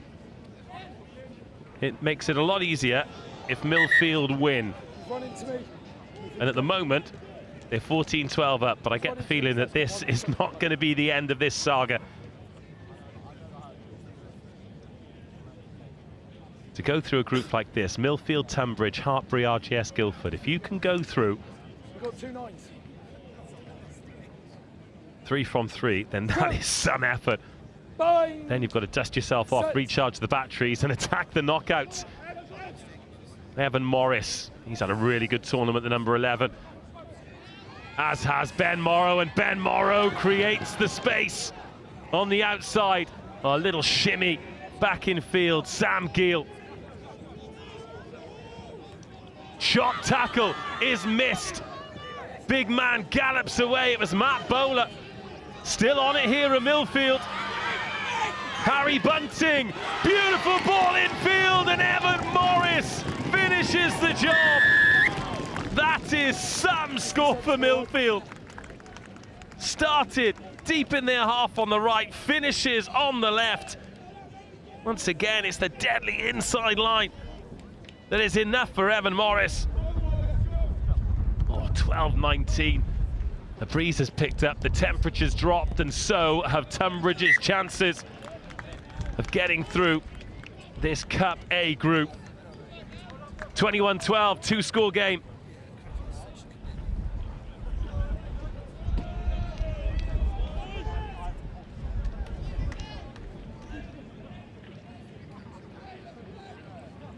Which is effectively a 3-score game because Tunbridge need to beat Millfield by 7 points or more.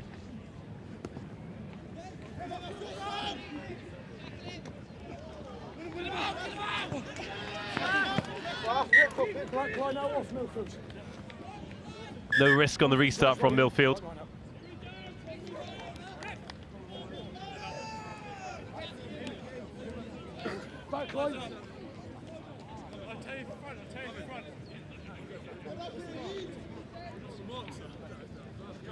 Big line out here for Tunbridge. Essentially need 3 tries without response, and they've got 4.5 minutes to get them. Oh, to the middle. Just about got away with it. There's a little slither of a knock on there from Millfield, but the advantages don't last long.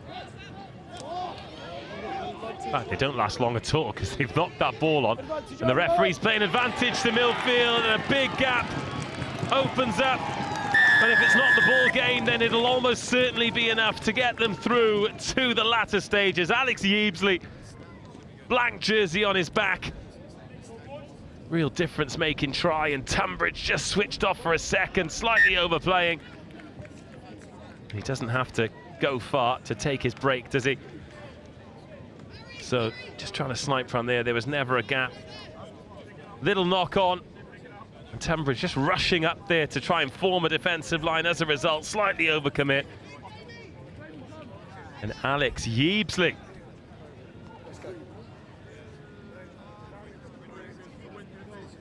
Oh, it's becoming a bit cruisy for Millfield now, isn't it? That's not going to go 10. 3 minutes to make a miracle for Tunbridge. Straight out to the edge, Luke Clayton. Oh, big pressure, great tackle. This is relentless stuff now from Millfield.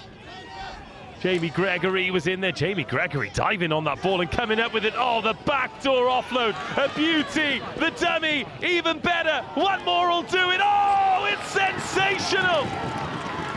Hands for days.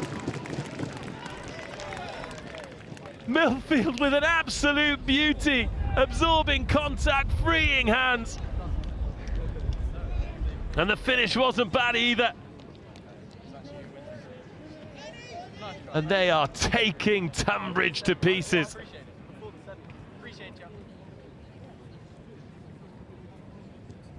And of course, they've added the conversion. In fact, all the tries have been converted, but let's take another look at this beautiful stuff. First of all, Jamie Gregory sees this loose ball, dives on it, and then look at that, flipped out of the back door. Matt Bowler gets around the first man. He can free the hands. That pickup, brilliant. The offload by Donahue, absolutely outstanding. And then the finish from Saver Carver, second try for him.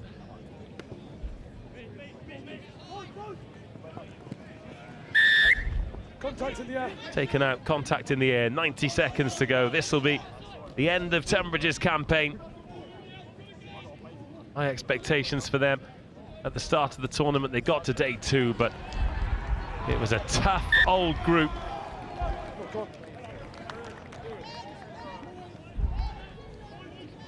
And this victory for Millfield will also snuff out the faint hopes that Hartbury had of getting through too. Yeah, you're good. He's on the mark.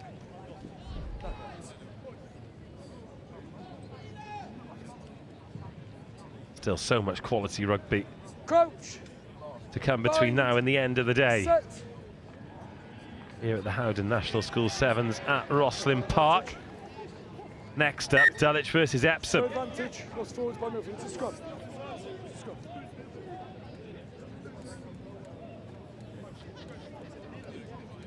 Tanyo Porky Pie. There's a game before that, but the Sox hasn't updated. We're still waiting Back. Behind the line. for the result of the draw. Crouch. Bind. Set.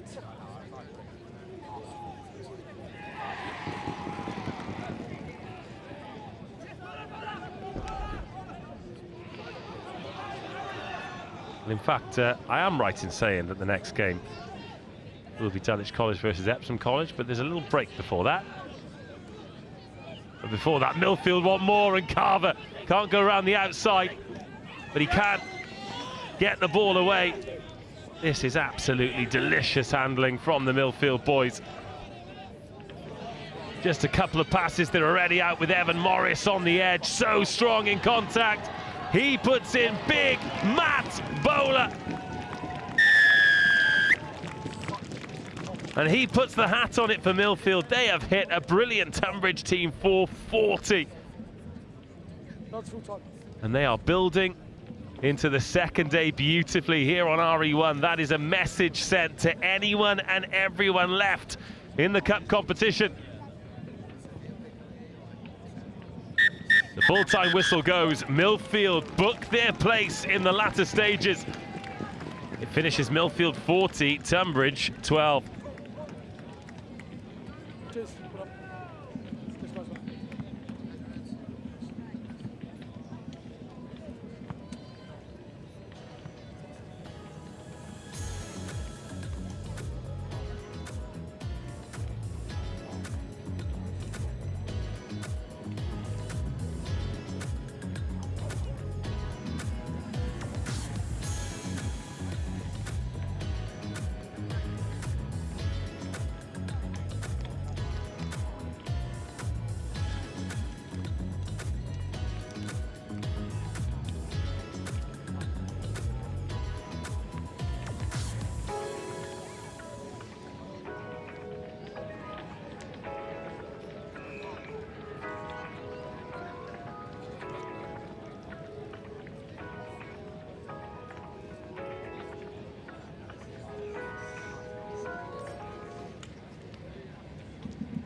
Where's that triangle? Oh, you're lucky.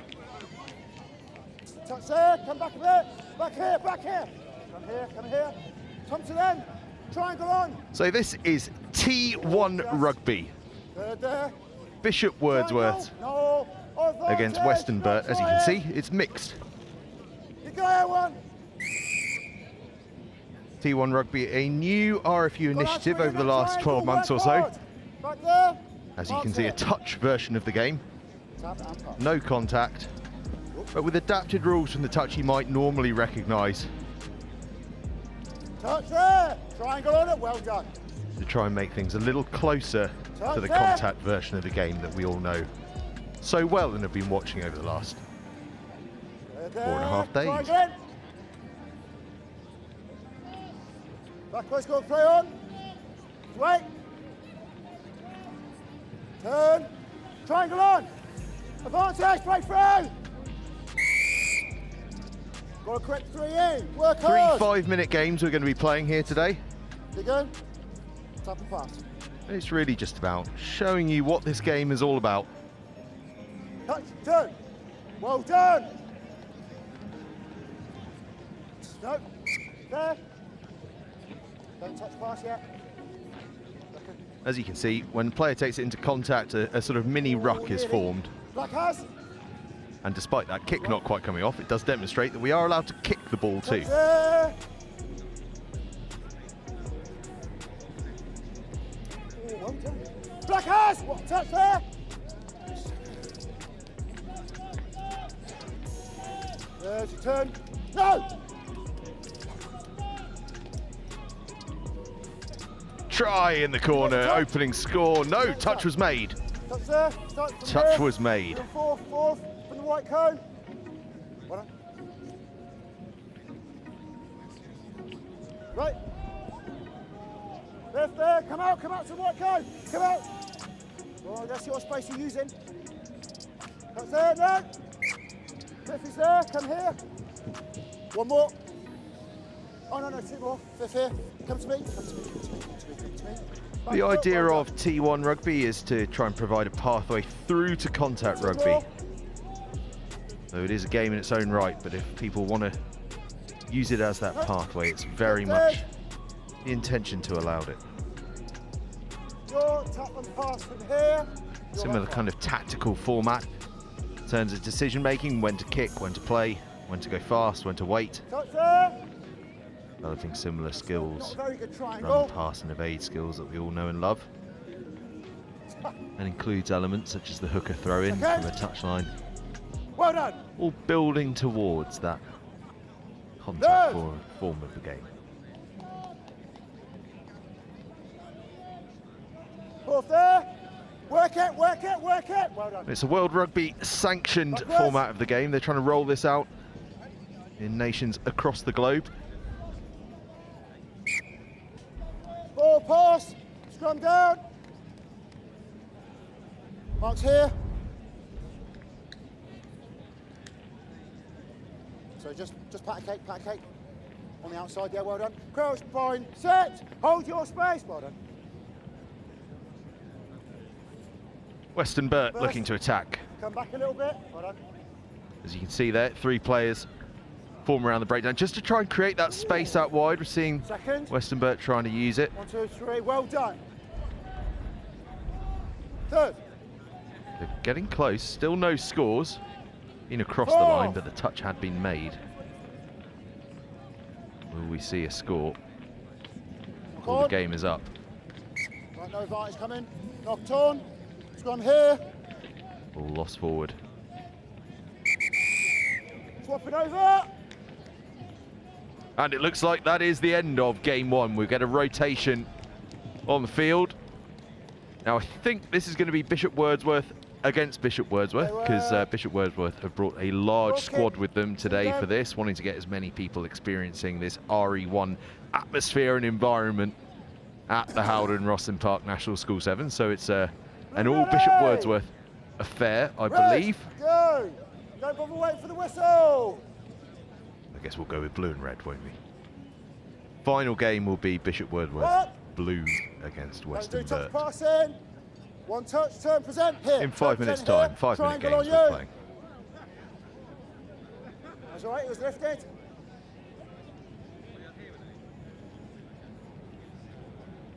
Was away, backwards, red has. See a few referees patrolling the touchlines, Well done. keeping their eye on this, seeing if they think they might be able to have a hand in there. Neil Wiskett from Millfield has just walked along below me, who's been refereeing over the last few days with great success, I might add as well. His Millfield side are doing very well in that boys competition, aren't they, in the under-18s? Well done. Here in T1. Touch form of the game. Bishop Wordsworth, blue on the attack here. Go back to the white card. Snaffled out though by Bishop Wordsworth, red. Now we're going to see, oh, I thought we were going to see a line out, but there wasn't a foot in touch. The tackle was made. Work this in. There. Lovely Forth. footwork. Work it, work it.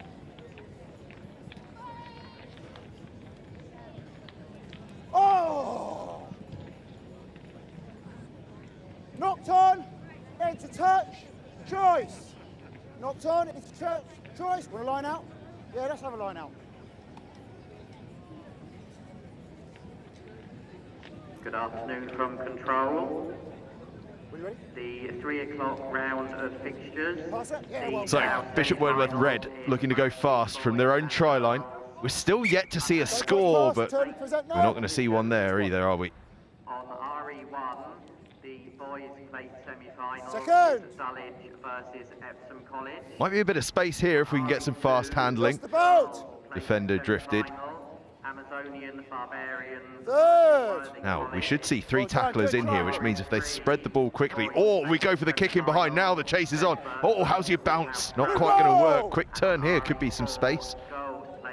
Broken field. Touch one. Sonny Bill Williams-esque, the way that ball was being held. Oh, cross field.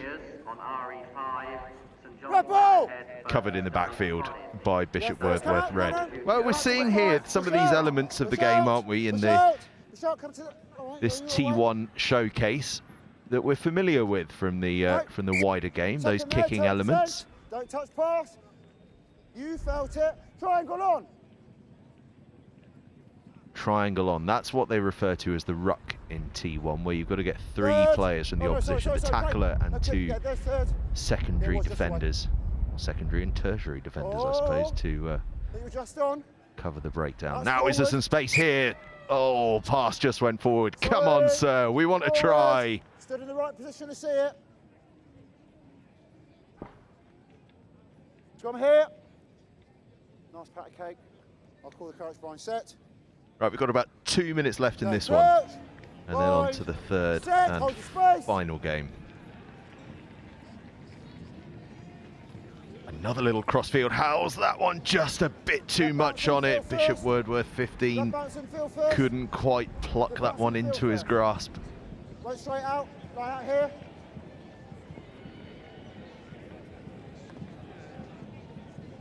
Just here. After this game, or after this T1 showcase, we are moving into the business end of the day. It's knockout rugby from here on in. Trophies will be awarded.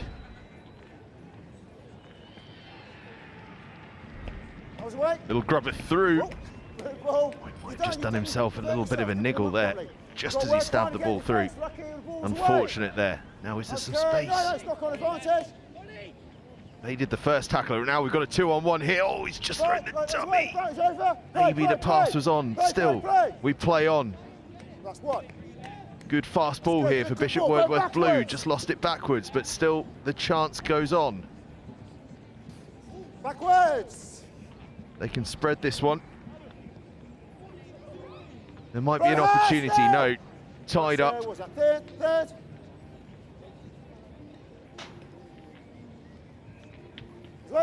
Oh, big wide pass comes in. How's the bounce? Knock on. Knock on, lost forward. 30 seconds left to play. In fact, ignore me entirely. That's the second game over. Into game 3 in T1. Now this is going to be Bishop Wordsworth Blue against Western Burt. You on the ball, don't you? I believe this is the final game of this T1 showcase.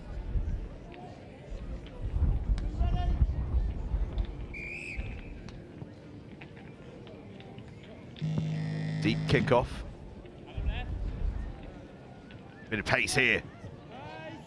Having a look around the outside, or if there was a little switch on there, they might have been able to get away. Could this be the first score of this T1 showcase? Number 14 gets it down.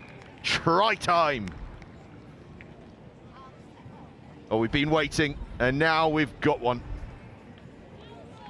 A first T1 try here at the Howden Rosslyn Park National School Sevens. Some nifty footwork to begin with. Well, he was looking for another pass, but no need.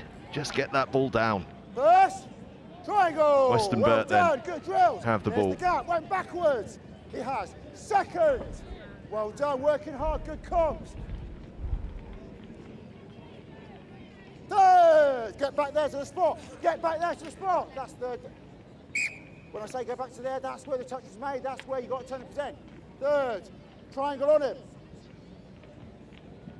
Yeah, well done. Okay, just about. Right. Too many steps, turnover, tap and pass. Too many steps, so the ball is turned over. It's about the teamwork. Okay, well done. Chip comes in, straight out into touch, was it? Yes, just was. Oh, we could have let that one go. We might have had a second try. Line out here. Oh, so close. Now we're going to see a line out. I don't think we've seen a line out yet. You'll see that we do get a classic line out formation here in T1. A proper hooker's throw in. Oh, it's a shifty one to the front. And a little cheeky kick as well. It's caused absolute chaos. Knocked on into an offside player. Knocked on into an offside position. We go on. Penalty, Western Burt. Oh, cutting back the other way, but the touch came in. Back there. I would like to see someone put a kick in, because there's a load of space in behind. Oh, the intercept nearly on. Oh, fingertips on. It'll just be a knock on. Turn, where are you? Where are you? Where are you? Well done. Third. Turn, working hard. Well done, defence. Oh, knock. Oh, getting a bit of commentary from the referee here. Oh, he knew there was something on there as well. Oh, substitutes. Scrum here. Yeah. 3-3. 3-3. Hold the space. We're just short of a scrum half here, but we've found one. You stay there. Ball is in. And ball is away. Touch first. Well done. Now the space here, if they can shift it through the hands or by foot, the chase is on. If the ball just sits up here, we could have a score. No, it's been well covered. That's superb work from the Bishop Wordworth 2. Then the deep clearing kick comes in, but it's going to run dead. That go dead. Your scrum over here. And we'll come all the way back for a scrum. Big attacking platform for Western Burt. Chance for them to level up. Scrum here. Kicked all the way dead. Crouch. 3-3. 90 seconds left to play. Line set. Hold. And after that 90 seconds, There's the touch first. we move into the big portion of the day. Oh no, that's knock on. Knockout rugby, starting with the boys under 18 plate semi-final. Knock on. Scrum. You have time to complete the scrum. Time to complete the scrum. This whole place is going to be at fever pitch Set. Hold. for the next 2.5 hours. Hold. Oh no, I like that. Big crossfield kick comes in, bounces infield. You rarely see that. It's well dealt with by Western Burt. First. Triangle. A bit of quick ball. There's some space on the far side. Oh, they've gone to the blind side. There was an acre of space the other way. Still, they keep the ball alive though. That space is still on, but the referee pulls them back. the tackle had in fact been made. Another crossfield kick comes in. Now that we've seen the door unlocked on that front, everyone wants to have a go. That's a lovely little hitch kick, isn't it? And now the little chip comes in again. There's 3 players in the backfield. None of them want it. Oh, where's the ball going to land? It's been tidied up by number 2. He's been busy. Try and go. Number 2, hasn't he? Second. Everyone learning as they go here. We're starting to see some real innovation. Now there's a 3-on-3 here. Kick comes in again. I think the kick has gained real popularity in the last couple of minutes, hasn't it? And we're going to come back for a penalty. I think someone was offside there. Yeah, no triangle forward. Nice big play, offside.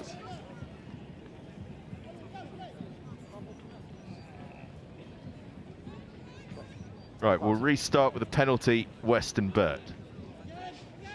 Oh, and another kick. They really have got a taste for it now. That's been fielded in the backfield. 14's got it. I wager he's going to grub it through. Yeah, there he goes.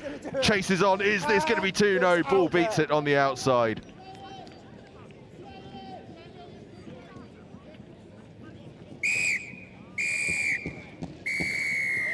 And that's that. Final whistle goes.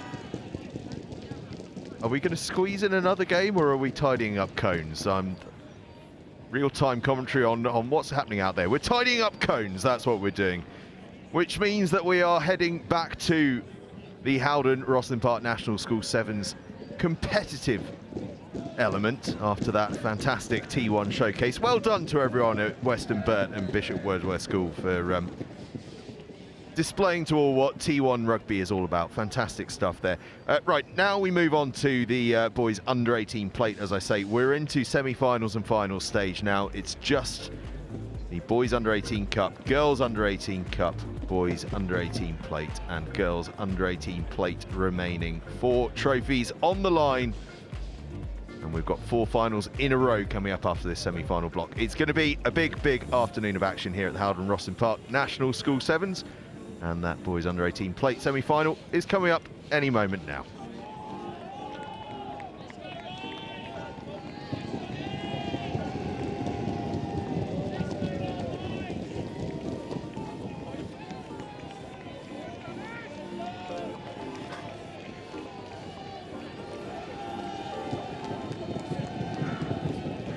It's business time here at the Howden Rosslyn Park National Schools Sevens. You know it's serious because we've got ARs for these. We have got the plate semi-final, Dulwich College in the black and blue hoops, Epsom College in the blue and white. If somebody, anybody in this beautiful rugby metropolis can find us a team sheet for Dulwich, it'd be greatly appreciated.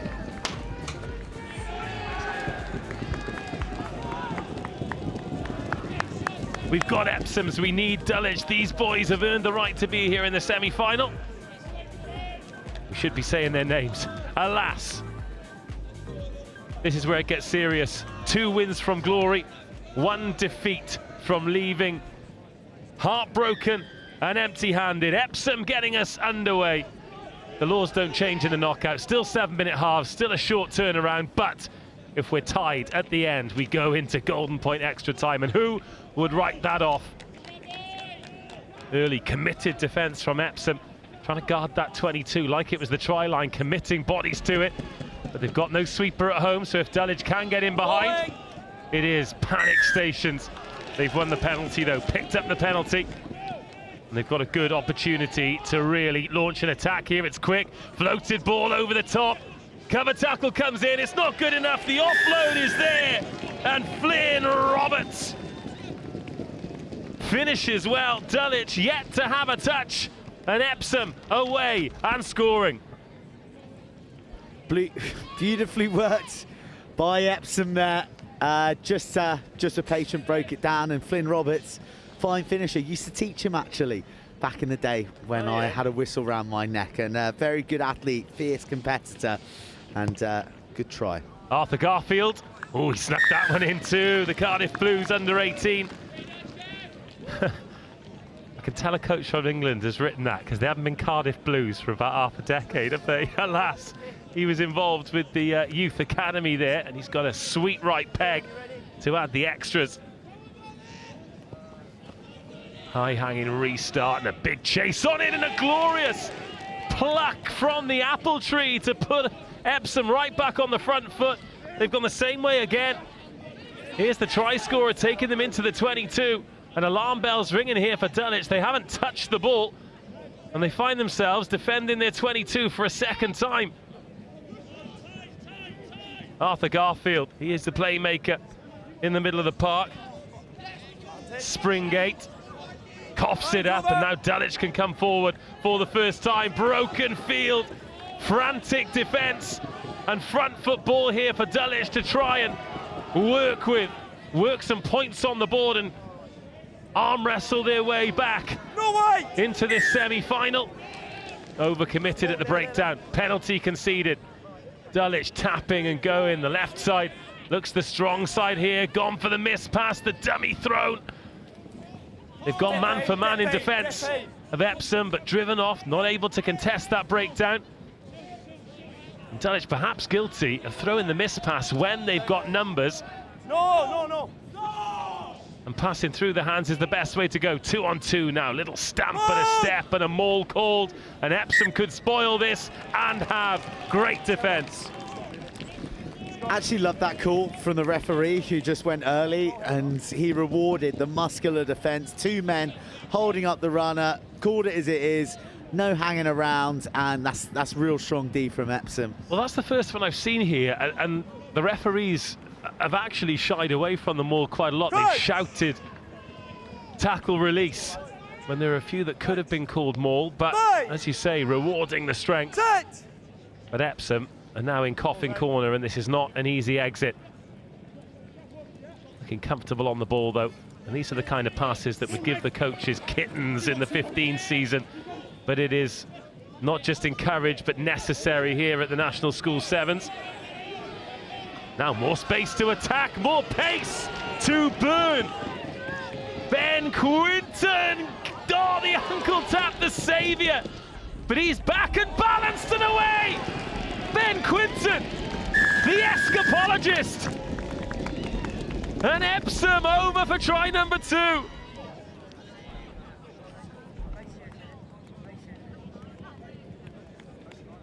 Unbelievable from Ben Quinton, who just flat out refused to be tackled, even when they eventually got him tumbling on. And with the determination and desire to make sure his name was on the score sheet. And this kid has gone from serious range, 80 meters. Oh, we love a tap tackle, and that's up there with the best. And then the fight to get up and fend. He is going to be absolutely goosed. Little 360 for flair points as well. We're getting to the point in the tournament with just these semi-finals and finals to go. A few games on the outside pitches, but all concentration, all eyes will be on pitch RE1 as we work towards the last one, the men's under-18 Cup Final. Before that, 4 finals, 4 trophies to be awarded at the climax and conclusion of the Howden National School Sevens here at Rosslyn Park. Finally, some time on the ball here for Dulwich College. Chop tackle, serious chop tackle. But now a gap to attack. A little bit lazy at the base there from Epsom, and Dulwich putting down the hammer, but not able to drive the nail home. Play the ball! Oh, Epsom have somehow won that breakdown. I thought the referee had called Epsom off it, but he rewards them again, defending bravely in their 22. Oh, they're just hungry for time on the ball, aren't they? Consumed by the tentacles of the number 11 of Dulwich. I think that was knocked on when he went to ground. Well, 2 commentators versus a referee and an AR. It's 2-on-2, and they get the deciding vote, but it's not going to matter. Oh, yes, please. Hands like shovels for Ollie Waugh. Pops it out, brings it back, goes over in reverse, and beep, beep, beep. Epsom are 3 scores up.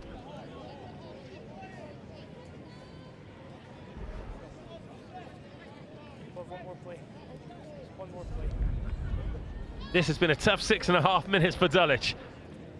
3 chances, 3 tries for Epsom College. And Arthur Garfield does it again. Epsom 21-0 up.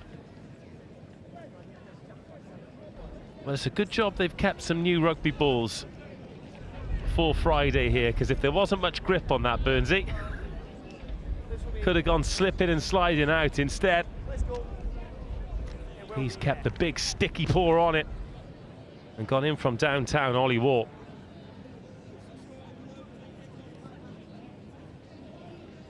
Now Dulwich, oh, they've knocked that on as well. It's a horror first half for the blue and black. Every bounce of the ball going Epsom's way, and they may just be in for a fourth soon. Springate, oh, drives the legs, great strength from Springate. And a little pop out. That inside offload has worked really well for them. Garfield gets it into the middle of the park. It's another missed tackle, it's another fend, it's another try. And Paddy Purvis.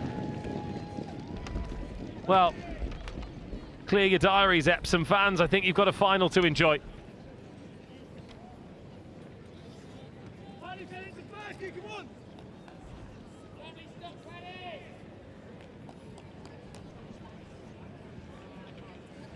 Got 4 tries.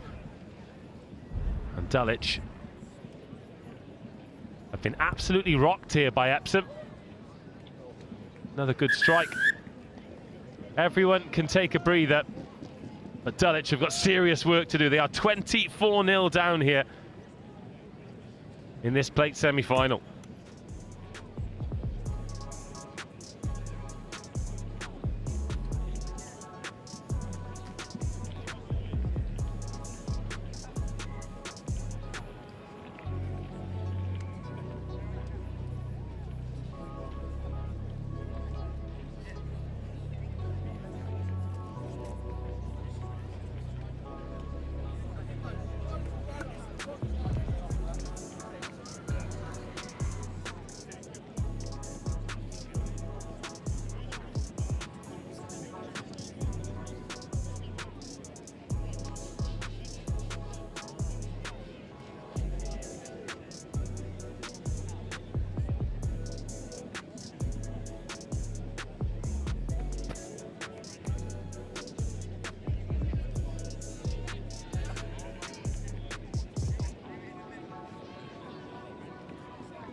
Well, Epsom College scored an Escapolitis try in the first half, but it is going to take some magic trick for Dulwich to come back into this semi-final.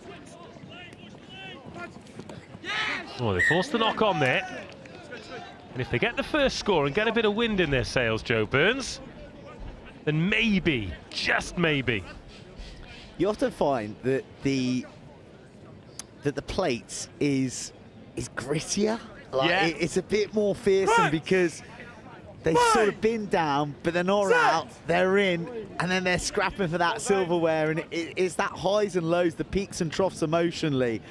And Dulwich are going to want this, but they've got to strike first. They may just get round the outside. Wow. Yeah, nice offload. Beautiful once, offload. then twice, and a lovely bouncing step. Oh, and a knock on there. Yeah, this is almost like the it's the slugfest between the 2 journeyman boxers who were once champion prize fighters, and now they've got their last chance, having picked themselves up off the canvas one too many times. I think that's a complimentary analogy. Oh, of course it is. Of course it is. 5, 6. Just here, Wellington College celebrating behind us.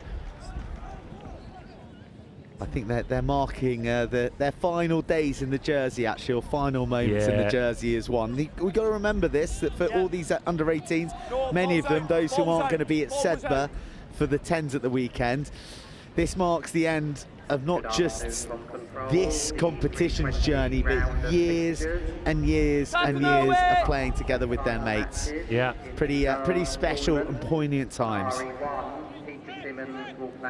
And a few are going to have to keep the emotions in check for another couple of hours because there are trophies to be won. And Epsom College have really saved their best for this game. It's another battle for the ball. Oh, it's just snuck forwards. That's one of those ones that if it's in the middle of the park, you might get away with it, but someone painted a white line there, and there's a Dulwich player down and in some discomfort here. The Girls' Cup semi-final on RE1 is Pete Simmons versus For the Love of Rugby, and the second semi-final Just working our way through the schedule. Following this one, we've got For the Love of the Game versus Peter Simmons College. That is the Cup semi-final in the Girls Under-18 Open. That's followed by Cranley versus Millfield. A tasty Cup semi if ever there was one. Might want to adjust the volume on that one. Cranley bring a lot of support and a lot of noise.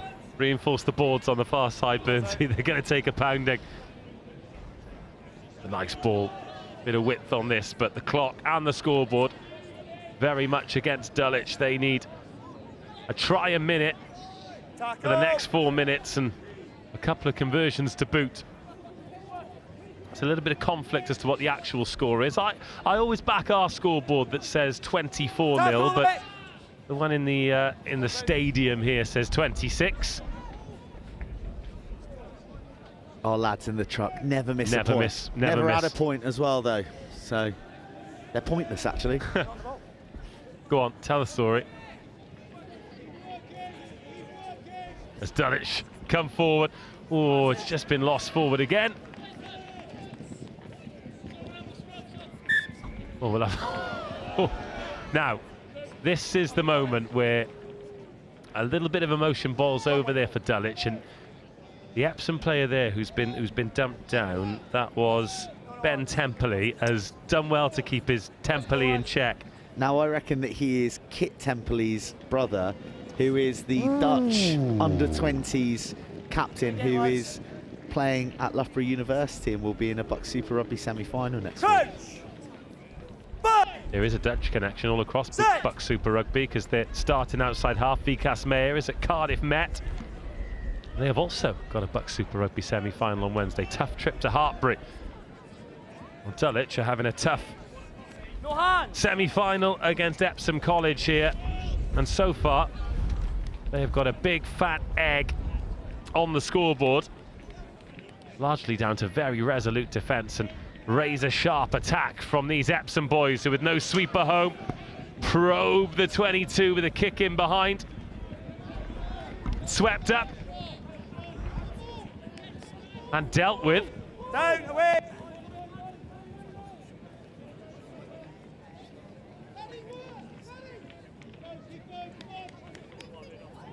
Oh, lovely dummy.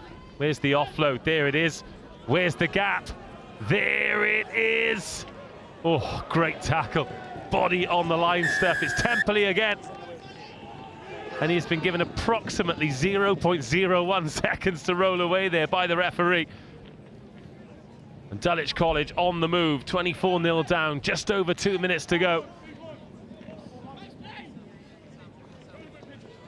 Bouncing, cannoning off tackles. The offload is good. The final defender is beaten, and it will be a score in the sunshine for Dulwich College. But from here on in, it needs to happen. It needs to happen quickly. 7 points found, 19 still to find.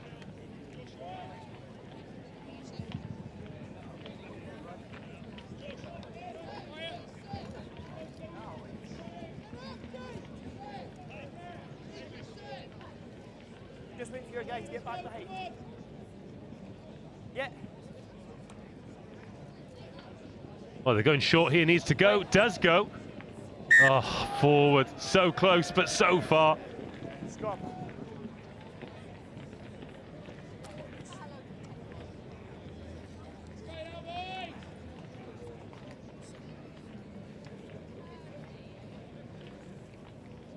Coach. B. Set. Well, Epsom, they can turn this into a victory dance now. Got 1 minute to go. Oh, but they want more. These boys love to play. And they are brought on the big rig to do some damage. And it's a nice clear out as well. They're going to take so much confidence into the final. After this performance, they have controlled everything about this game. Oh, the cat flap is open. And the bounce of the ball goes their way. Freddie Carty puts it beyond any doubt.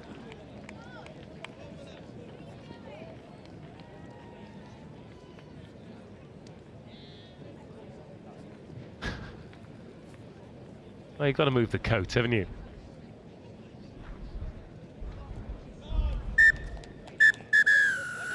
Epsom College have pulled off their finest performance of the 2 days. In the knockouts, 1 down and 1 to go. They have dispatched Dulwich, and they've done it in style. It finishes Epsom 31, Dulwich College 7.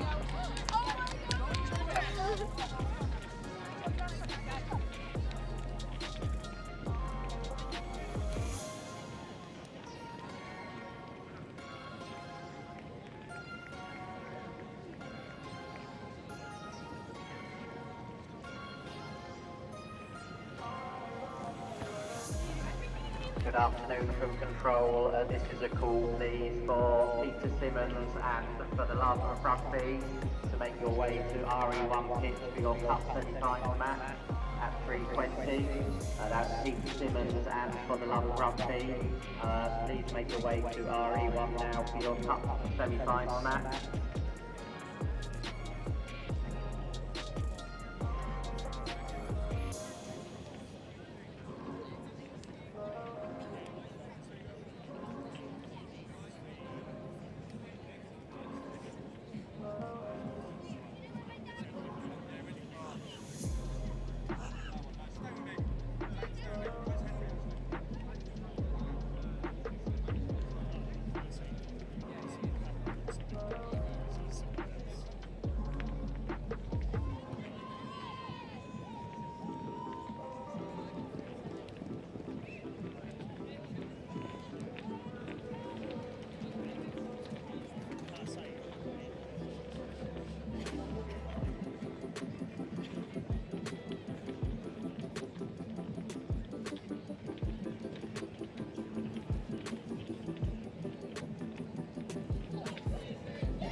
Girls Under-18 Open Cup semi-final for you.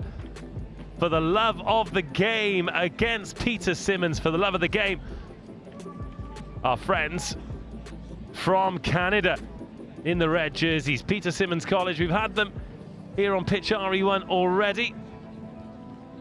They got off to winning ways and they have continued that form. Come a little bit of rain and a whole lot of shine. But now, it is knockout time. You win, the chance at glory you lose. And it is just a case of what could have been. But Peter Simmons looking confident on the ball early on. Shirt tackle, forces the offload that bounces to ground. And these short range passes from Peter Simmons working nicely, but nearly in over that ball for the love of the game. But a turn of pace now and a handful of jersey is all that stops the try going in from range. Really confident start from Peter Simmons College, and for the love of the game, tackling well, but struggling to stifle the progress, but emptying Peter Simmons players, but then a little snap from the base. The knock on brings the attack to an end, 1 minute in. And for the love of the game, we'll have a first touch. D-Rog, we are super neutral up here. We just love good rugby and we love good stories. But what a story it would be if, for the love of the game, all the way from Canada could make it to a cup final. It would be remarkable, and it wouldn't be out of step with some of the international performances that we have loved all this week. Jess from Dubai, Llandovery College from Wales. We've also enjoyed the journeys of those from America, Belgium, Luxembourg, but to name a few. But it's Peter Simmons College. Oh, another knock on in a key area. Still scrum advantage. Coughs up the ball. And for the love of the game through Abigail Flores. Well, we'll go for the scrum here. It's been a very, very good start from Peter Simmons College. Guys, if you aren't ready, you need to say so before we bind up, okay? Who've beaten Gordon School. That was here on pitch RE1. They beat Hereford Sixth Form College by the same score, 26 points to 7. And then bind. Trinity Croydon decided to go local for that win, 36-0. So they've only conceded 2 tries in the entire tournament so far. Penalty one at scrum time. For the love of the game, well, they beat Coleg Cymoedd, the Welsh team, 35-10, then 31-14 against Whitbread Academy, then Cardiff and Vale College. So Canada have definitely got the better of Wales today. And now they're looking to get the better of Peter Simmons College. Tevi Eramolu is away, is home, is over. And it's the Canadians who strike first in the sunshine.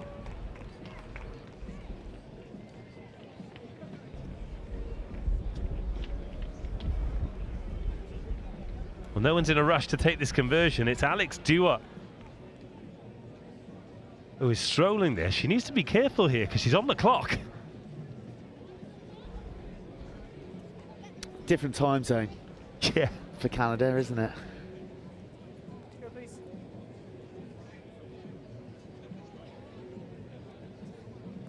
She's done very well not to get timed out there. That felt like an eternity, but the referee didn't give her any hurry along, did he? Well, she made it count as well. Yeah. Used that time wisely. It's another pair of points. Brilliant try.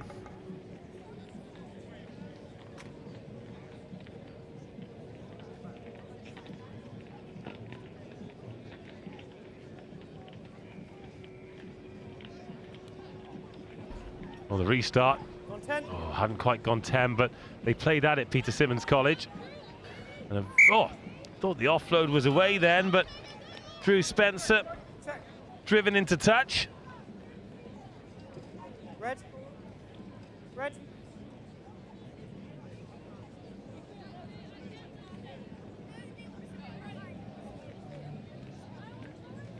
Three up in the line now, uncontested.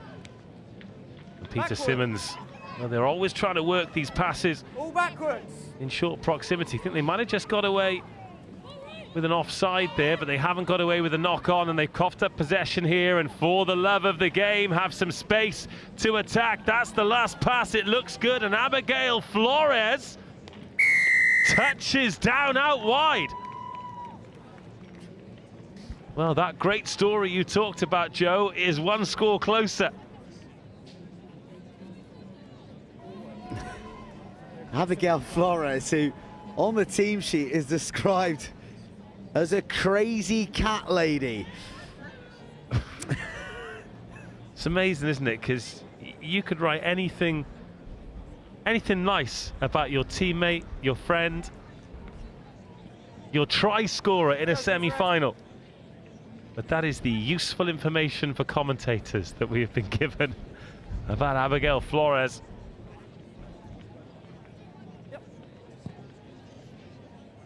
Well, she might be. I can say that Gwyneth King is the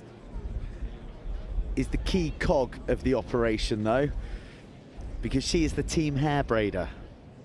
So if you're admiring the woven locks of the girls from Canada, then DM Gwyneth King for inquiries. Of Terry Epamolu, who scored the first try. That takes some serious platting.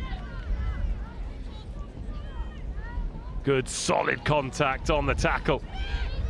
1 minute to go until half-time. Another little switch move for Peter Simmons College. It's intricate, but it's not really getting them go forward, but it might get them some space on the outside. Good offload, it's off the boot, but into the hands of Michaela Lord, who's taken out into touch. Hands here, guys. That's fine, that's your mark. I like the numbers in the back of the maple leaf. Works for me.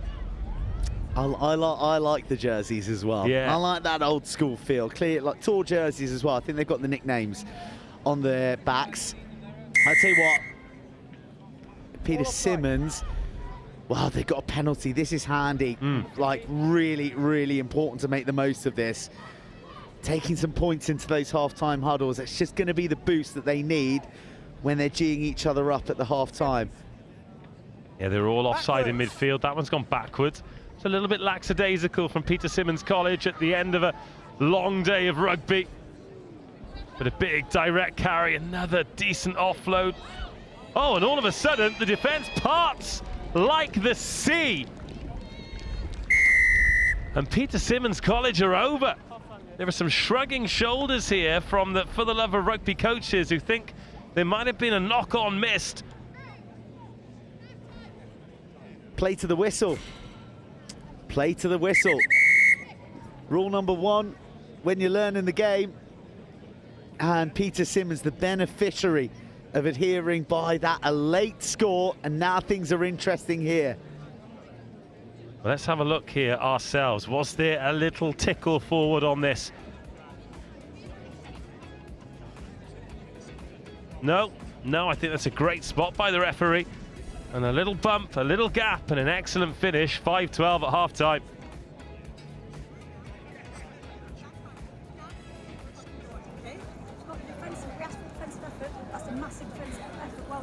When we're flooding through, when we're chasing each other's tails, we're on each other's backs, we're offensively attacking them, brilliant, okay? Let's just keep switched on momentum. Mental strength's going to win this battle for us, okay?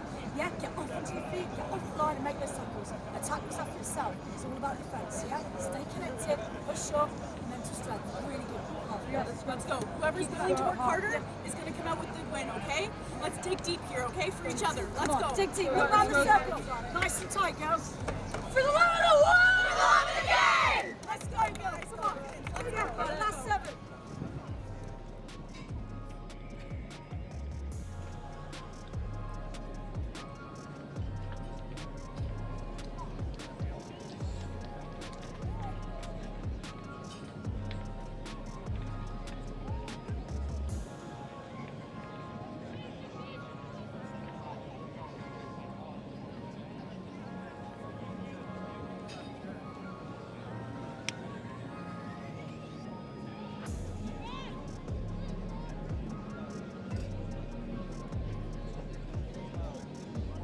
Next score, huge.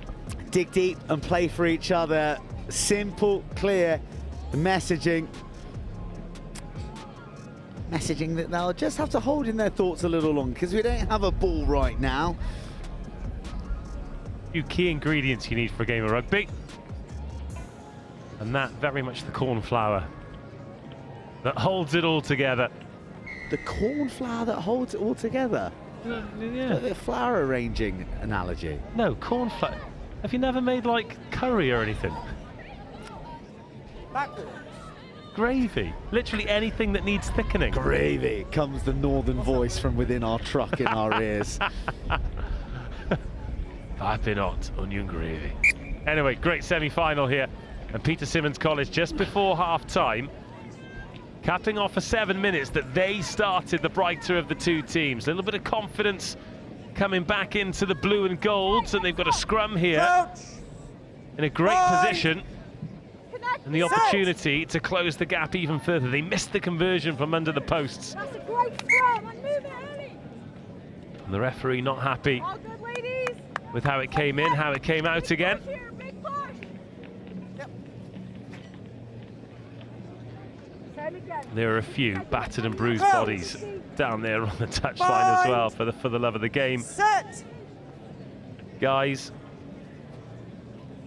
as we've alluded to a number of times, there's a lot of rugby to be played, and there's a gaping great hole down the short side for Peter Simmons College to attack and go in for try number 2 without a glove laid on them. And we've got a semi-final on our hands. We sure do, and there's just a bit of flat energy around for the love of the game, whilst Peter Simmons are growing with every pass that they make. Great character shown to trail by 12 and now be within a pair of points. No conversion added. So the Canadians retain their advantage, but it's as slim as it's been. Oh, the Army ensemble are on the move, and they are escorting the huge camo truck full of kit out of the Roslyn Park National School Sevens, just as Peter Simmons are being picked up and dumped down. But this crisp passing, there's a lot of real estate on the left here, and a try-saving tackle, but it was high from Edamolu. Peter Simmons throwing the dummy, being stopped again. Oh, what an unbelievable tackle. But again, it's high, and this time it's a yellow card. Oh.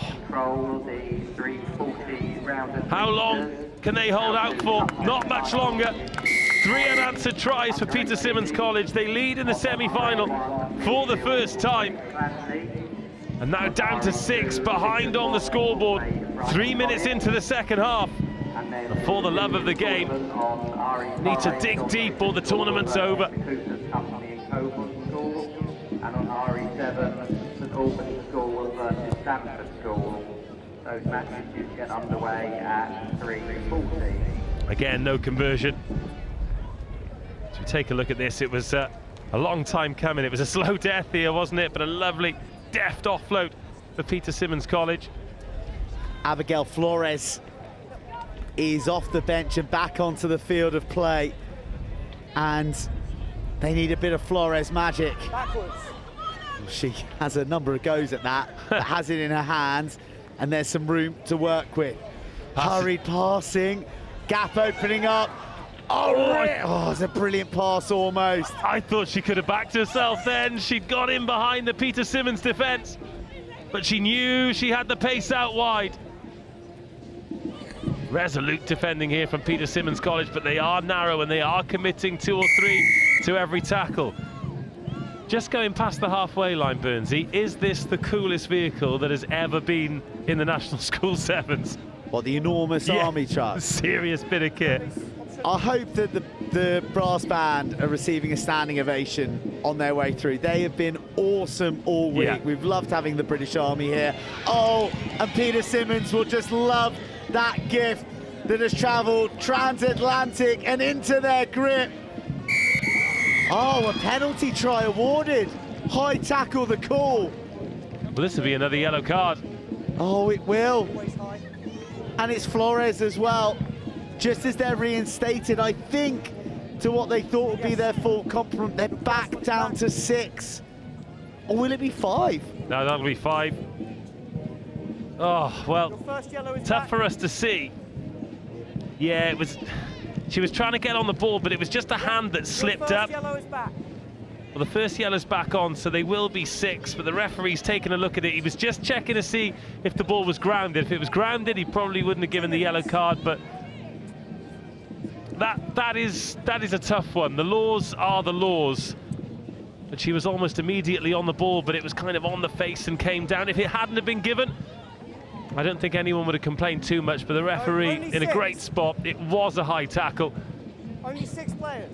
And now it is Peter Simmons College who are 10 points ahead. There was a yellow here for the penalty try. And for the love of the game, just being reminded that they are down to 6. I mean, playing 2 minutes with 6 is hard enough. Playing 4 minutes with 6, even harder. But not done yet, for the love of the game. Oh, direct and physical. And strong. No hands, Blue, leave it. But now, there aren't going to be any spaces around the outside, are there? Oh, and a couple of little errors. The bounce of the ball not going their way. The big show of character this from Peter Simmons College to come back from 2 scores down and to get the pounce right back into the chest. Oh, brilliant turnover. How good was that? Oh, yes, please. That was the Swiss Army knife of defence. Penalty for the love of the game. They need 2 scores. They need to score this one in double quick time. Ghosted through, literally ghosted. And then again. Then 2 shoulders cinch upon her. Come on, let's get a try. Let's get a restart. The match deserves one last gasp. No, roll blue, leave it! Whatever the Canadian equivalent of Hollywood ending is. Oh, the counter ruck though, superb. Another penalty. And he, oh, I thought he was reaching for his pocket then, the referee with the itchy trigger finger. No. Mark's him. You okay? Are you okay? Let him play, sir. To the line. Oh, goodness me. Well, that's the semi-final gone now, sadly, for the love of the game. Rufal looks from the touchline. Your yellow's back. And the yellow is served. It will be a change of personnel. Yes. With Megan Fife coming on. Flores is back.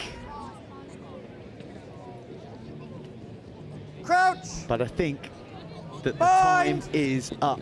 Set. Under 18 boys semi-final is coming at you after this, not to be missed. Cranley and Millfield. Peter Simmons, they've got one more match in their diary. They are off to the final with one final try. It is so long for the love of the game. We have loved their company, but we are loving Peter Simmons' work, and we'll get 14 more minutes of them come the final.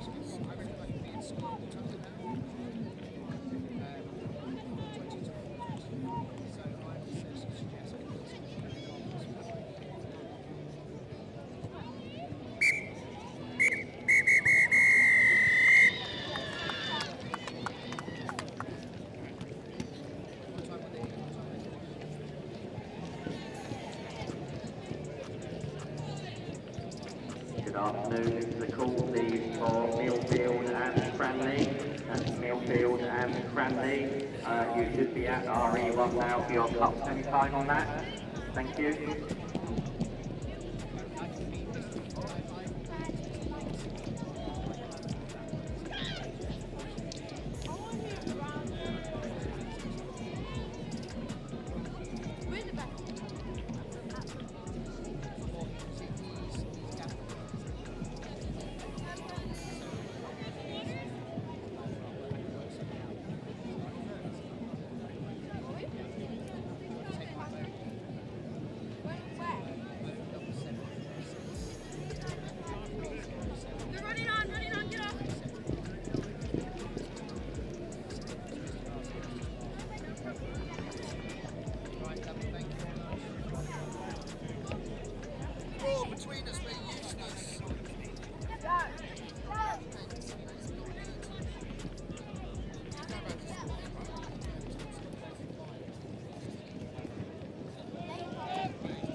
The rumble of the boards will tell you that we are strapping in for a big one.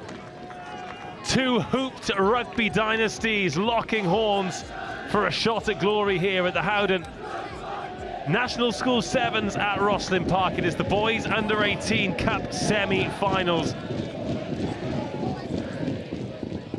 Both of these schools have had their names etched on the trophy multiple times. One of them is the defending champion. They're taking a knee ahead of a massive game in the glorious sunshine. It is Millfield School versus Cranley for a place in the final. Millfield, red, green, blue.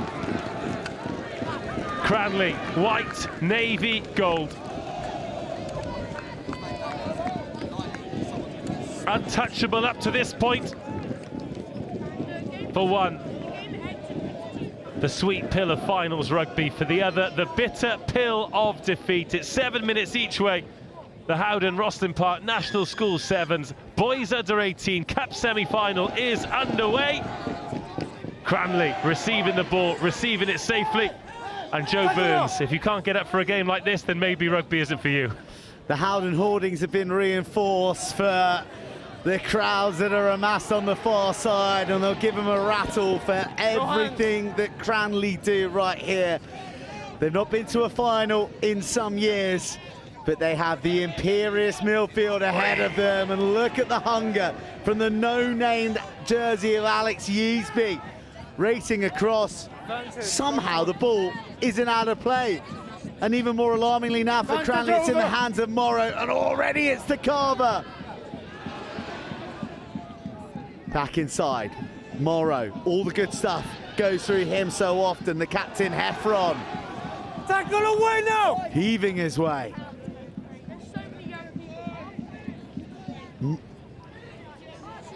Millfield just waiting to call the tackle, but it never arrived, did it? Evan Morris has shown himself to be one of the slipperiest customers on RE1. Carver carving, offloading! Forget about the Carver. This is Champagne Sevens from Millfield in the semi-final. Well, he's got a huge smile on his face after that finish.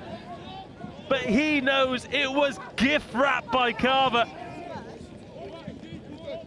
An immaculate start. And we're dealing with such tiny margins here. The ball was millimeters from going out into touch. There was a jinking run from Evan Morris. He took out 5 defenders. 1, 2, 3, 4, 5.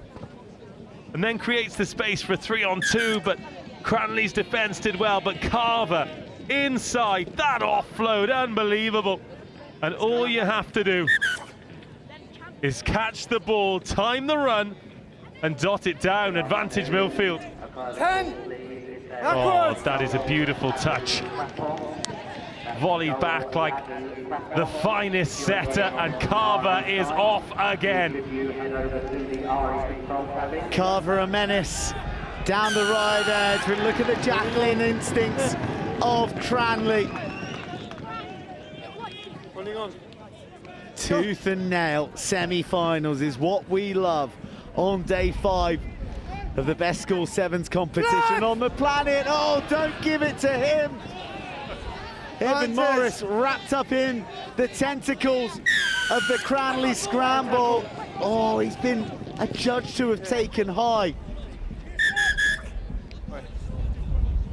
And there may be a word.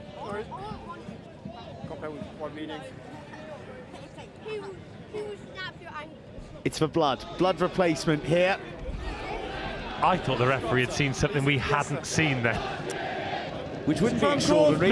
No, but Jason Spears, who's one of 5 lower sixth, all making their debut at Rosslyn Park, is removed for blood. There are 2 who have been here 3 times. Previous plate winners, Will Friedlander, Alex Washington. They know what the silver feels like in their grip. But they want the cup, not the plates. Oh, Morrow on the wraparound. Exquisite from Millfield. And Evan Morris, who can finish from 100 meters, only has 5 to go. It was all about the slick hands of his teammates. Well, from the first try, Evan Morris has been so heavily involved. He's the one who volleyed the ball back to put it in Millfield hands. He's the one who intercepted the pass, and he is the one who is on the outside to finish that with aplomb. It's another conversion into the wind that they're unable to take advantage of, but 2 tries, and if you can get ahead when you're attacking the try line to the left, you can hang the kick up into the wind as well, and Millfield really the beneficiaries, and having only just scored, Evan Morris is going to be the man who chases this kick hard as well. Number 11 in the silver boots. Just watch him go after this one. 10. Backwards. Wow, well positioned. In behind enemy ranks, Charlie Rowland. The ball breaks. Morris. Oh. Well, you heard it there through the pitch mic. What a tackle young voices being inspired by the deeds of the under 18-year-olds out here vying for a cup final. Heffron, another monstrous carry from the captain. Morrow, he's everywhere. The bouncing feet now of Donahue. First bit of looseness. But Millfield, just everything sticking at the moment. So much time. Heffron, the battering ram. Morris, the lightning rod. And Useby. No number on his jersey, but his name may well be one to remember.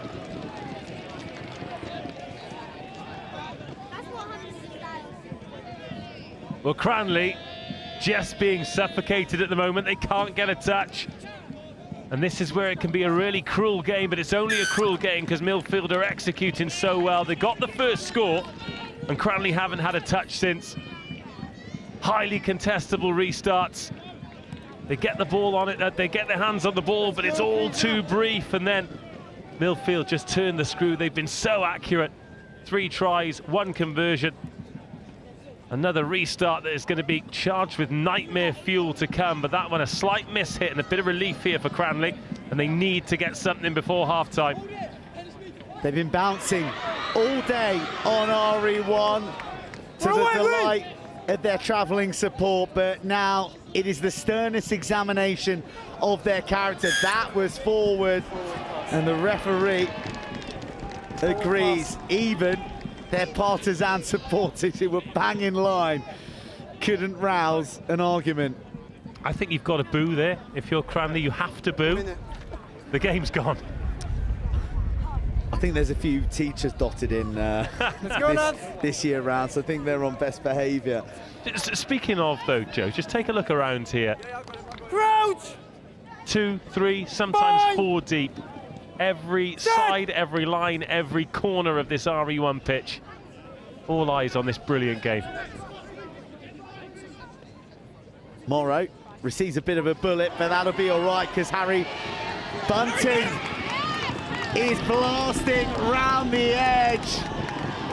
It is a first half demolition job from the mighty Millfield.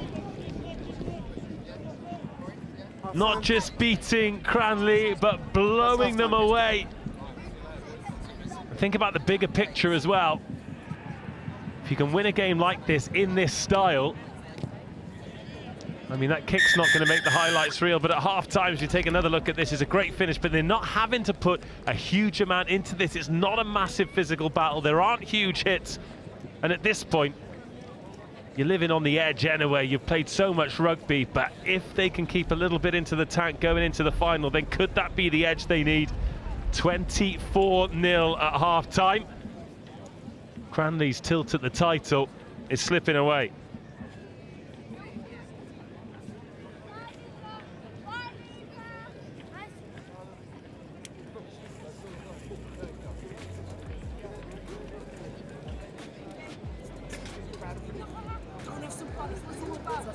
Big crowd, lovely weather, show how good we are. Let's go. Same starting team. Not too sure. Let's go. Let's go.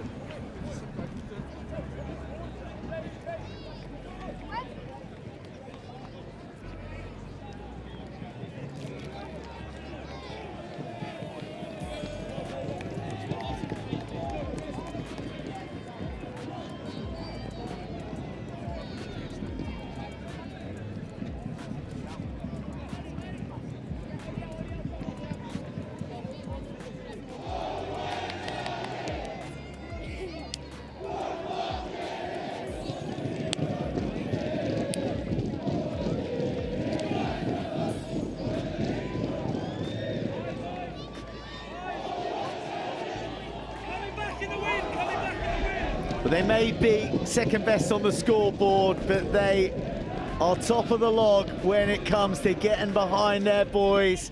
Can the travelling Cranley support inspire their lads to a famous comeback in the semi-final? Oh no! Harry Bunting breezing by once more, and it's curtains for Cranley.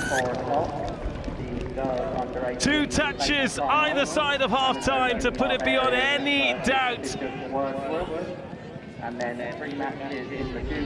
Well, you can hand the bunting out because Millfield are heading into a final. Big chase on that, but they over-chased. It was the outside man who was challenging for the ball, so there was no one covering the short side, and Harry Bunting, not to be denied. It might have been a 60-metre finish, but it's one of his easiest finishes of the day. Cruises home.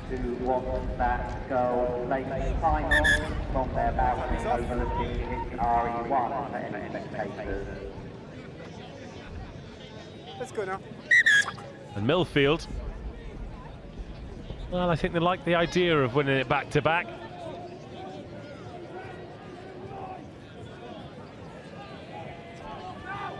Cranley came into this semi-final with so much belief, so much hope for a famous Friday. But now they are, well, first objective is to not be nilled out here on RE1. Straight off feet. Millfield only have to play the percentages now, and Cranley have to play all the code. They stick, they need to twist again and again and again. But it's they who get twisted at the bottom of the breakdown. Millfield attacking with such verve. Ernie Jackson showing his lightness of footstep. The big fella, Matt Bowler. Off feet. Stay up, please. Gives away a penalty. Really off feet. Stay up.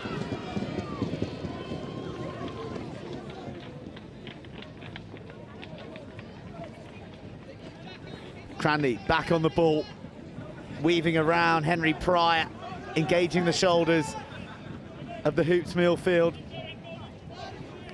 Fizzed out by Jack Kemp. Now there's some pace available. Across the 10. They're going inside. They're struggling against Millfield already, sir. You don't need to get involved in the action.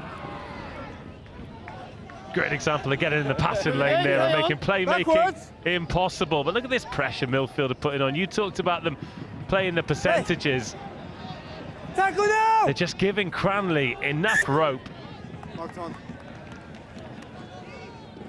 With 4 minutes to go, 27-0, it is done, which is a shame. However, if Cranley get the next try, I will have you believe there is hope. There is hope in this game. Let's go, guys. They're emptying the bench here, Cranley bringing on some fresh pairs of legs, bit of impetus, perhaps some new ideas. Crouch! Bind! I don't care. That's everywhere you look. Let's go again. There isn't a front row seat available on RE1. Crouch. Glorious sunshine, exhilarating rugby sevens, and big smiles on dials as far as the eye can see. Watching on, and Cranley, well, they've not just knocked on, they are offside there, but Carver might just make them pay the only way he can. A bruising carry. It's getting spicy now, isn't it? Temper's afraid, frustration. I'm allowed to make a mistake. I'm allowed to make a mistake. Clearly not over. And nobly from the man in the middle, he admits culpability, admits that he's fallible, and we'll give him that. So a good game. Set! That's fine. Great hassle and Harry, and finally Cranley. Well, they're not through. Every step they take, there's a Millfield arm looking to undo them. Pure strength. And into the corner, but the flag raised long ago. What commitment from Millfield, though. They're 20-odd-0 up here. They've got 5 tries, 2 minutes to go. Yet they're still scrapping for absolutely everything. Let's go. It's a big psychology thing going into the final, though, for them. They want their try line to go to that final unscathed. They don't want to have any bad memories in the immediate past from the last 90 seconds of a semi-final that they have completely owned. And the captain, emblematic of the shunt, the grunt, the winner's mentality. Beck Cranley chasing to the death. Heffron holds on. Backwards. Penalty advantage. Cranley can go the length. Is there a moment to savour late in the day? Oh, lungs are going to be burning. Muscles screaming. But alas, gasp, break down the left is dumped into the turf. Fred Harris tastes the mud of RE1. He's back on the ball, freeing up the hands. Cranley, at long last, break down the stubborn resolve of Millfield in the dying embers of the semi-final. Too little, too late. There are very few tries that teams have had to work quite so hard for. 2 full lengths of the pitch from one try line to the other and back again. Millfield fully committed in defence, but Cranley giving us a little glimpse of the quality and the potential that took them all the way to this semi-final. It's not going to be enough on the day, and pretty devastating 14 minutes here for the boys from Cranley. It's done and dusted. Millfield are in the final.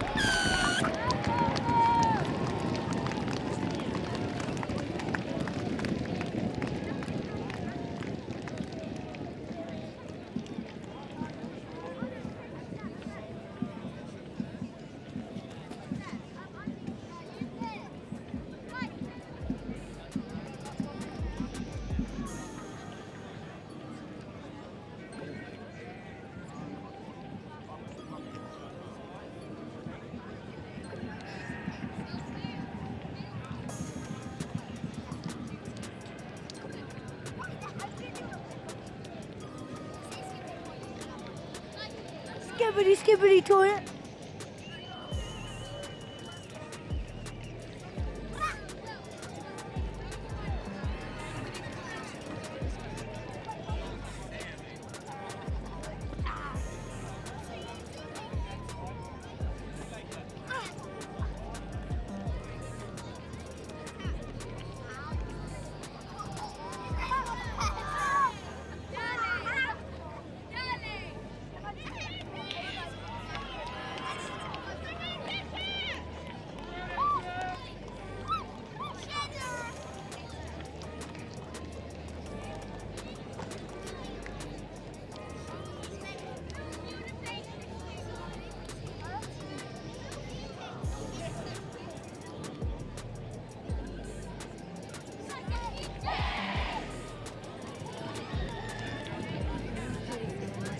It is final time. Trophies up for grabs. Glory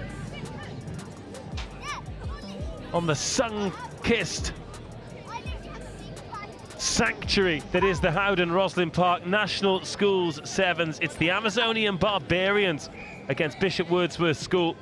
It is the under-18 Open Final. The Barbarians in the black and white hoops. Off the foot. Bishop Wordsworth in the navy and the white, and striding forwards for the opening score. Great turn of pace, great chase, great tackle. Oh, and Millie Cowie bundled into touch. Line out. Talented athlete, Millie Cowie.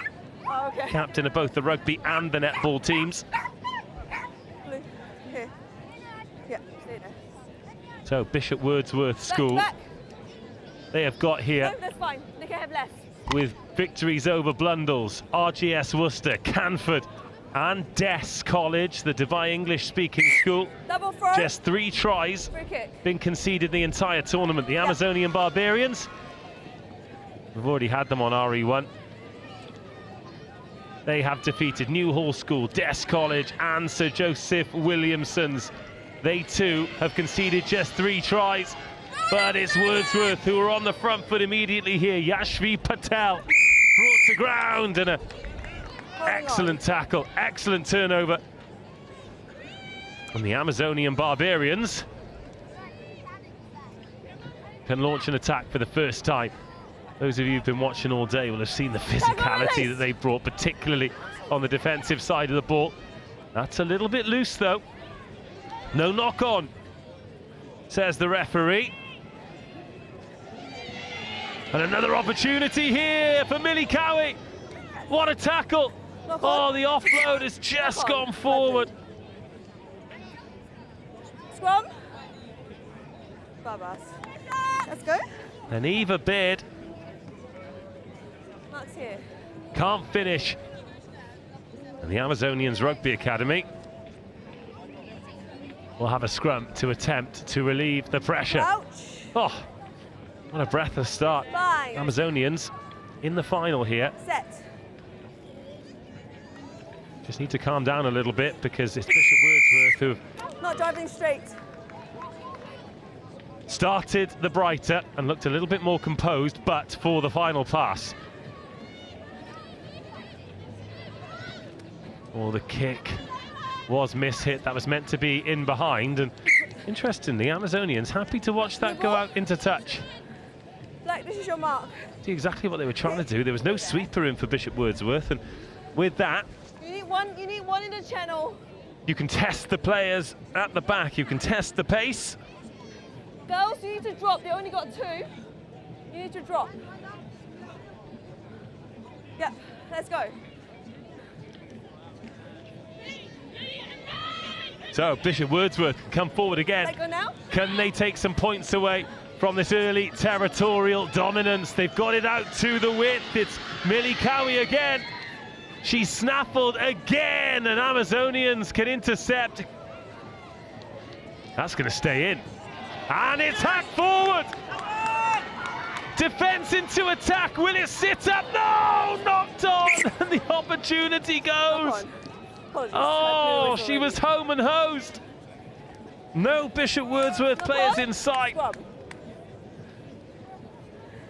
And it remains 0-0. Oh, agonisingly close. The bounce of the ball, first working for them, then working against them. Drive straight, please, okay? Crouch. Bind. Set. It's fine. Oof, challenge for the ball and good strength. And Wordsworth can come away with it. Amazonians getting on that bouncing ball, and now they've got some territory. Zita September. Okay, no advantage then, knock on here. And this time it's Wordsworth to knock the ball on. Black.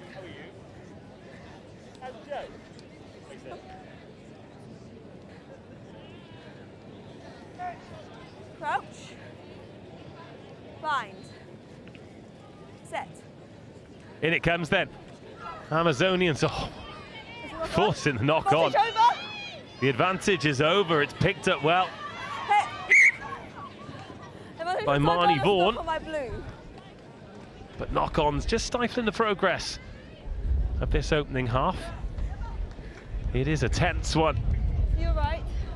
No score yet. You okay? All right. Mark's here. Let's go.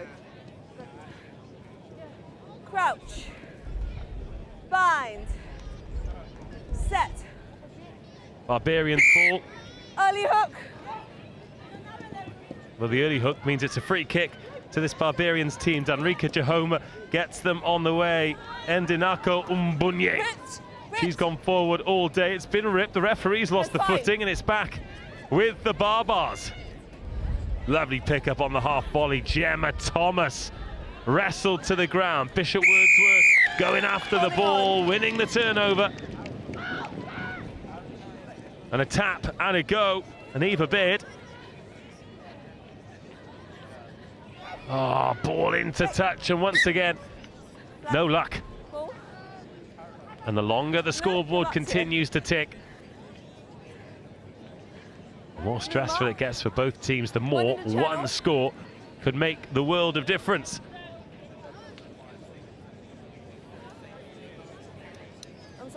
Couple of great opportunities for Bishop Wordsworths early on. West of England winners 3 years in a row. Runners-up in the Hampshire Sevens as well. They would love a Roslyn Park trophy to add to that burgeoning trophy collection. But it's Amazonian Barbarians on the ball into the last minute of the first half. Around the outside goes Tamarin. And there is the deadlock broken. Tamarin Boyzet, South African under-18 100-meter sprint champion. She is sub 12 seconds, and she is as fast as lightning on the RE1 pitch. Oh, speed kills. And the conversion's good. Just before half-time. It's the Amazonians Rugby Academy, the Barbarians, who take the lead into the break, but it's a slender one, 7-0.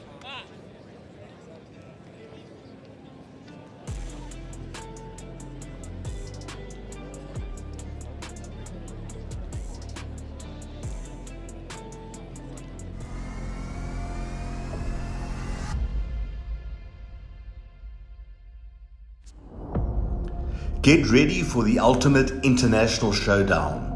This December, the Global Schools Challenge 2025 is heading to the Mediterranean Sports Hub in Salou, Spain, located just an hour outside of Barcelona. From December 14th to 19th, the world's top student athletes will compete in rugby and a range of new sports. Hosted at one of Europe's premier facilities, you'll experience world-class pitches, state-of-the-art equipment, and a vibrant atmosphere designed for excellence. Off the field, explore the beautiful coastal town of Salou, enjoy golden beaches, and take a trip to Barcelona for iconic landmarks like the Sagrada Familia and the Nou Camp. Every game will be streamed live by NextGenXV, bringing the action to a global audience.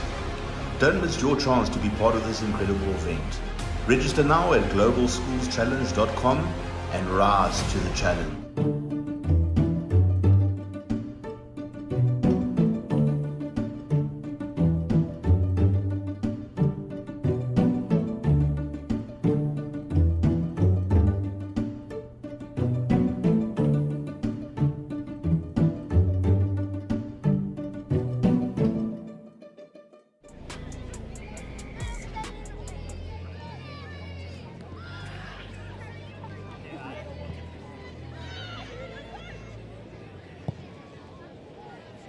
A hefty boot on that to start the second half, and Yashvi Patel goes back chasing for Bishop Wordsworths,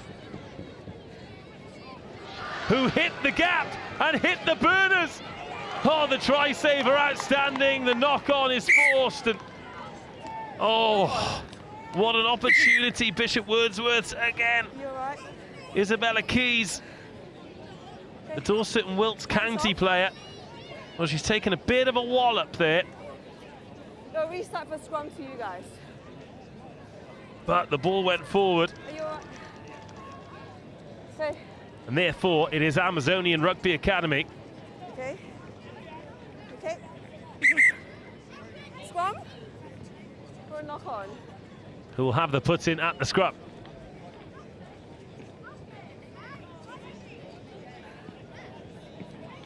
Crouch. Bind. Interesting, they're happy to pump the ball long. Same channel. Just watch your time on the hook. And allow Bishop Wordsworth to come on to them. Crouch. But they have been Bind. extraordinarily good in defence of the Amazonians throughout the tournament.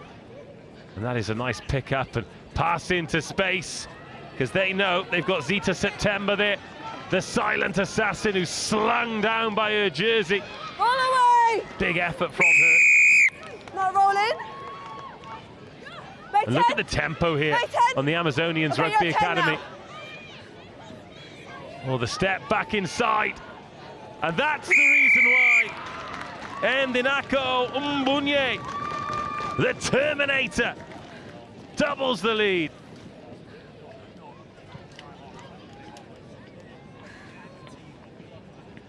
Danrika Jehoma to make it 14. Clinical from Amazonians. They didn't have the best of starts, but they've grown into this final.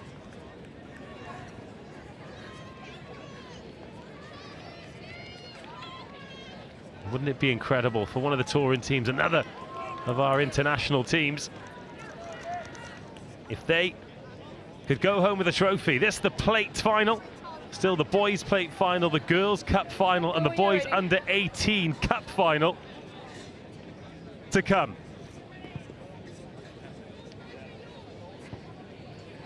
That one bounces up kindly, and Bishop Wordsworth, I mean, 2 scores. It's not beyond the realms, especially with this amount of time. Still 4.5 minutes left in this game. Maul's being called. Amazonian Barbarians kill the ball. And with it, scrum. Create another great opportunity from scrum time.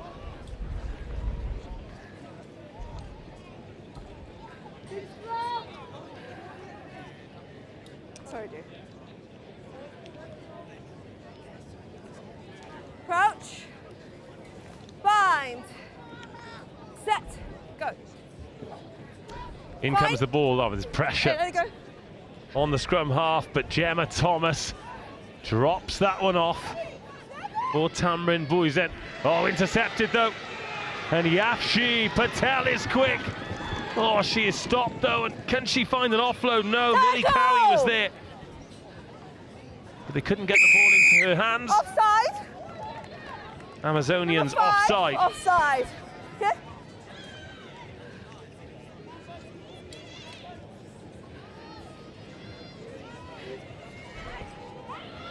Now, Bishop Wordsworth, what can they do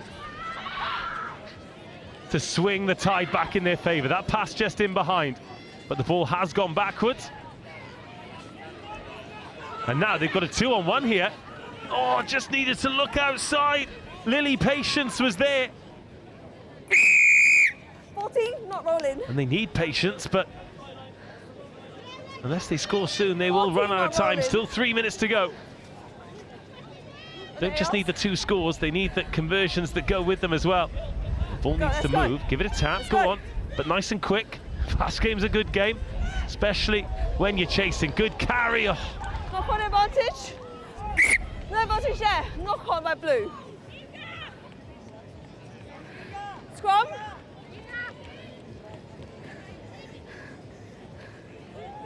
Max here. Come on. Yeah. Okay.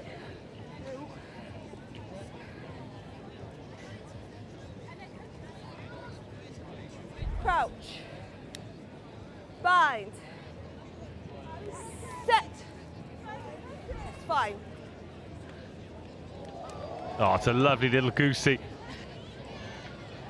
And the kick forcing Yafshi back. The chase a little lackadaisical though. And Bishop Wordsworth could come forward again, and this might work on another handful of jersey. Stops Millie Cowie, who's been agonisingly close on a number of occasions. Again, it's Yafshi Patel. Lovely offload, really patient handling. Libby Bayam. And good footwork here on the offload. Didn't look before it went, and again the Amazonians drop it on the toe. And it's a lung-busting jog back for Bishop Wordsworth. Play on, ball still alive. Let go. Still time here for Bishop Wordsworth. 2-on-1 on the outside, pass the ball, feed the speed, here we go. Needs to go under the posts, really. Try scored. And Bishop Wordsworth needs to go quickly here, needs to make the conversion. There's no urgency.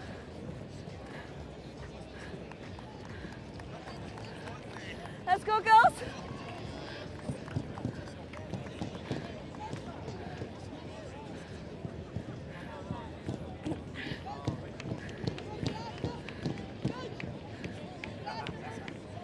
To kick, let's go.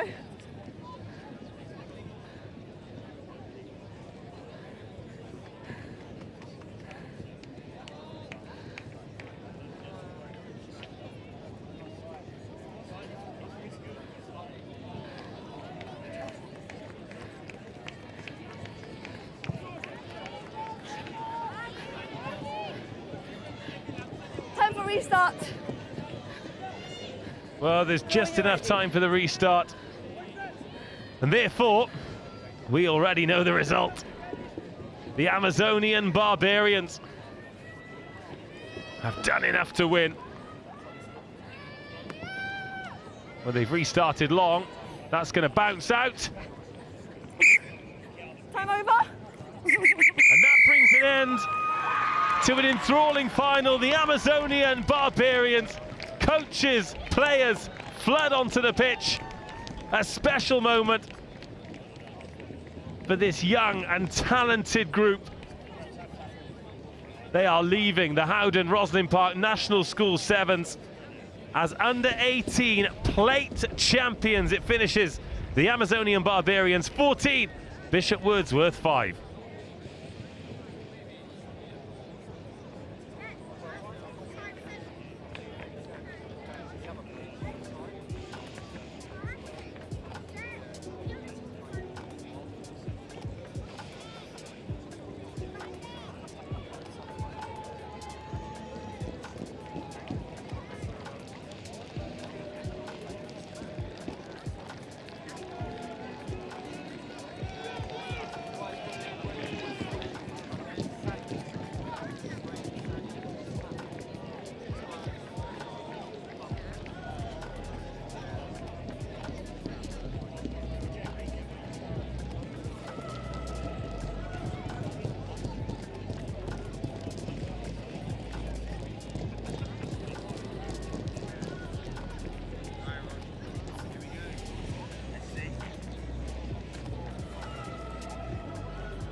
Back into the boys' competition and the under-18 plate final.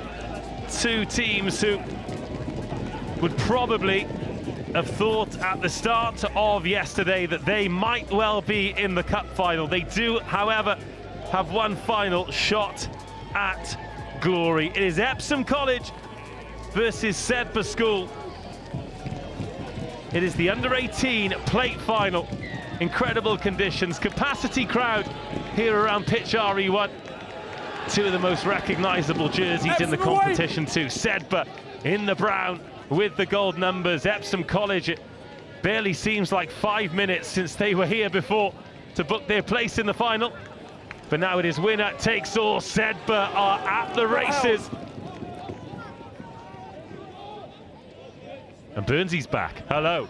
Yeah, the Brown looking to deliver a bit of consolation as well for their head of rugby, who is passing from the north, but they've been separated from the ball, but tucked under one arm. Not protected enough by Ben Quinton, who was right in the mix, wasn't he, in that semi-final that we did earlier. Scrum called.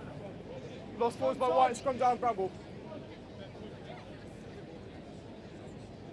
He scored a brilliant try that helped them seal their place here. But first scrum, always an intriguing contest. Crouch. Matthew Cook. Bind. Ball in hand. Arthur Garfield, the Cardiff man. Here's opposite. Penalty awarded. And away go Sedbergh.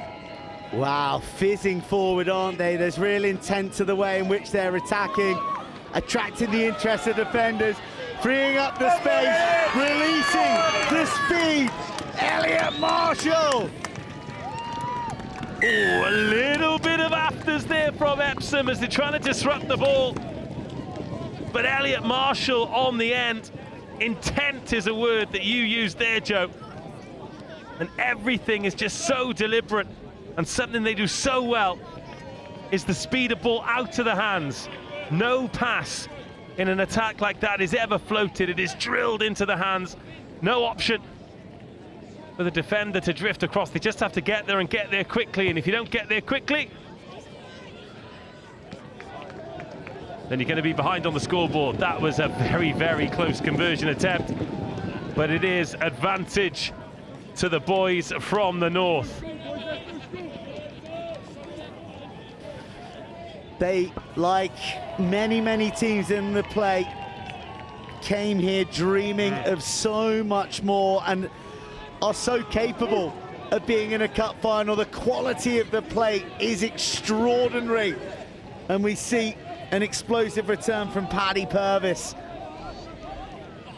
Well, now, what can Epsom do? They'll have been stung by that, but they've been behind. And the first score, not always the decisive one. It's how you respond. And look at this defending. Ollie Hines over that ball, just buying his team a split second. And they just come up in unison, don't they? It is a terrifying brown wall, slowly suffocating and strangling Epsom, who are fighting for every inch just to be, what, 6 or 7 meters from their own try line at the breakdown. It's like rugby Tetris, when you're running out of room at the top and the blocks keep coming. But they're brown blocks, they're set for blocks. Oh, wow. Oh, but Epsom quite brilliantly have escaped the clutches. It's put to the floor from flying Flynn Roberts. That is a finals footy special. 100-meter finish. Dancing through, the balance unbelievable. So gets the offload there, loses the first defender. Just would have been so easy to just eat dirt, but no, stays on his feet. The final step as well, gets rid of Jack Boulanaka, the young Bristol Bear. Oh, a miss-hit conversion. He's hit some good ones today, Arthur Garfield. That wasn't one of them. The lucky bar watched on. And two pretty special tries, and this one's level. Time is off, 2.5. Love that shot that our cameras picked up, the reverse angle, and then the home straight. 100-meter dash worthy of Sports Day, let alone RE1. Oh, just the faintest of fumbles from Ollie Hines, but now safely in the hands of his fellow back row numbered Elliot Marshall, who scored that try. He's the reason it's 5 apiece. Release! To a man, they're just so nuggety, aren't they, these Sedbergh boys? They drift, and when they decide it's not on, they just clatter you. They live and breathe code up in Cumbria. Such good defending, though. Freddie Carty gets his hands on it. They just ghost in brilliantly. It's the captain, Williamson, the Sale Shark under 18, after Epsom were at full stretch to stop it the first time. Garfield tried, Carty tried. But try as you may, Sedbergh just keep on coming. 20. Oh, still a tasty 2.5 minutes of this first half. Still just the first half. And how much has happened in that 4.5 minutes? It's been all quality. And speaking of,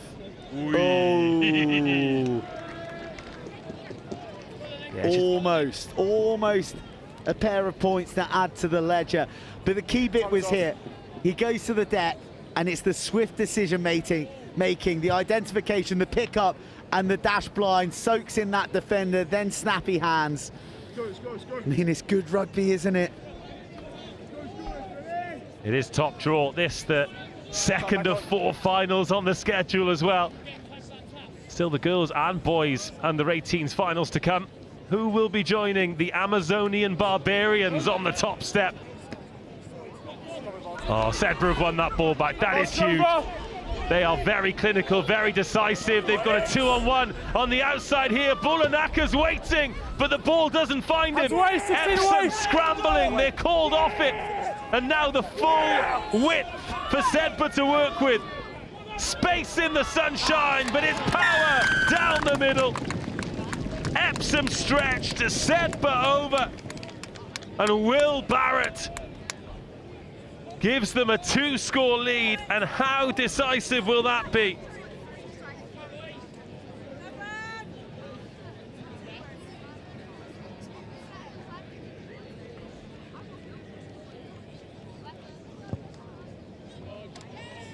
Snuck inside the left upright.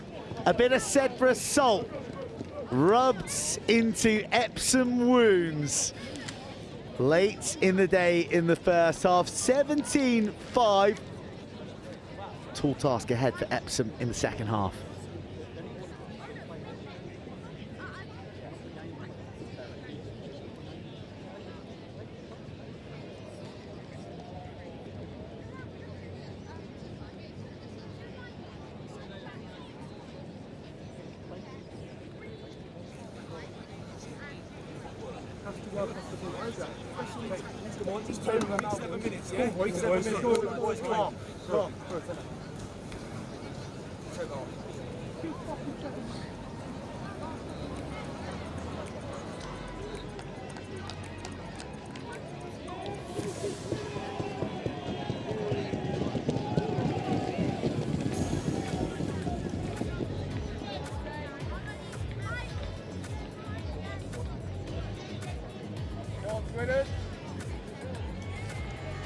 Seven more minutes of the seventh season for Epsom College and Sedba School. A long journey home for Sedba before they defend their fortress in the 10-a-side tournament that begins on Sunday. And it'd be a much more pleasurable trip up the M1. Or is it the M6? M6, if they've got a silver plate to eat their Burger King off, though. Oh, what a take. Now, Epsom need a couple of rubs of the green like that. They need to get the first try in this second half to really bring the pendulum back to a neutral position, because at the moment it's Sedba who are finding the edge, but a broken tackle. Look at the recovery. The referee interestingly calling a tackle there, and Sedba not releasing. So a penalty for Epsom to ease their way up the field. Garfield finding a pass out on the edge, oh, and a bump to get away. The chase is over. Sedba no, and that is the try that Epsom College needed. Springate, the Quins under-18, the England age group international, doing it here in sun-drenched RE1. Oh, that bump there. You don't see many missed tackles by Sedba.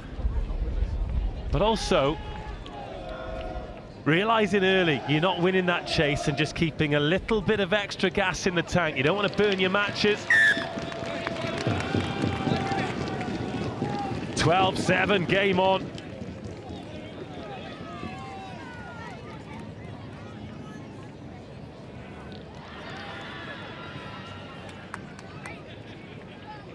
Not a lot of space up there. Oh, is that going to go? Is that going to go? Yes, it is, and it's going to end up back in Epsom hands. A Jekyll and Hyde plate final right now, with the monstrous spirit of Epsom rearing its head late in the minutes. Look for a second like they were going to get away. The Sedba aren't going to make it that simple. But what a position here for Epsom. 5 points behind, still 5 minutes of the game to go. Sedba yet to get a touch in this second half. Really competitive breakdown though, just slows down, just stifles the progress. But possession important. Again, that Sedba defensive line comes up. The soft shoulder, the offload, the cover tackle. A phase that had a little bit of everything.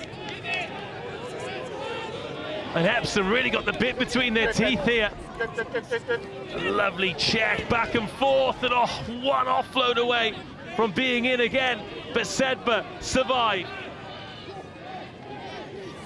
Oh, that one just slips through the hands and momentum disappears. Communicate, link in, Baz. But more importantly for Epsom, possession stays.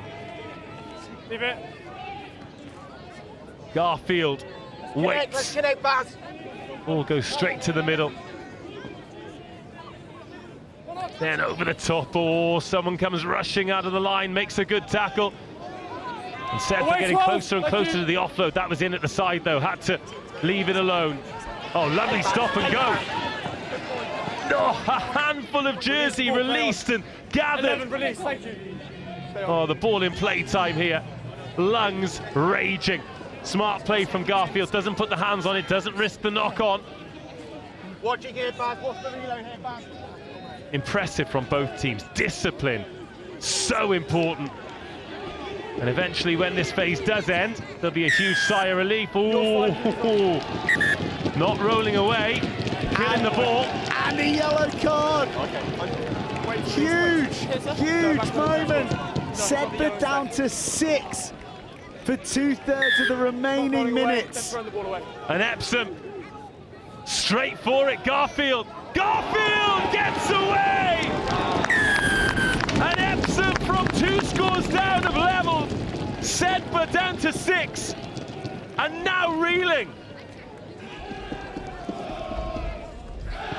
Shell-shocked Sedba are looking to one another to say, what's just happened? What kind of verbal rocket did Paul Burke deliver to his Epsom boys in the half-time huddles? Because they've come out inspired, and Sedba now trail the most epic of plate comebacks from Epsom, and they've still got only 6 to fight against for the next minute or so. Well, it was direct from Garfield. It was no more than a little shimmy. And when the first tackle was missed, I think Sedba were just shocked. Great commitment from Garfield, so important to just be direct, be decisive. But for the first time in the half, Sedba are on the ball. They've got a penalty advantage. They're still down to 6. But can they make their first possession count? We're into the last 2 minutes. Another score for either team could be decisive. But look how easily they're marching forward here, the boys in brown. Plenty of defenders around for Epsom. With that man advantage, Scott Jackson waits and receives. He's got Marshall outside him, but he's marshalled towards touch. That is a really good offload. And Sedba into the 22. Wrestling to secure that ball. Oh, beautiful pass to create the 2-on-2. But an offside penalty. This is big. Williamson jags back, jags half through a gap.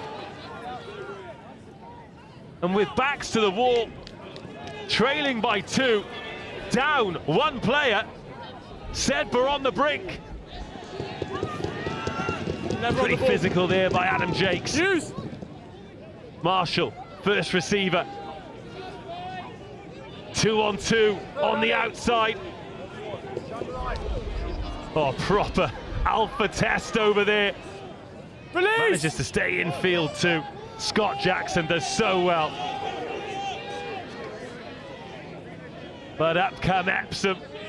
Oh, space! What a pass! Absolutely astonishing. Tom Jakes goes in. Sedba score. They've created a 2-man overlap with 6 on the pitch. And they've danced back into the lead. That'll be it. It's the game anyway. And they snatched it at the death. And that is game.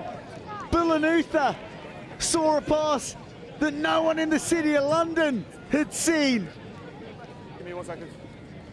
And with 1 less player,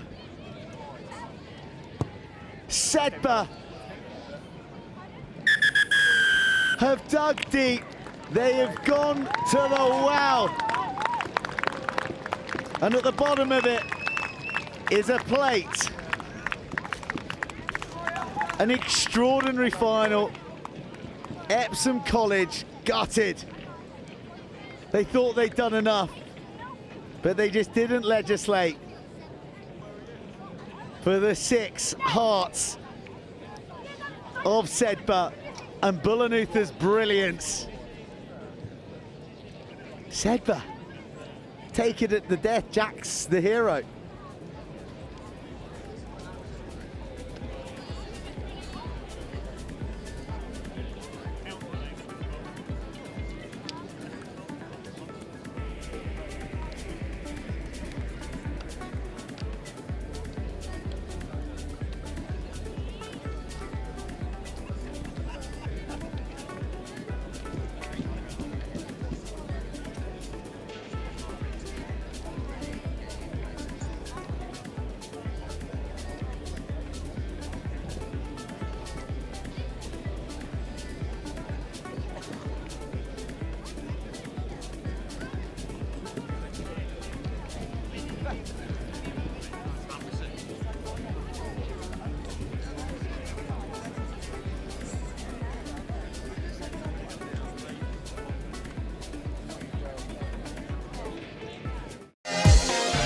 In the world of competitive sports, every advantage counts. At Holroyd Howe, we understand the vital role nutrition plays in athletic performance. Holroyd Howe, providing the power to perform.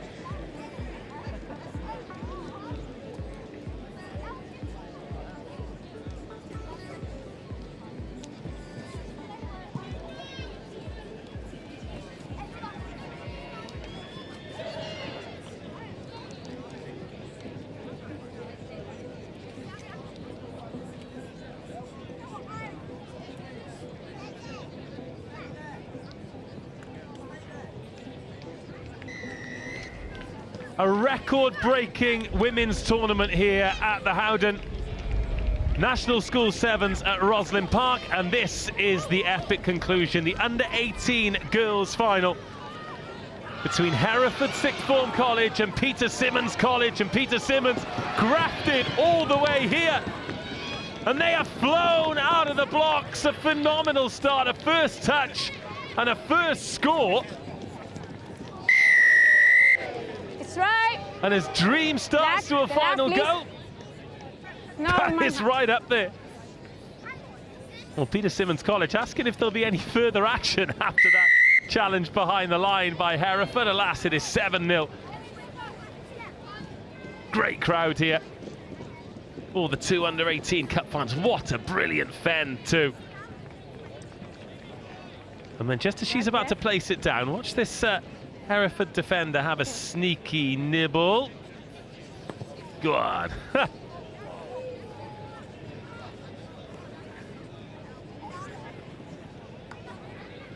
It's back.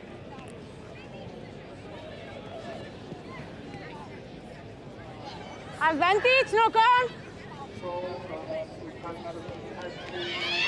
Oh, and a bouncing ball.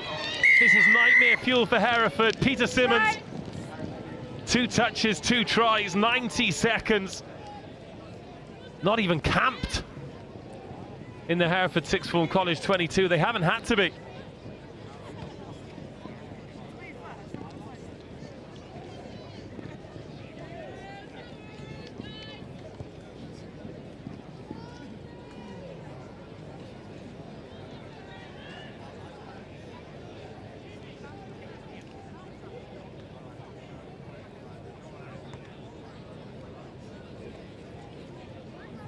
Oh, disaster stuff for Hereford. Yet to have a touch now. They've got to dig deeper than they've had to dig.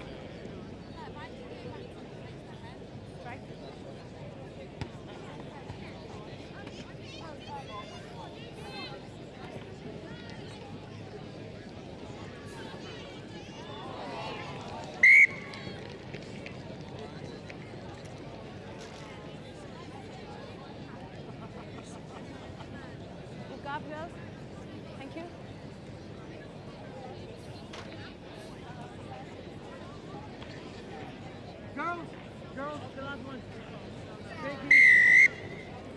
Oh, referee saying that one not straight, so Hereford Sixth Form College will have a free kick. They need to be flawless from here on in.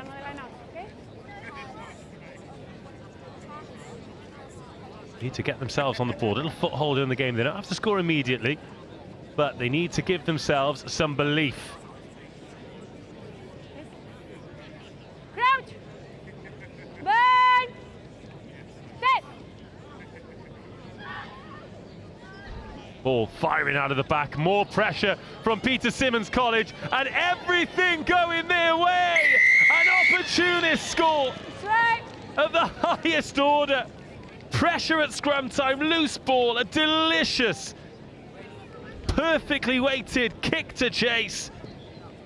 And Peter Simmons College almost out of sight. We're only halfway through the first half.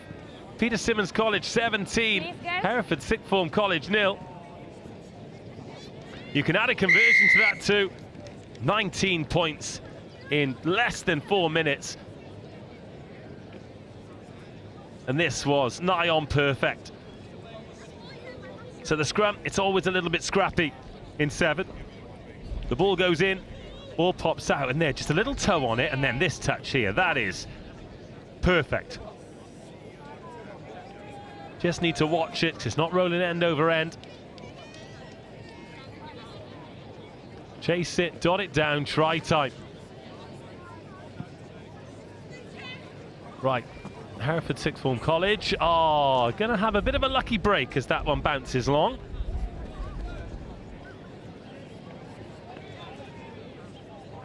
But body language now. Tough for the team from the English-Welsh borders. But they might not have the scoreboard on this side, but they do have time. Back. But Peter Simmons burst to everything. Oh, hands on that from Peter Simmons as well. What a massive clear out. Whoa! And Hereford trying to work it out to the edge. That one floated into space. A relentless chase from the Peter Simmons team. And winning the Jackal turnover and winning it with authority.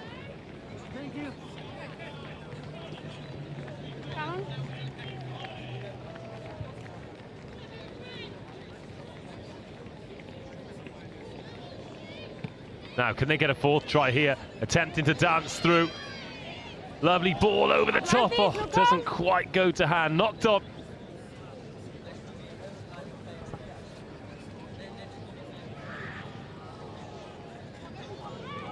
And here we go. Hereford Sixth Form College.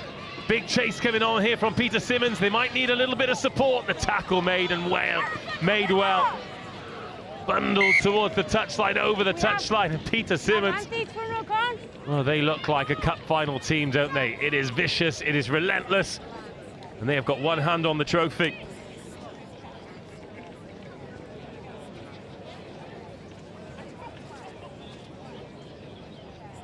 Just come. For you.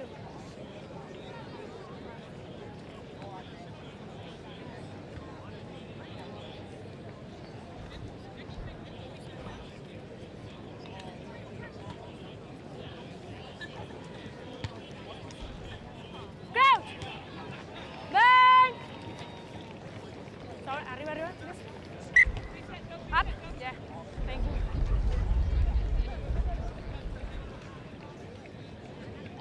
Crouch. Burn. Set. Another scrum has been turned over against the head and scored on the first phase.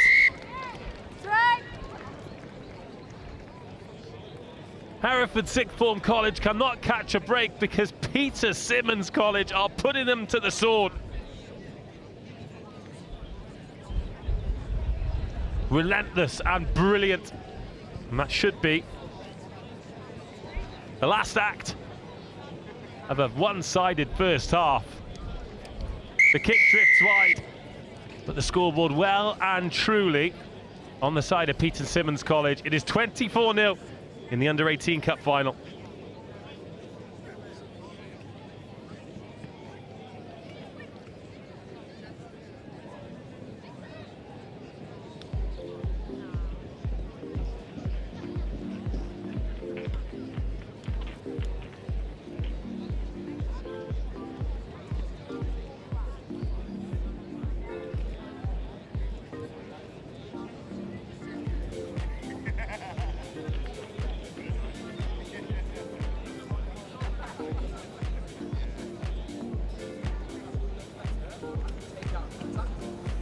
You don't need to overrate. You don't need to move this ball.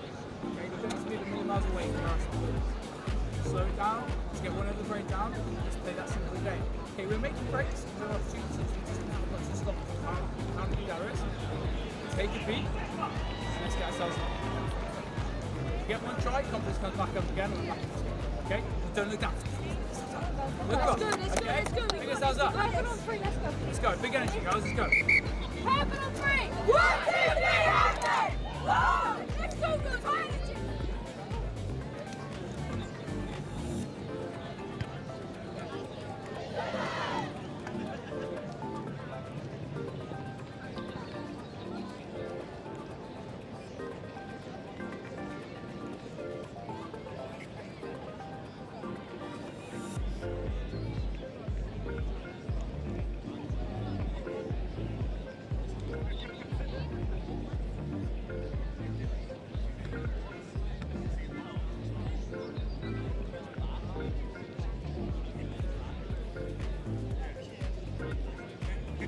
Second half incoming, absolutely nothing to lose now for Hereford Sixth Form College. Heard the coach there, he said we need to get one score and then we're back in this game. And they're absolutely right, they don't need to overplay. It wasn't overplaying that got them this far, but that is a brilliant restart. Chance for Peter Simmons to challenge, and straight away our referee spots a knock on. And that is a nightmare start.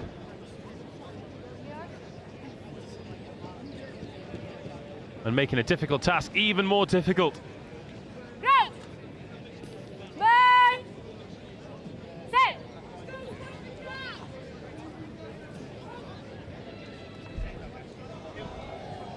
Here's the king.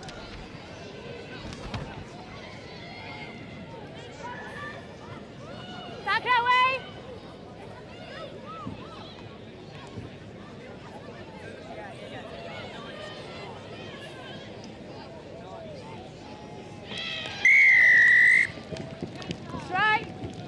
Well, they can't stop scoring, can they? Peter Simmons College, complete dominance. It's been an outstanding performance, and they saved the best till last. I mean, they've been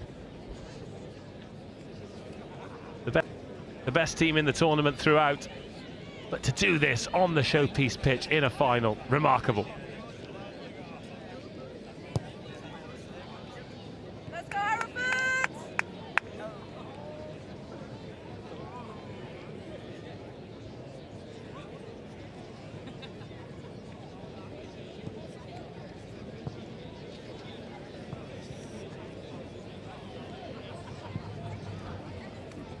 Well coached, isn't it?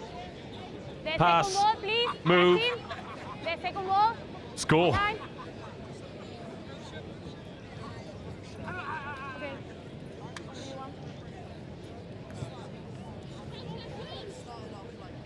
Oh, and that one slipped through as well. The referee giving them the benefit of the doubt, but there were 3 knock-ons in the end. So Peter Simmons looking to batter and bruise a Hereford Sixth Form College team even more.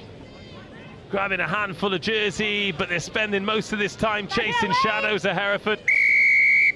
Tackler, not throwing away. Behind the line, please. Back.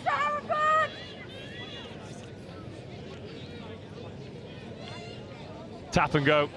It's going to go direct as well. Oh, held up. Good bit of defending there from the Hereford Sixth Form College.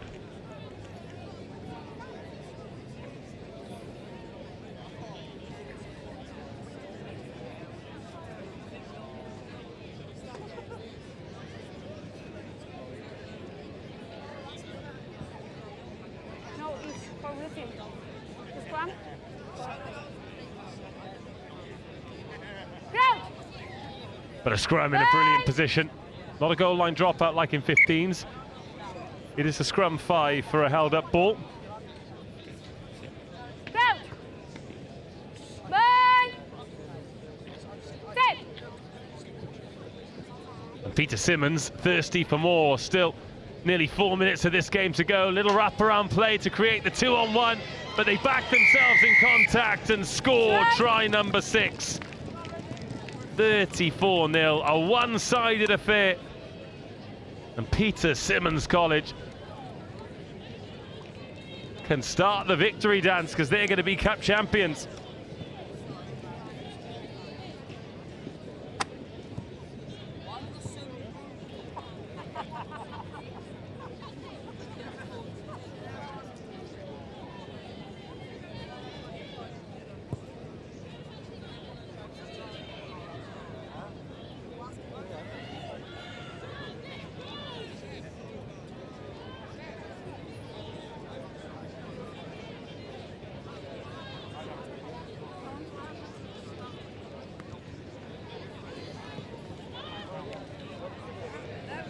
Oh, here we go. Hereford Sixth Form College trying to get something to take back to the borders. Referee was going to give a penalty, but has decided to play another ball that's gone to ground, and that has been one of the differentiating factors here, because this dangerous Hereford team have waited until now for the chance to cut loose. Chloe Butterworth gets something for Hereford. It won't be enough for the team, but a great memory for her and a great try for those in black and red. Around about 2 minutes of the final to go. Hereford off the mark. Important that they didn't leave with a 0.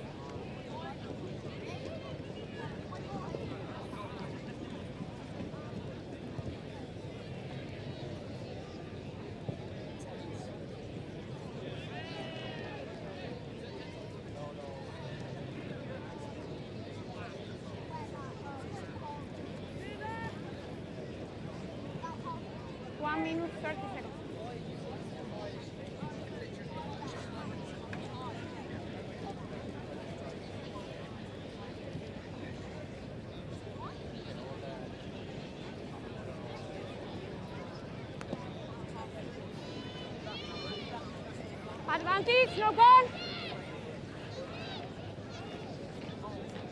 Right, Hereford Sixth Form College playing for pride. Back away. Although credit to them, the pride of getting to the final. A pretty decent return. It's a scrum for black team. Still 60 seconds. Yeah. Here, please.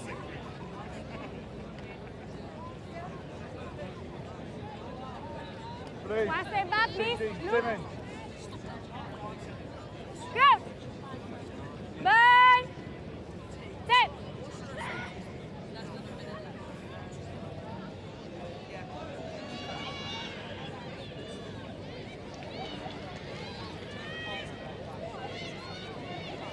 Tackle away. 5:34. Peter Simmons College imperious.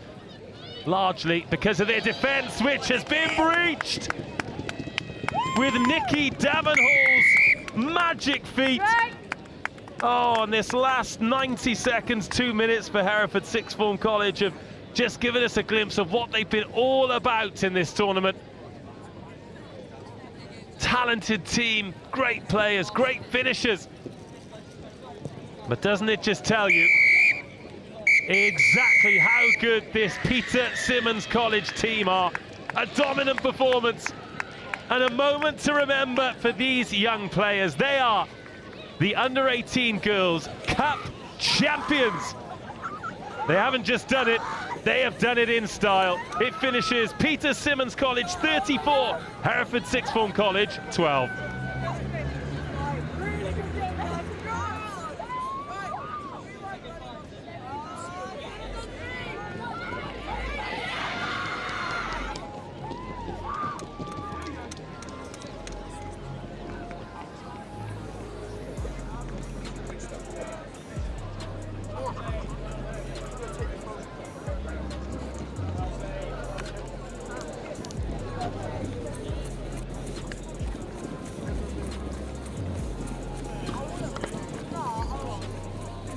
Come on!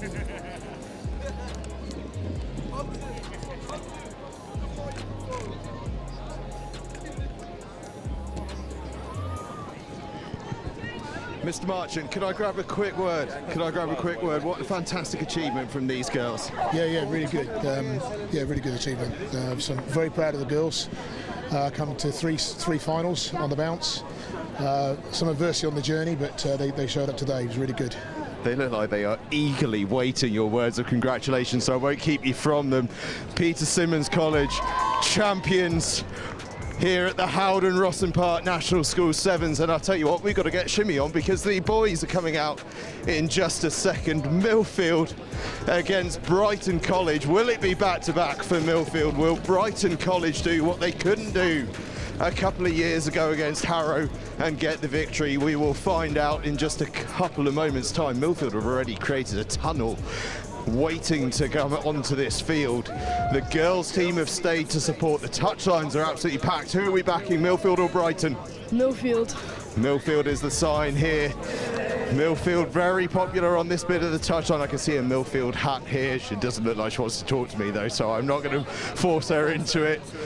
It's going to be a massive, massive one. Let's see what these guys here think. Millfield or Brighton? What did Brentwood think? Millfield. Millfield with a lot of popularity on the touchlines. We're not seeing much from Brighton College. I know that Limitless would like Brighton College to win because that's their kit. That's their kit. But Millfield, look at this. The girls are here waiting for them. They're building the tension though, aren't they? Where are these boys? I thought we were rushing to get them through, but here they come. I can see Brighton on the slow march. Millfield waiting to come on.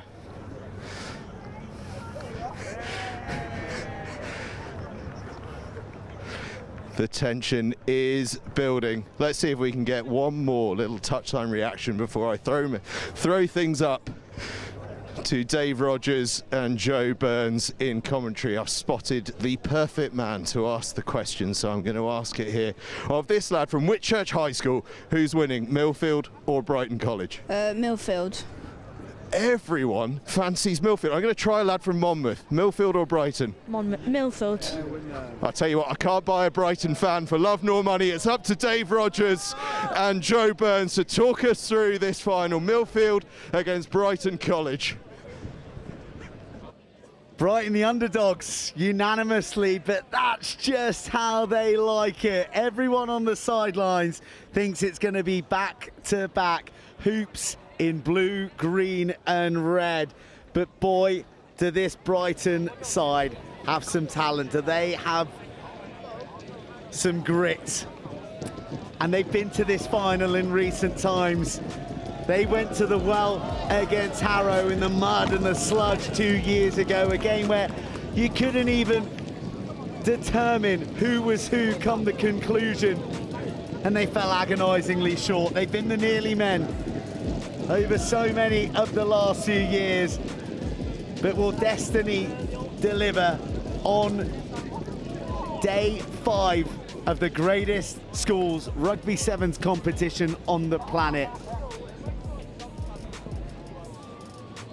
They were dealt defeat by the Bishop 1 Church of England school 24-17 on this very pitch earlier today. But over on RE2, they exacted the sweetest of revenges in the semi-final. 12-7 they triumph. While for Millfield, they've been at their imperious best, but they haven't had it all their own way. They've had to dig just as deep. And a good old-fashioned bit of rock, paper, scissors gives the early edge to Millfield.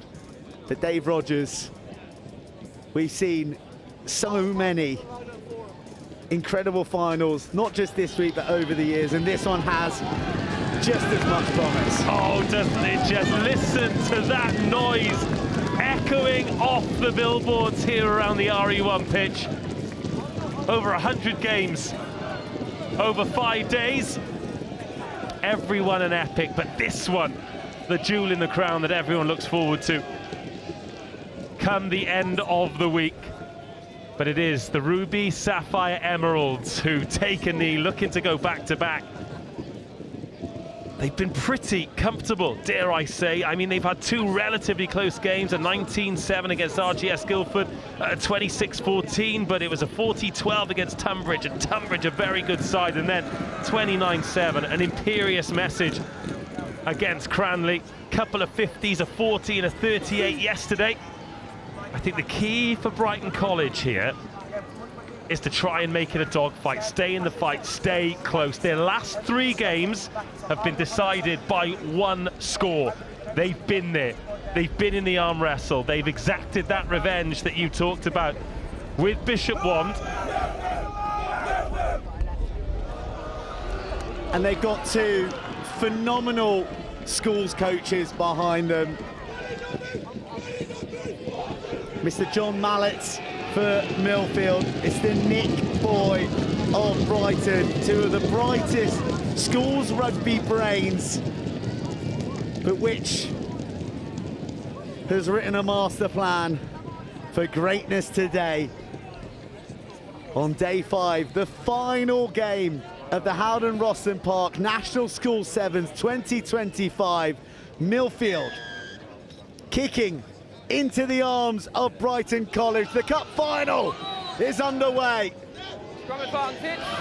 Scrum advantage to play with Millfield, get the ball back, and look how quick and decisive they are as they sweep forward. Oh, errors like that going to be key. That ball stayed in, and it is already Burnsy fast, furious, frantic, and we're 20 seconds in. And all under the energy and the voices of the Brighton bench, who roared that decision. It's not often you see Ben Morrow and one of his passes not go to hand. Some early nerves jingling and jangling maybe, but let's not forget that Millfield won this last year. Carver hopping, skipping, selling. Back inside. Morris, not enough room. Morrow, another loose ball. Oh, Jackson gets slotted. Heffron, who's been talismanic. Heffron finds the touchline. Line out formed. Just trying a bit too hard at the moment, Millfield, aren't they? It's a massive occasion, of course, but 2 minutes in already, they've been put into touch 2 times. Brighton overthrew the line out last time and take no risks this time, but get snaffled at the front.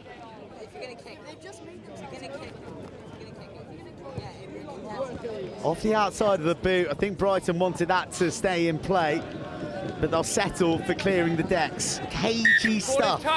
I think Seb McNamara there has taken a look up. He wanted to pump it deep and then had the realization that Millfield were playing with a 6-1 and the sweeper was there. And the last thing you want to do is give them a gift and time to launch an attack. So not the worst outcome for Brighton College. But hindsight's a wonderful thing. We'll soon find out if it's not the worst outcome. Oh, there it is, perfect. Lovely snatch from Nathan Ventum. And in a flash, it's out to their baller, Alex Stubbs. Oh, turns Carver inside out and then puts it through the washing machine again, but then he gets him. Oh, that's going to be a ding-dong in the centres.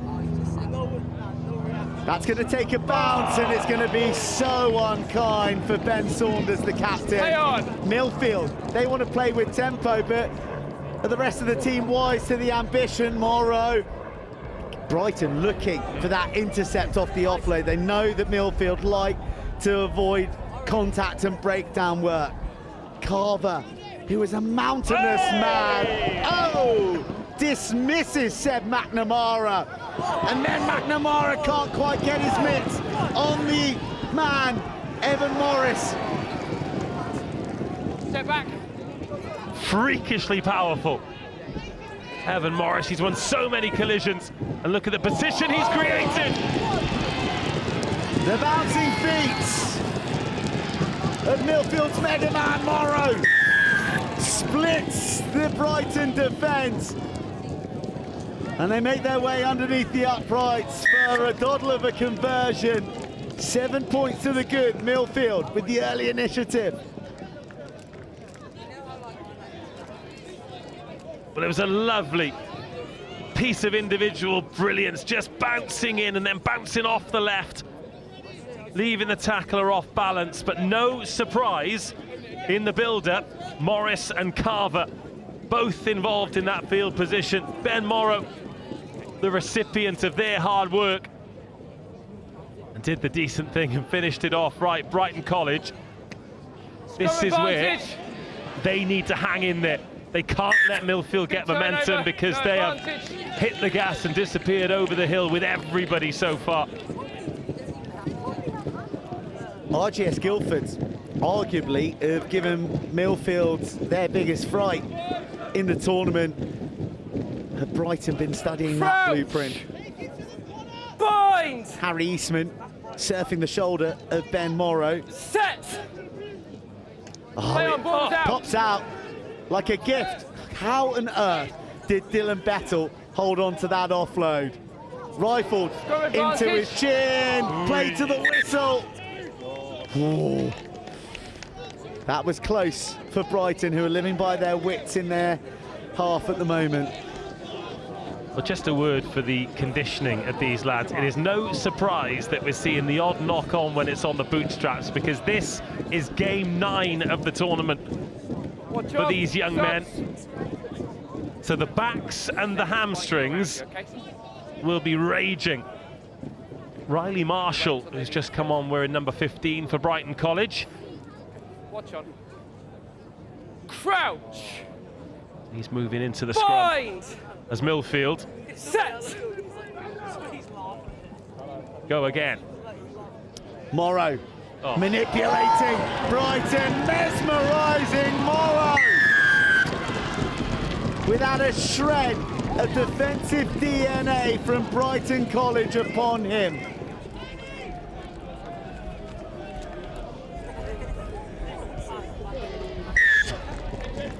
This was Jason Robinson-esque, wasn't it?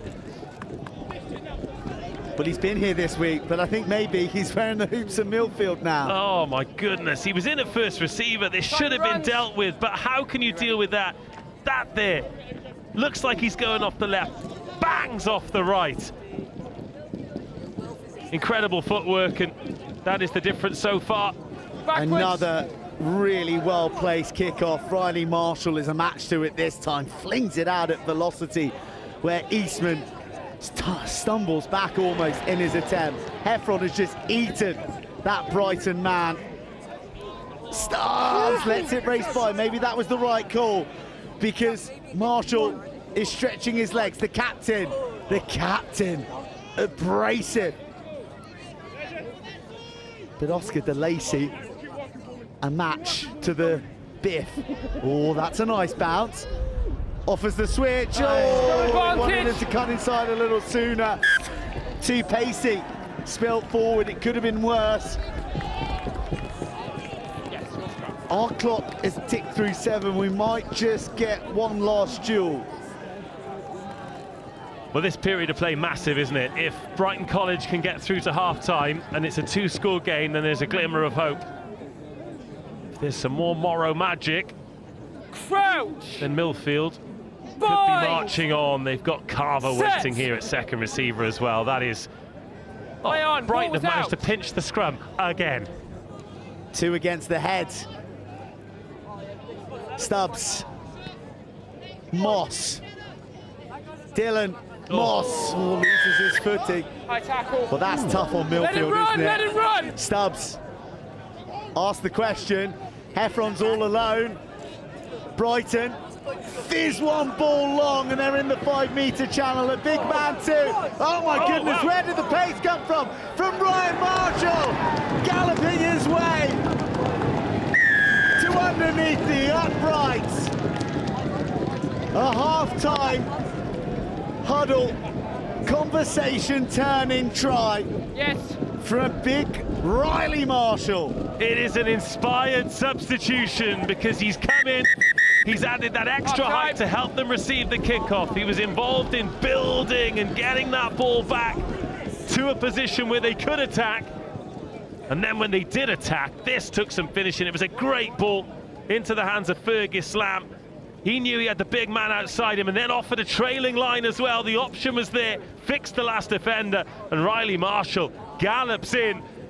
And after a tough 6 minutes 59 seconds when the clock was in the red, Brighton College have got themselves right back into it. 14-7 at half-time.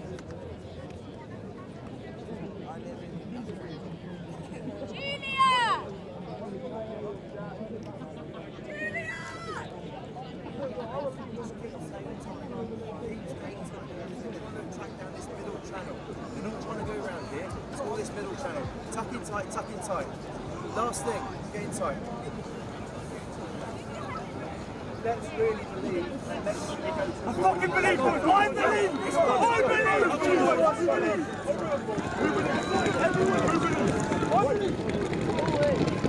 How much do we fucking believe? How much do we want?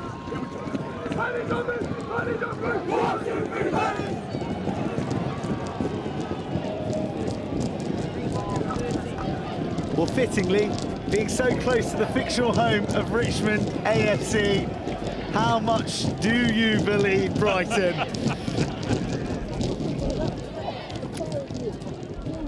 Just the score in it. How many times across this week have we seen a buzzer-beating try before the break be the difference? There's no pressure on the kickoff chase from Brighton. They're happy to defend, and it's a curious thought because, oh goodness me, Harry Bunting, who came up with 2 tries of his own either side of the break in their semi-final, is on. Morrow dictating terms in the middle. Donahue is there too. Evan Morris, he's hardly had a step of room to do his thing, has he? Morrow doesn't need a step, doesn't need a millimetre, but he does deliver another wonky pass off his left that scrambles into touch. Just a bit of a wavelength issue, isn't there? He wants to put that into space, and he wants Harry Bunting to attack it at full tilt, but Bunting is just waiting for it to be in the breadbasket before he decides when he's going to hit the burners. A little let off. Watch us on, fellas, let's go. Now Stubbs. Takes all of the length on offer from Ventum. And Brighton targeting the midfield, applying their footwork. That looked high, but there's nothing coming. Not for me. Not for me. Not for me. The gentleman is not for turning.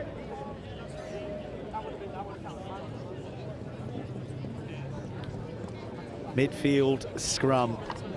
Oh. Is there a worse set piece to have to try and defend? Crouch! Bunting Bind! Out left.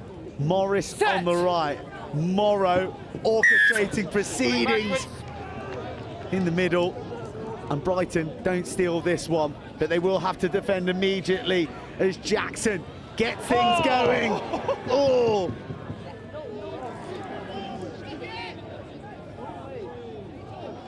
Morrow, there's a looseness to this now. There's opportunity. Morrow finds a Brighton man clinging round his hips. Oh, the pass from Gregory was almost released. It's a little knock on. It's feathered forward. Suddenly the rhythm and the flow has deserted Millfield, and the longer this goes on, the more oxygen that is breathed in to the concept of hope for Brighton. It's a little bit like the first half, isn't it? Millfield looking like they could explode at any time, but it's a little bit rushed, it's a little bit inaccurate. As you say, then the belief comes. Stubbs fishes it out, throws a horror to first receiver, and somehow Brighton have baked a cake out of the crumbs. Oh, the dummy, out the back door. Harry Eastman, forget about East. It's coast to coast, north to south, and Harry Eastman, the hero, in the left-hand Goodness me! He has fallen into a pile of dirt and come up smelling of the most delicious roses.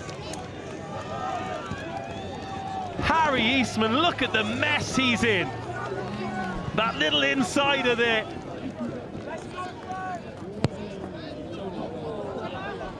Oh, he's missed the conversion, but so much work to do. What's he covered there, 120 meters? He's gone the long way around, that's for sure. Oh, he's out, he's off for a breather, I can tell you that. Goodness me. But what about how important will that chase be from Conor Donoghue to make sure that he doesn't go under the post? In a game like this, anything you can do to make it difficult, and Donoghue didn't give up. It was an incredible try from Eastman, but a 5-pointer, not a 7-pointer. So Millfield still edge ahead. Oh, it's world class. And now Millfield, little bit of space on the right-hand side. Brighton can't let Millfield bounce straight back. They can't miss tackles like that. The clear out, a little bit beyond the ball. Referee happy to let it go. Oh, and Carver wants to have some fun on the sun on the left-hand side. Lassoed round the ankles. The quality's just stepped up one more gear. 2 minutes in the match. Yeemsley looking to free those telescopic limbs, but stripped in the contact. Oh!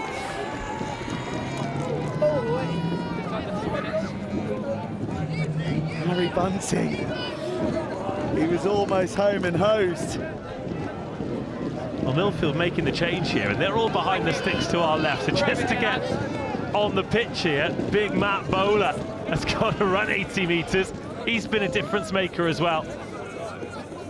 There was a lot of fancy footwork. There's a lot of great, everyone's of a high skill level for Millfield, but sometimes they need a bit of direct biff, and he has brought them that.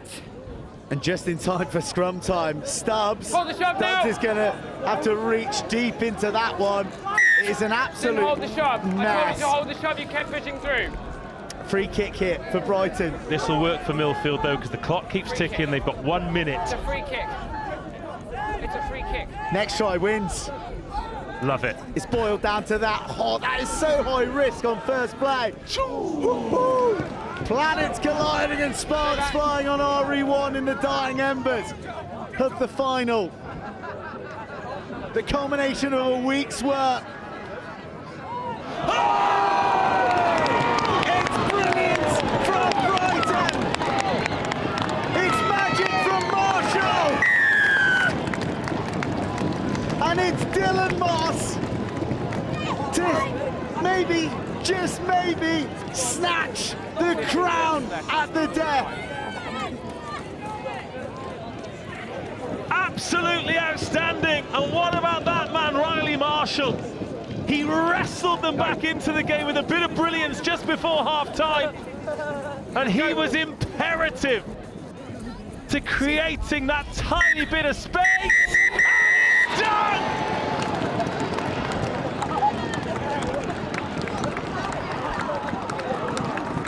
An explosion of elation for Brighton College, who trailed the entire match. But one moment of Marshall magic was the undoing for mighty Millfield. And it's Dylan's day. Their main man, Moss, rounding off the move tight on the touchline, as tight as the contest itself.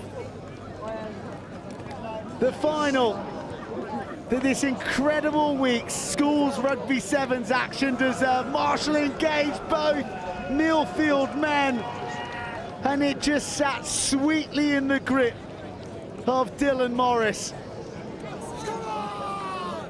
The hop, the skip.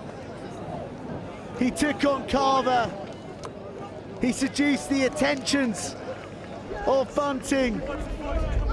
And then Moss got on his motor and he didn't know it then, but that would be the last play. And Brighton College, or the Howden Rosslyn Park National Schools Sevens Under 18 Cup champions at long, long last.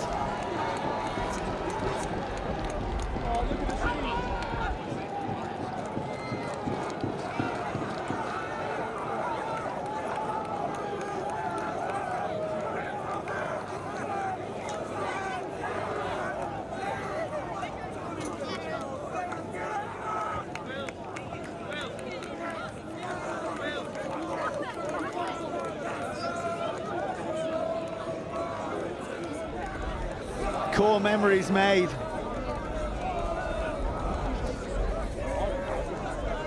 Oh wow. This is going to be one Easter holidays to remember.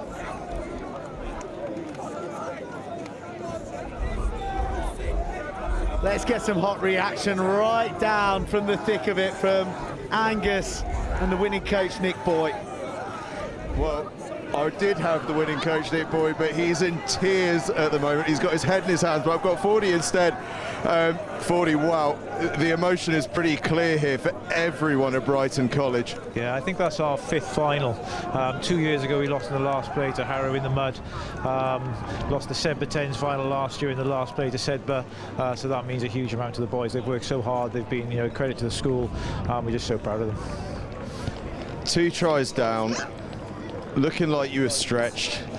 Where did the boys dig that one out from? Because I know after that semi-final you were gassed, you were shattered. Yeah, I think they've gone 3 games back to back there where they've had to really dig deep. We talked all day about heart and how much they wanted it, and I think just the heart showed there, and just their determination to succeed under huge pressure and a credit. I mean, it's a fantastic Millfield team. You know, I think they're a really great team. They've won all year.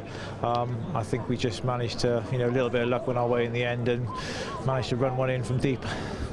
Talk me through the emotions a little bit, because as you say, you've been here a lot.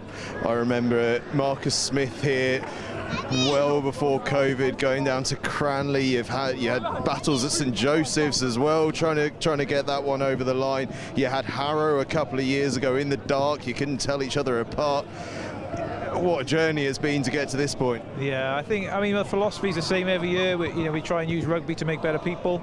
So we really focus on playing rugby, but also trying to look after them as human beings as well. And obviously they're very successful in their exams and that kind of thing as well. But this just means a huge amount. It's the best rugby tournament in the world. You know, you guys do a great job all week in promoting it. It's been great to be here. Yeah, pretty speechless really. And the winning moment, under pressure, knowing it's the final play, the offload, risky offload, and then the finish. I mean, that's playing under pressure, that, isn't it? Yeah, I think a big credit to Sam Marengo-Jones, who did the offload. He's broke his collarbone twice this year. This is his first tournament back since November. So the sort of, you know, his fight to get back probably, you know, epitomised by the whole team really. So proud of him, proud of all the boys.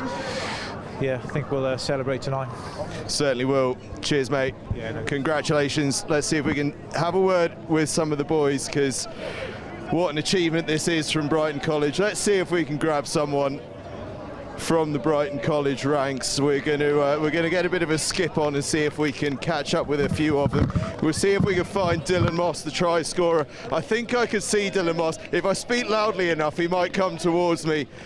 Dylan Moss.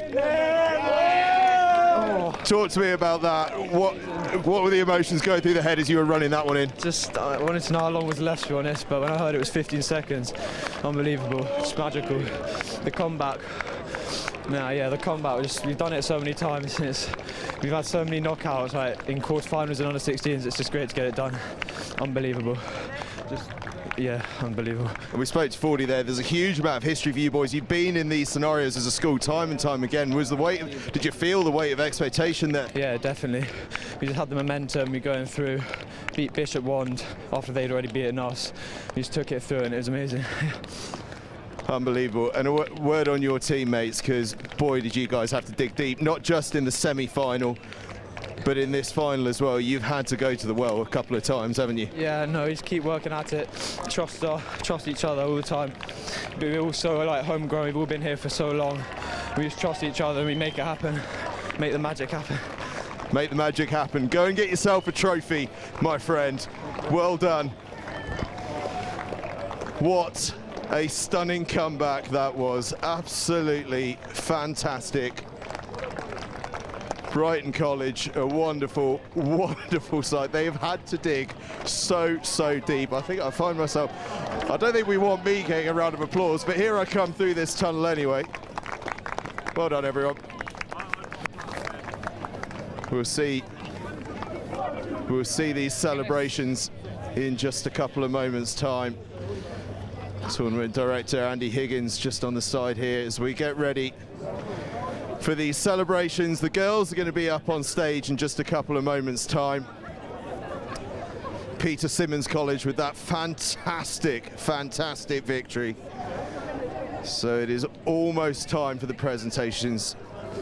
What a performance from Brighton College.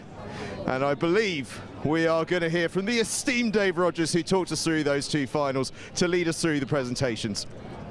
Good afternoon, everybody. If we could have your attention, please, for the final presentations at the conclusion of the Howden National School Sevens here at Roslyn Park for 2025.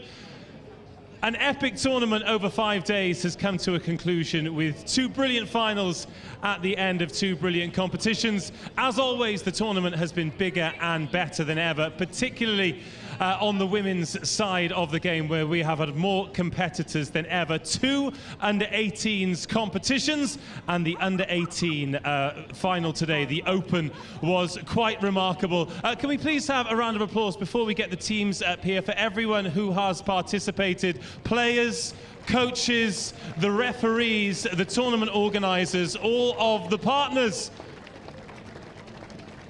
And of course, the weather. We have had fun in the sun from Monday to Friday. Let's talk about this under-18 Open final then. It is a very busy tournament, and having spoken to our runners-up, their main pit stop is to get some ice for their battered and bruised bodies that took them all the way to the final, where unfortunately they fell one short. Please give them a Roslyn Park welcome to make sure they come back next year and try and go one better. The brilliant runners-up, Hereford Sixth Form College.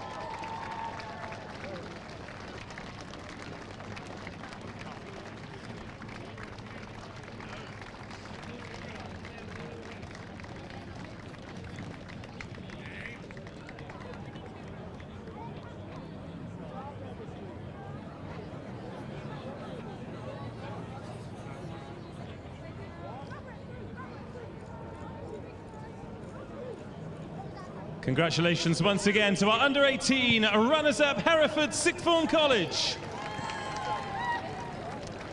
Now, before we present the gold medals and the trophy to the winners, it is time to present the Limitless Player of the Tournament. To present the award, please welcome Chris Roberts from Limitless.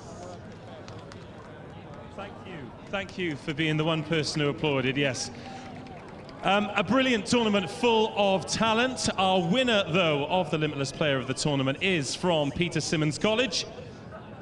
And she is Izzy Pratt.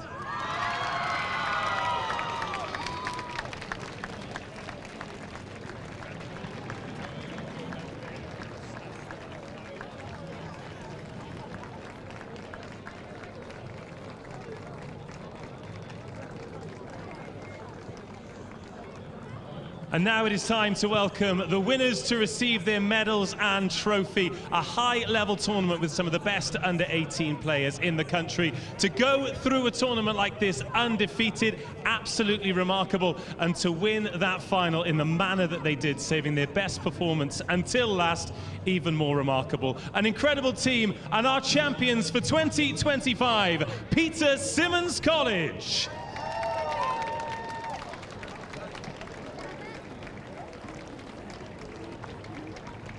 To present the medals and the trophies, we would like to welcome the tournament director, Andy Higgins, accompanied by Carla Pardo.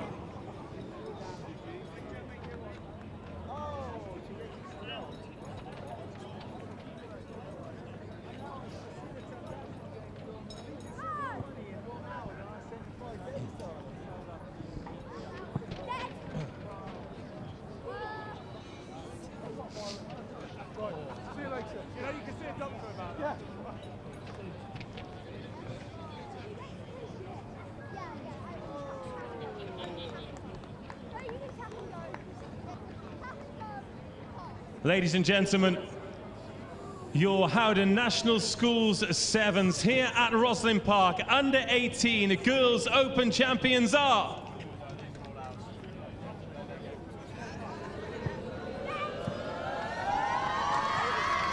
Peter Simmons College.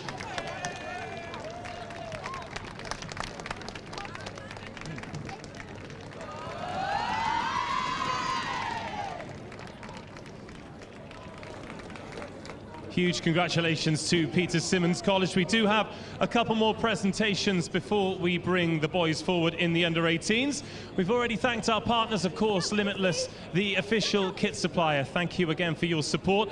Throughout this week, there has been a Limitless kit competition. The winners of that are Bromsgrove School. Congratulations to them. They will receive a kit from Limitless. And now let's move on to the boys' Cup competition. It is a quite simply stunning, hard, difficult and brilliant 9 games required over 2 days to lift the trophy. And I think everyone who gathered around the pitch RE1 and watched around the world will appreciate the 2 teams that put on an incredible display. First of all, let's talk about the runners-up. They gave it absolutely everything. They won 8 out of 8 games to book their place in the final. They took the lead, but they showed exactly how hard it is to defend this title. They've been absolutely incredible, so let's make sure that they know it as they take their position here as runners-up. Please, Roslyn Park, give it up for Millfield.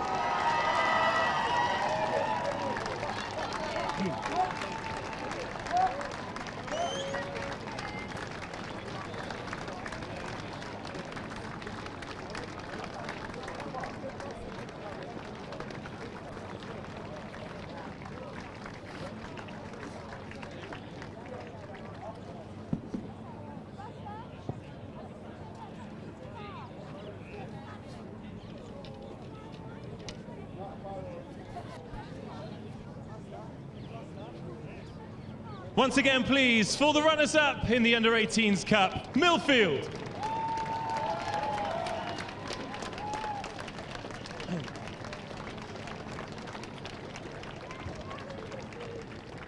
Now, champions do not just require quality, they require character, and this team embodied that a number of times throughout the competition.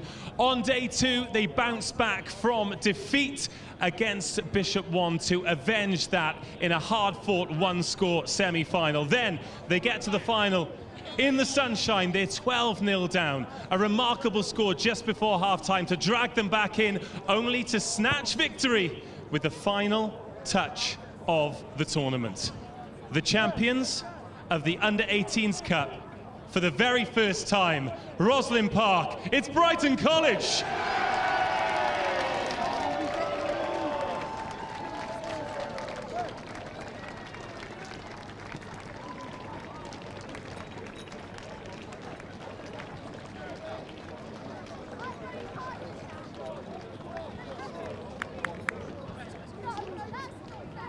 Boys, you can play with it, but don't take it, will you? Oh, sorry, is it yours? Yeah, please play with it if you want for a bit. Yeah.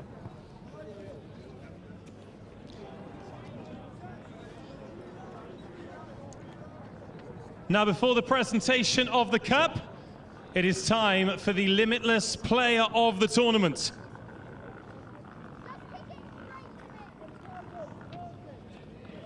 I've had a few guesses from the crowd. Let's find out if you're right. The Limitless Player of the Tournament is Brighton College, Alex Stubbs.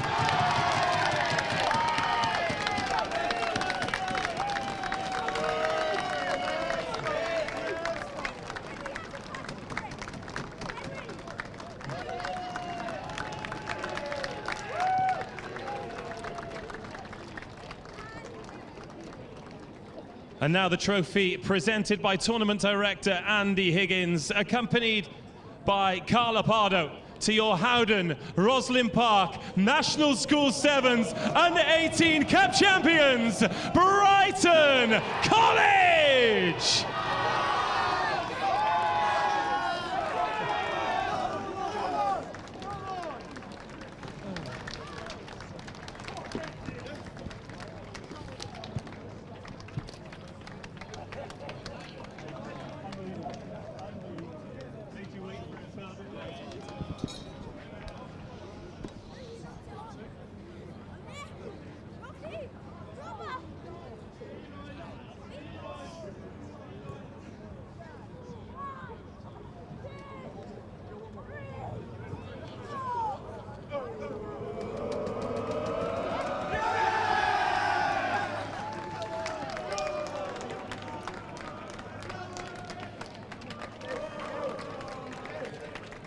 Well, congratulations to Peter Symonds College and Brighton College, our final trophy winners.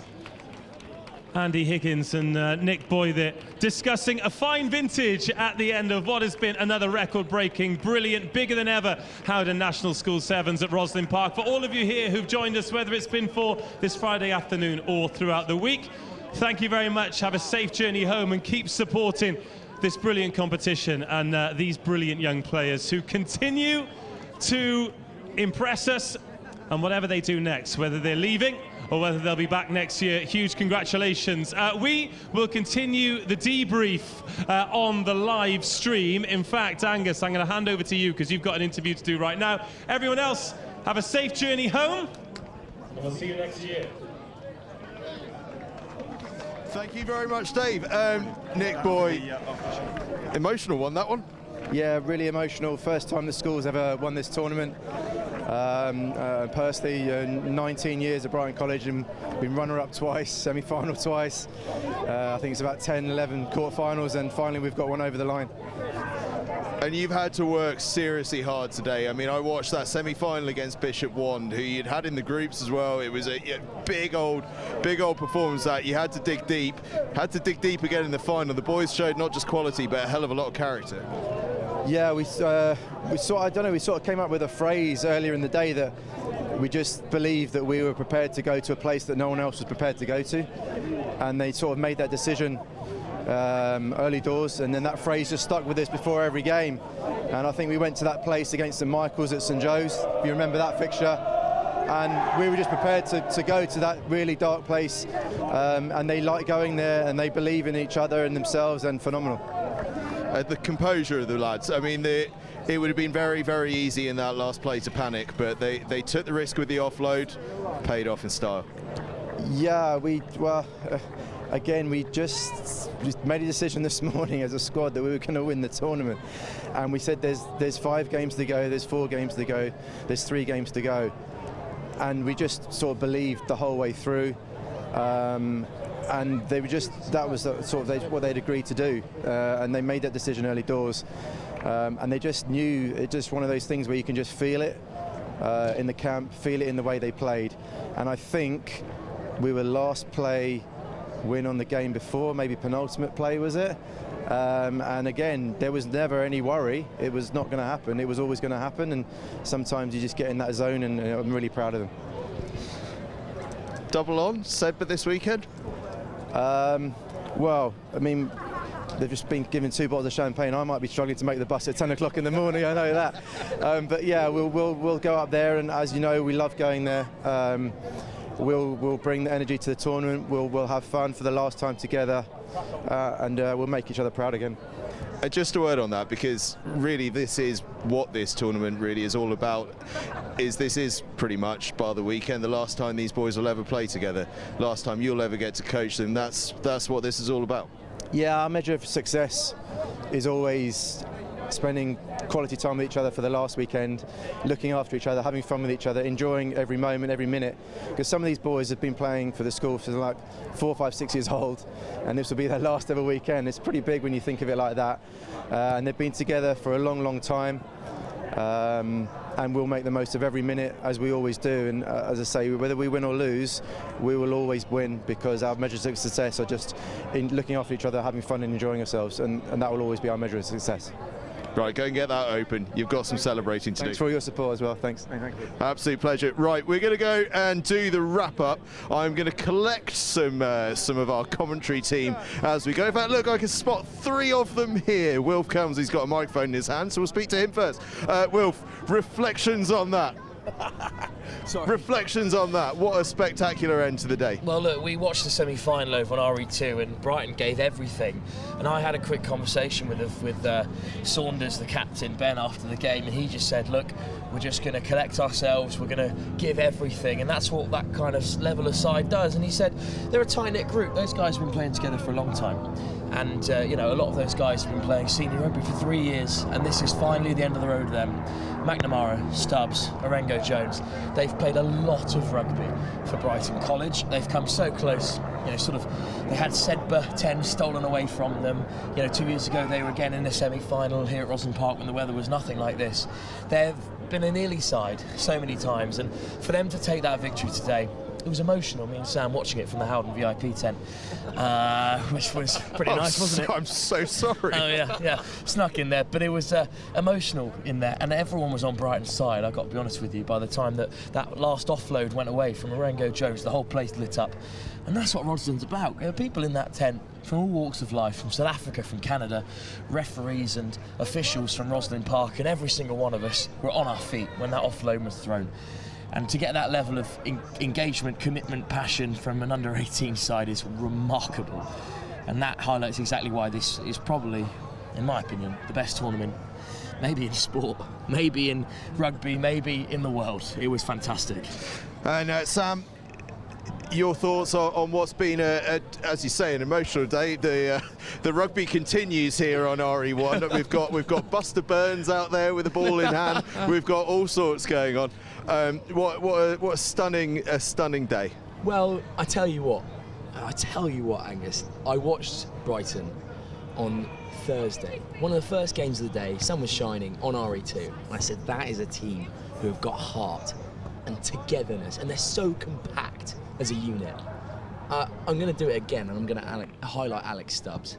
Wow, what a player, and what a deserving player for player of the tournament. Just whenever Brighton needed something, needed a lift, he would provide. And that is a player of the tournament kind of credentials.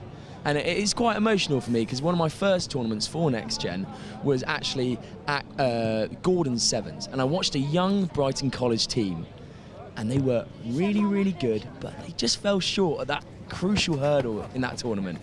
And now, watching them come out and watching the guys that I commentated on my first time, like Orengo Jones, like Stubbs, like McNamara, come out and win this Roslyn Park Howden National School Sevens, it's a nice moment for me, nice moment for everyone. And as Wilf said, we had the Barbarians dancing outside, we had everyone enjoying themselves, and it was really nice to see. And that's what it's all about, isn't it? Certainly is. What it's also about is youngsters. So let's get over here to the rest of our team and see if we can find out what Buster Burns has been up to down here, because he looks as though he's having a whale of a time. Burnsy.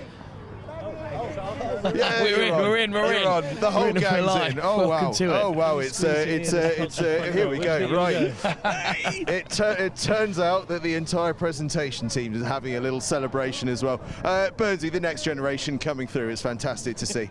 Yeah, we've got Buster, who is. He's picking up some bad habits from our floor manager, Richard Jackson. There you go. Where is it? You can't play fetch with there you go. He's a child, not a dog, Richard. He actually came up on the gantry. Yes. In the last 2 years, but now it's a bit big and it's a bit high for that. Anyway, yes, next generation that we saw on the pitch. Is that the segue? Yeah. Something like that. Yeah, very, very slickly done. Reflections on the week as a whole and that climax, that fantastic performance from Peter Simmons in the girls' final, that brilliant comeback from Brighton College in the boys' final, just the perfect end to a stunning week here at the Howden Roslyn Park National School Sevens. Pardon? I'll come with you in one second. Just let Daddy do this bit. And look, I think that final between Brighton and Millfield summed up the tournament, didn't it? No lost causes in rugby sevens when it comes to the Howden Roslyn Park National School Sevens. Delighted for Brighton because they came so close a couple of years ago and they've kind of been in and around finals over the years. Millfield are just a behemoth, aren't they? They'll be absolutely gutted. That's 2 showcase finals that they've just missed out by a whisker, and the manner in which that one would have been heartbreaking. But yeah, the quality, the commitment, the touchlines jam-packed with people, it's just been awesome, absolutely awesome. Loved every second of it. It's a privilege to get to watch so many matches. It certainly is, and do you know what? the touchlines have been packed this afternoon, and it's been really special to see, because sometimes at tournaments you can sort of see things as teams get knocked out and go away, you start to get a bit quiet towards final time. Not so today. It was absolutely busting at the seams, wasn't it? I was going to ask you, Burnsy, before you go and Dad, is that felt like it might have been the busiest final 4 games that we've had in the last couple of years? Yeah, so I think that's actually been across all the days, because usually people do think, God, it's a long way home, I better get on the road. But now I think that everyone knows that the best games are at the end, and you're staying as a rugby fan. Yes, you come here as a competitor and you haven't got there, but now people are staying as a fan, and then all the kind of jamboree around it. I mean, why wouldn't you, you know? So yeah, like it's heaving on our touchline for both the finals over the last couple of days. It's been awesome, and it's a testament to the growth of the competition and the event as a whole, because it is an event. It's a festival. Yes, it's competition on the field, but the whole event is an experience. It's the Glastonbury of rugby, I think. It's absolutely superb. The Glastonbury of rugby. I love that. They're going to have that on the sales pitch next year to sponsors, I think. Dave, talk to me about Peter Simmons College, because they've been knocking in and around at the top end of this girls' competition for a little while, but that was some final performance. I'm just thinking about Higgy as Michael Eavis now, to be honest. They're very similar. Does that make you Emily Eavis, Angus? Well, we bear a certain similarity, I'm sure. Yeah, I'm sure you do. Do you know what? We were lucky enough to have them very, very early on, and we kind of charted them today at the beginning and the middle and the end of the journey that felt like it was only ever going to end one way. They were, God, look at this dog chasing the thing. Dickie, you play fetch with him, not Buster Burns. Sorry. Yeah, so they were one of the first games here on RE1 where we weren't sure what the weather was going to be like on the final day. Little bit of rain, greasy surface, but they just look well organised, super quick. They've got a little bit of magic sparkled, not just out on the edges, but through the middle. And I think but particularly even though women's rugby is in the best space it's ever been, it's still quite early in its maturity. So if you can get a group of players together, you can coach them well, you can get them believing in one another, and nothing quite sort of secures that belief in a tournament like getting an early win. They get one turns to 2. All of a sudden they're back out in the cameras. People back out in front of the cameras. People realise, oh, these are a good team, and they turn up and watch them. But then in the final, some people can get that far and then they're like, oh, we could win a cap here, and it changes. And we saw it a little bit with Millfield. I think we'll come on to that as the conversation develops, I'm sure. But nothing from them at all. They flew out of the gates. They got the early try. Hereford Sixth Form College, we saw right at the end with those 2 consolation tries what they're about. They've got some really talented players, but they gave them no chance at all. Defensively organised, yeah, they scored 6 tries in the final, but they did not give Hereford Sixth Form College anything to work with, and they're a really, really good team. And look, they've been here for a while. As the competition's grown, they've grown with it, and now they've shown they're the team to beat in the Under-18s Open. They certainly have. It was a superb performance in that final, superb competition. I want to touch on the girls' plate, actually. Amazonian Barbarians with the victory there. And Sam, I think with your, well, this is your first tournament here on commentary duty, and I think it very quickly at the end there provided you with your favourite moment. Yeah, this was my cherry, and I've loved every minute of it. Being alongside such superstars as these boys has been a real pleasure, and it's been absolutely wonderful. At the end, what was particularly pleasing was, as the Amazon Barbarians were given the plate, the group of people making the most amount of noise were Bishop Wordsworth, the guys that they'd beaten, and they were the ones cheering. They stayed around. They had a big dance at the end. It was glorious. Yes, rugby is about this level. When we get down to Friday evening, it's about winning, absolutely, and obviously, end of a competition, it's about trophies and all of that. But I want to be old and say, rugby values and all of that, and getting together and making sure that that everyone enjoys themselves. Those girls did, and there's some wonderful footage floating around the internet, just showcasing it. It's great to see, really, really good to see. Great end to a fantastic week. Certainly was, and fantastic performance from them throughout the 2 days and in that final. It's been spectacular. The boys' plate final, Sam, Epsom College took on a big team in the form of Sedbergh, and managed to get the ball done. The job done. Where are we off to? Everyone's gone for a walk and no one told me.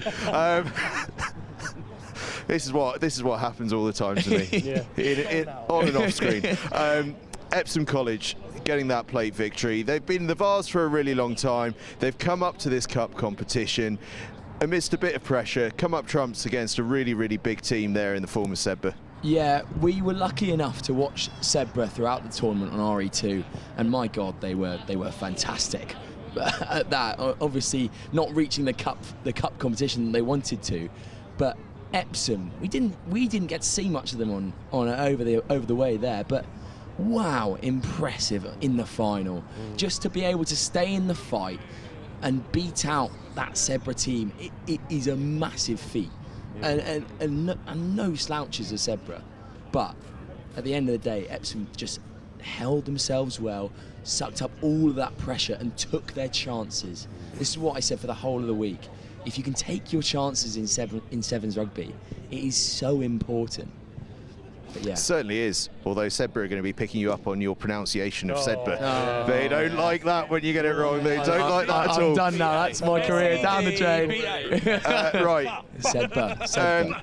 Will, final thought from you before I send a couple of you boys off for a well-earned refreshment. Final thought on the week. A good week? Fantastic week. The highlights: Peter Simmons' third final in a row, finally getting over the line. Brighton College, so very often the nearly men, last year at Sedbergh and other tournaments, getting the win. And I just think that Epsom deserve that plate, and they've earned their place at the top of the table. But overall, from 14s to 16s to 18s, it's been the highest quality rugby that I've ever seen at Rosslyn as a player and as a commentator, and that is very exciting when you think of the places that rugby still has to grow. This is a tournament that's huge and will continue to grow. Record attendance, record players, record female participants, and really good rugby. What more could you ask for? Some very good rugby. You're going to see some more tomorrow, actually, because Wilf is off to the Caldecott Prep School 10s, which is live here on NextGen15 tomorrow. So it's a busy time for you. So go and put your feet up, Wilf. Go and take a couple of the boys with you. As we all, here we go. Right, it's getting very formal here as we wrap up. Delirium's kind of he's walking to Caldecott. Delirium has sort of set in, but there are a couple of bits that I really want to tidy up. I'm just going to run us through, because there's been, as a youngster emerges once again, there's been some real action with the youngsters today. The under-11s were on. We've had some fantastic stuff going on in the under-11s. I've been following them all around. It's been superb to watch. The under-13s as well have been absolutely fantastic, and St George's Weybridge, coached by Pete Richards. Pete Richards getting a lot of airtime on these under-13s tournaments. My alma mater. There we go. Well, they went unbeaten today. Certainly not the case in my time there, but yeah. Well, only to add to things, it's an unbeaten season for them. They've been superb. Fantastic. There we go. Well, they've picked up a step or two since your day. I'll say, yeah, I went over and watched some of the under-11s. My nephew was playing, and I went over there. I was greeted by total and utter exuberance from everywhere I went. The major news, though, was there was a beagle loose, and they'd eaten most of the packed lunches. That's what the under-11s were all in a fizz about. So there you go. And that's what Rosslyn Park is all about. Beagles having fun. Right. Couldn't agree more. Couldn't agree more. Dog watch is a crucial part of the HOWDEN Rosslyn Park National School Sevens. Right, things are winding down, and everyone deserves to celebrate at the end of this. So we're gonna move towards a wrap up. But Dave, sort of bringing ourselves back to that boys under 18 Cup Final. Wow. The longest running part of this entire tournament's been going since the 1930s. Brighton College have never done it before. Oh my word. Has a team ever had to work harder for it?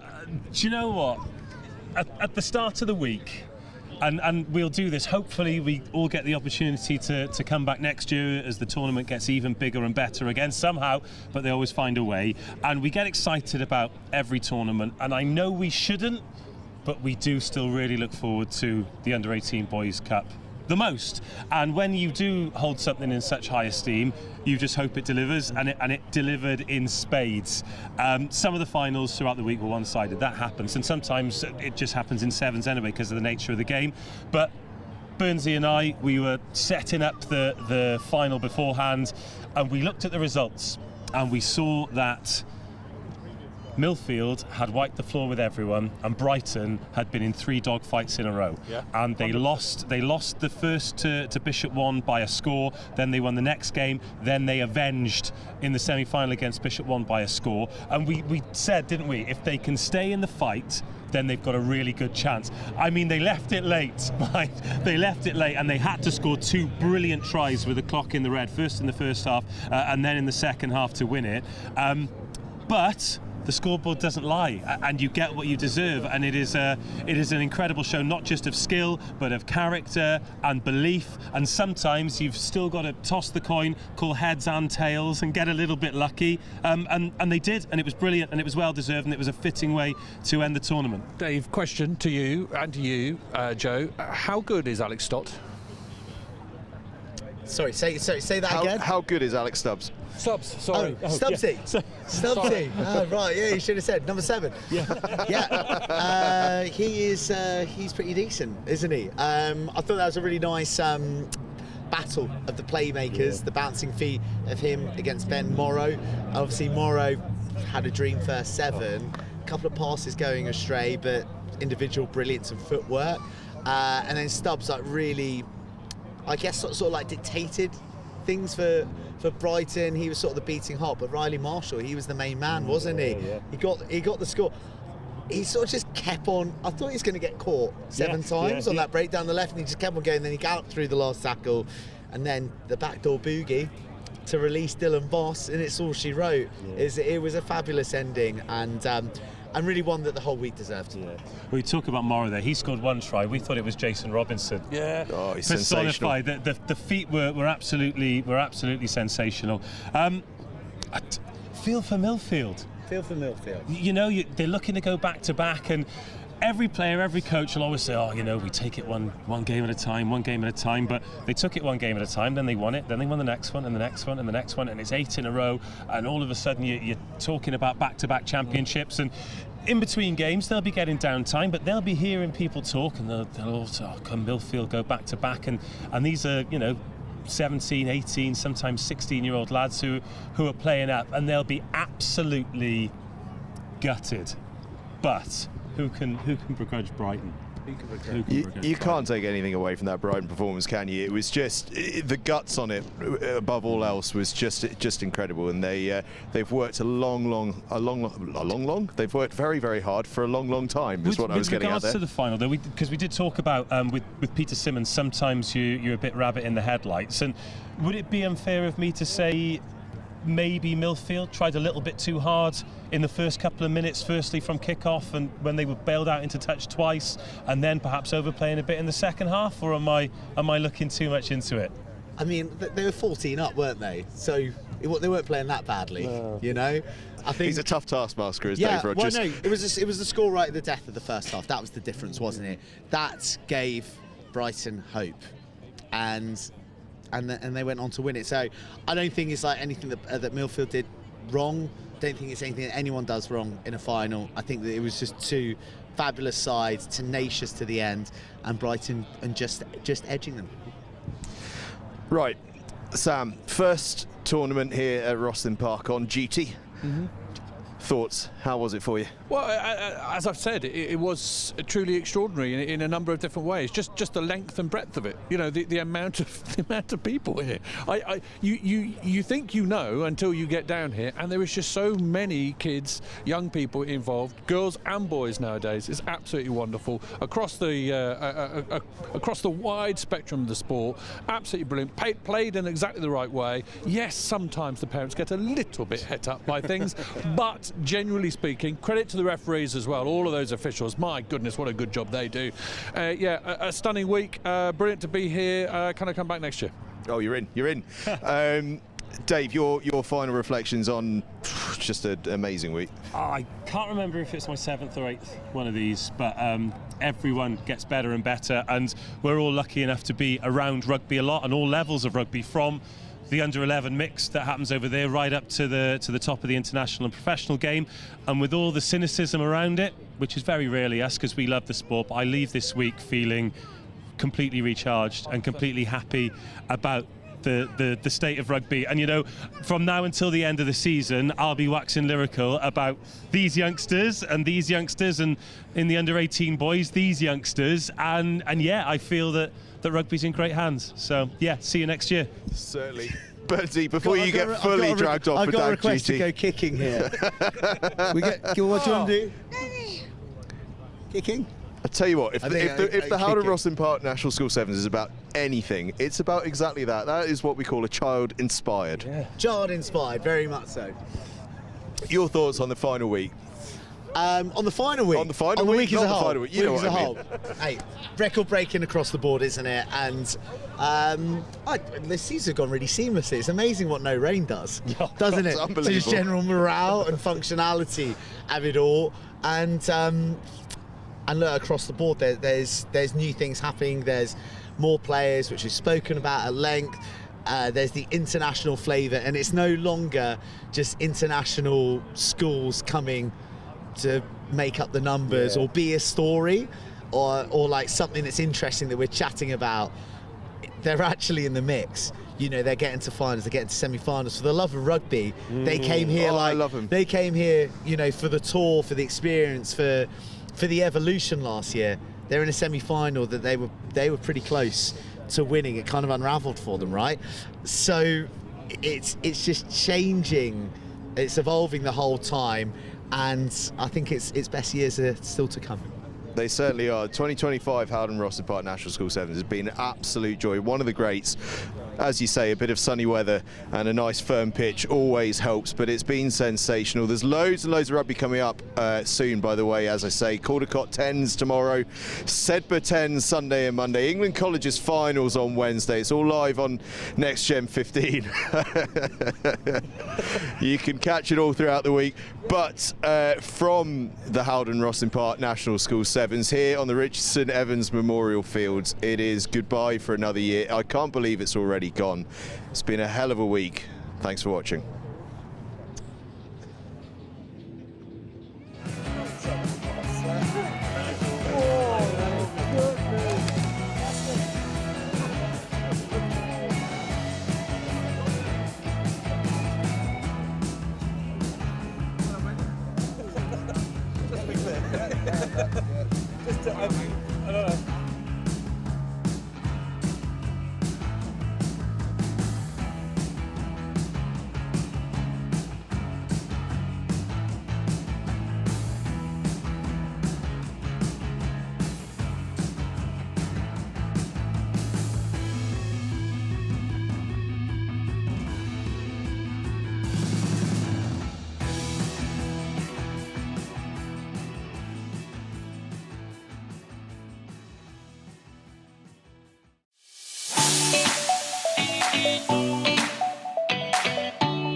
Get ready for the ultimate international showdown.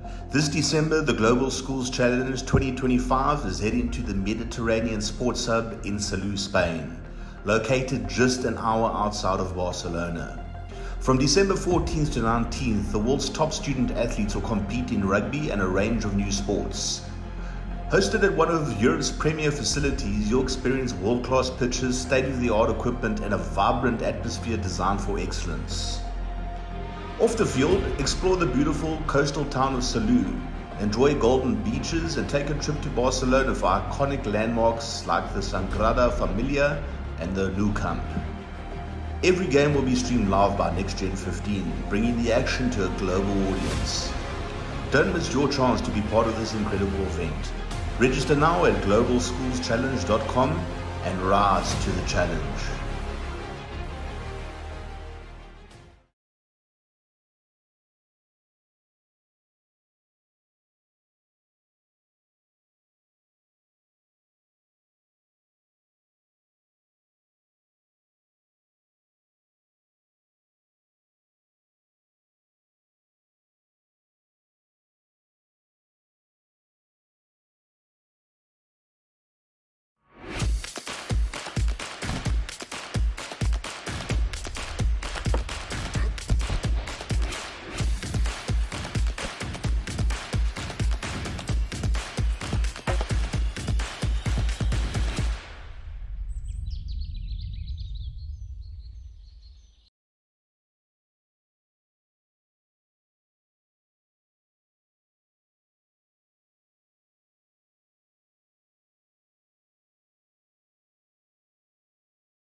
In the world of competitive sports, every advantage counts.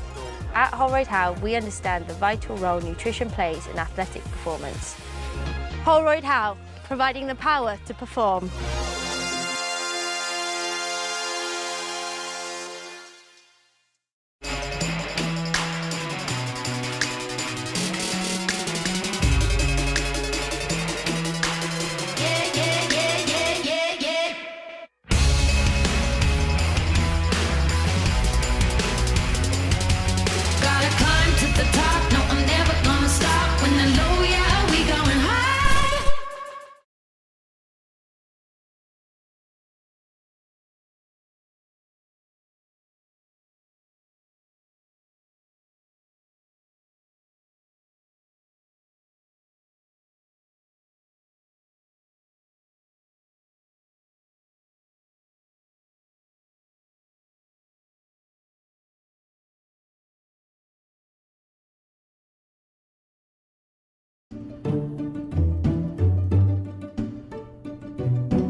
The units for the whole of this academic year so far, so since September. I've got 80 units. I love the fact that the stats give you a sort of a basis for sort of analysing what the players are doing, how hard they're working. I think in training but in matches as well, it's interesting to see who kind of the unsung heroes, if you like, the people that work but you don't necessarily see them doing the work. So students have they have real kind of responsibility to do all the uploading of data themselves. All I have to do, look on the cloud sort of platform, and then I can do my analysis from there. Yeah, it's been really interesting. I've enjoyed seeing how far I was running as well as my max speed. It's been great. I mean, it's been really fun having competition within the squad. See who's run the most, who's the fastest. This is one really good thing about the app. So each player will have an app. We've created a rugby school community, so they can compare themselves against each other and get leaderboards for each metric. And yeah, certainly breeds that area of competitiveness. Everyone's like putting their best teams out, working hard, and never giving up until the final whistle. So when you come out here and seeing everyone, all the big schools and the big names, and putting ourselves up against it, it's really good. It's been brilliant. We love coming down. We're lucky enough this year. It's our 200th year of rugby, so we're celebrating massively this year. I think the standard's been really high. We were here last year. 12 months on, the girls' game has exploded, and we've had 3 really tough games today. It's been a great tournament, great standards, and nice to see how we mix with some of the bigger schools and the bigger names in rugby.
Bye.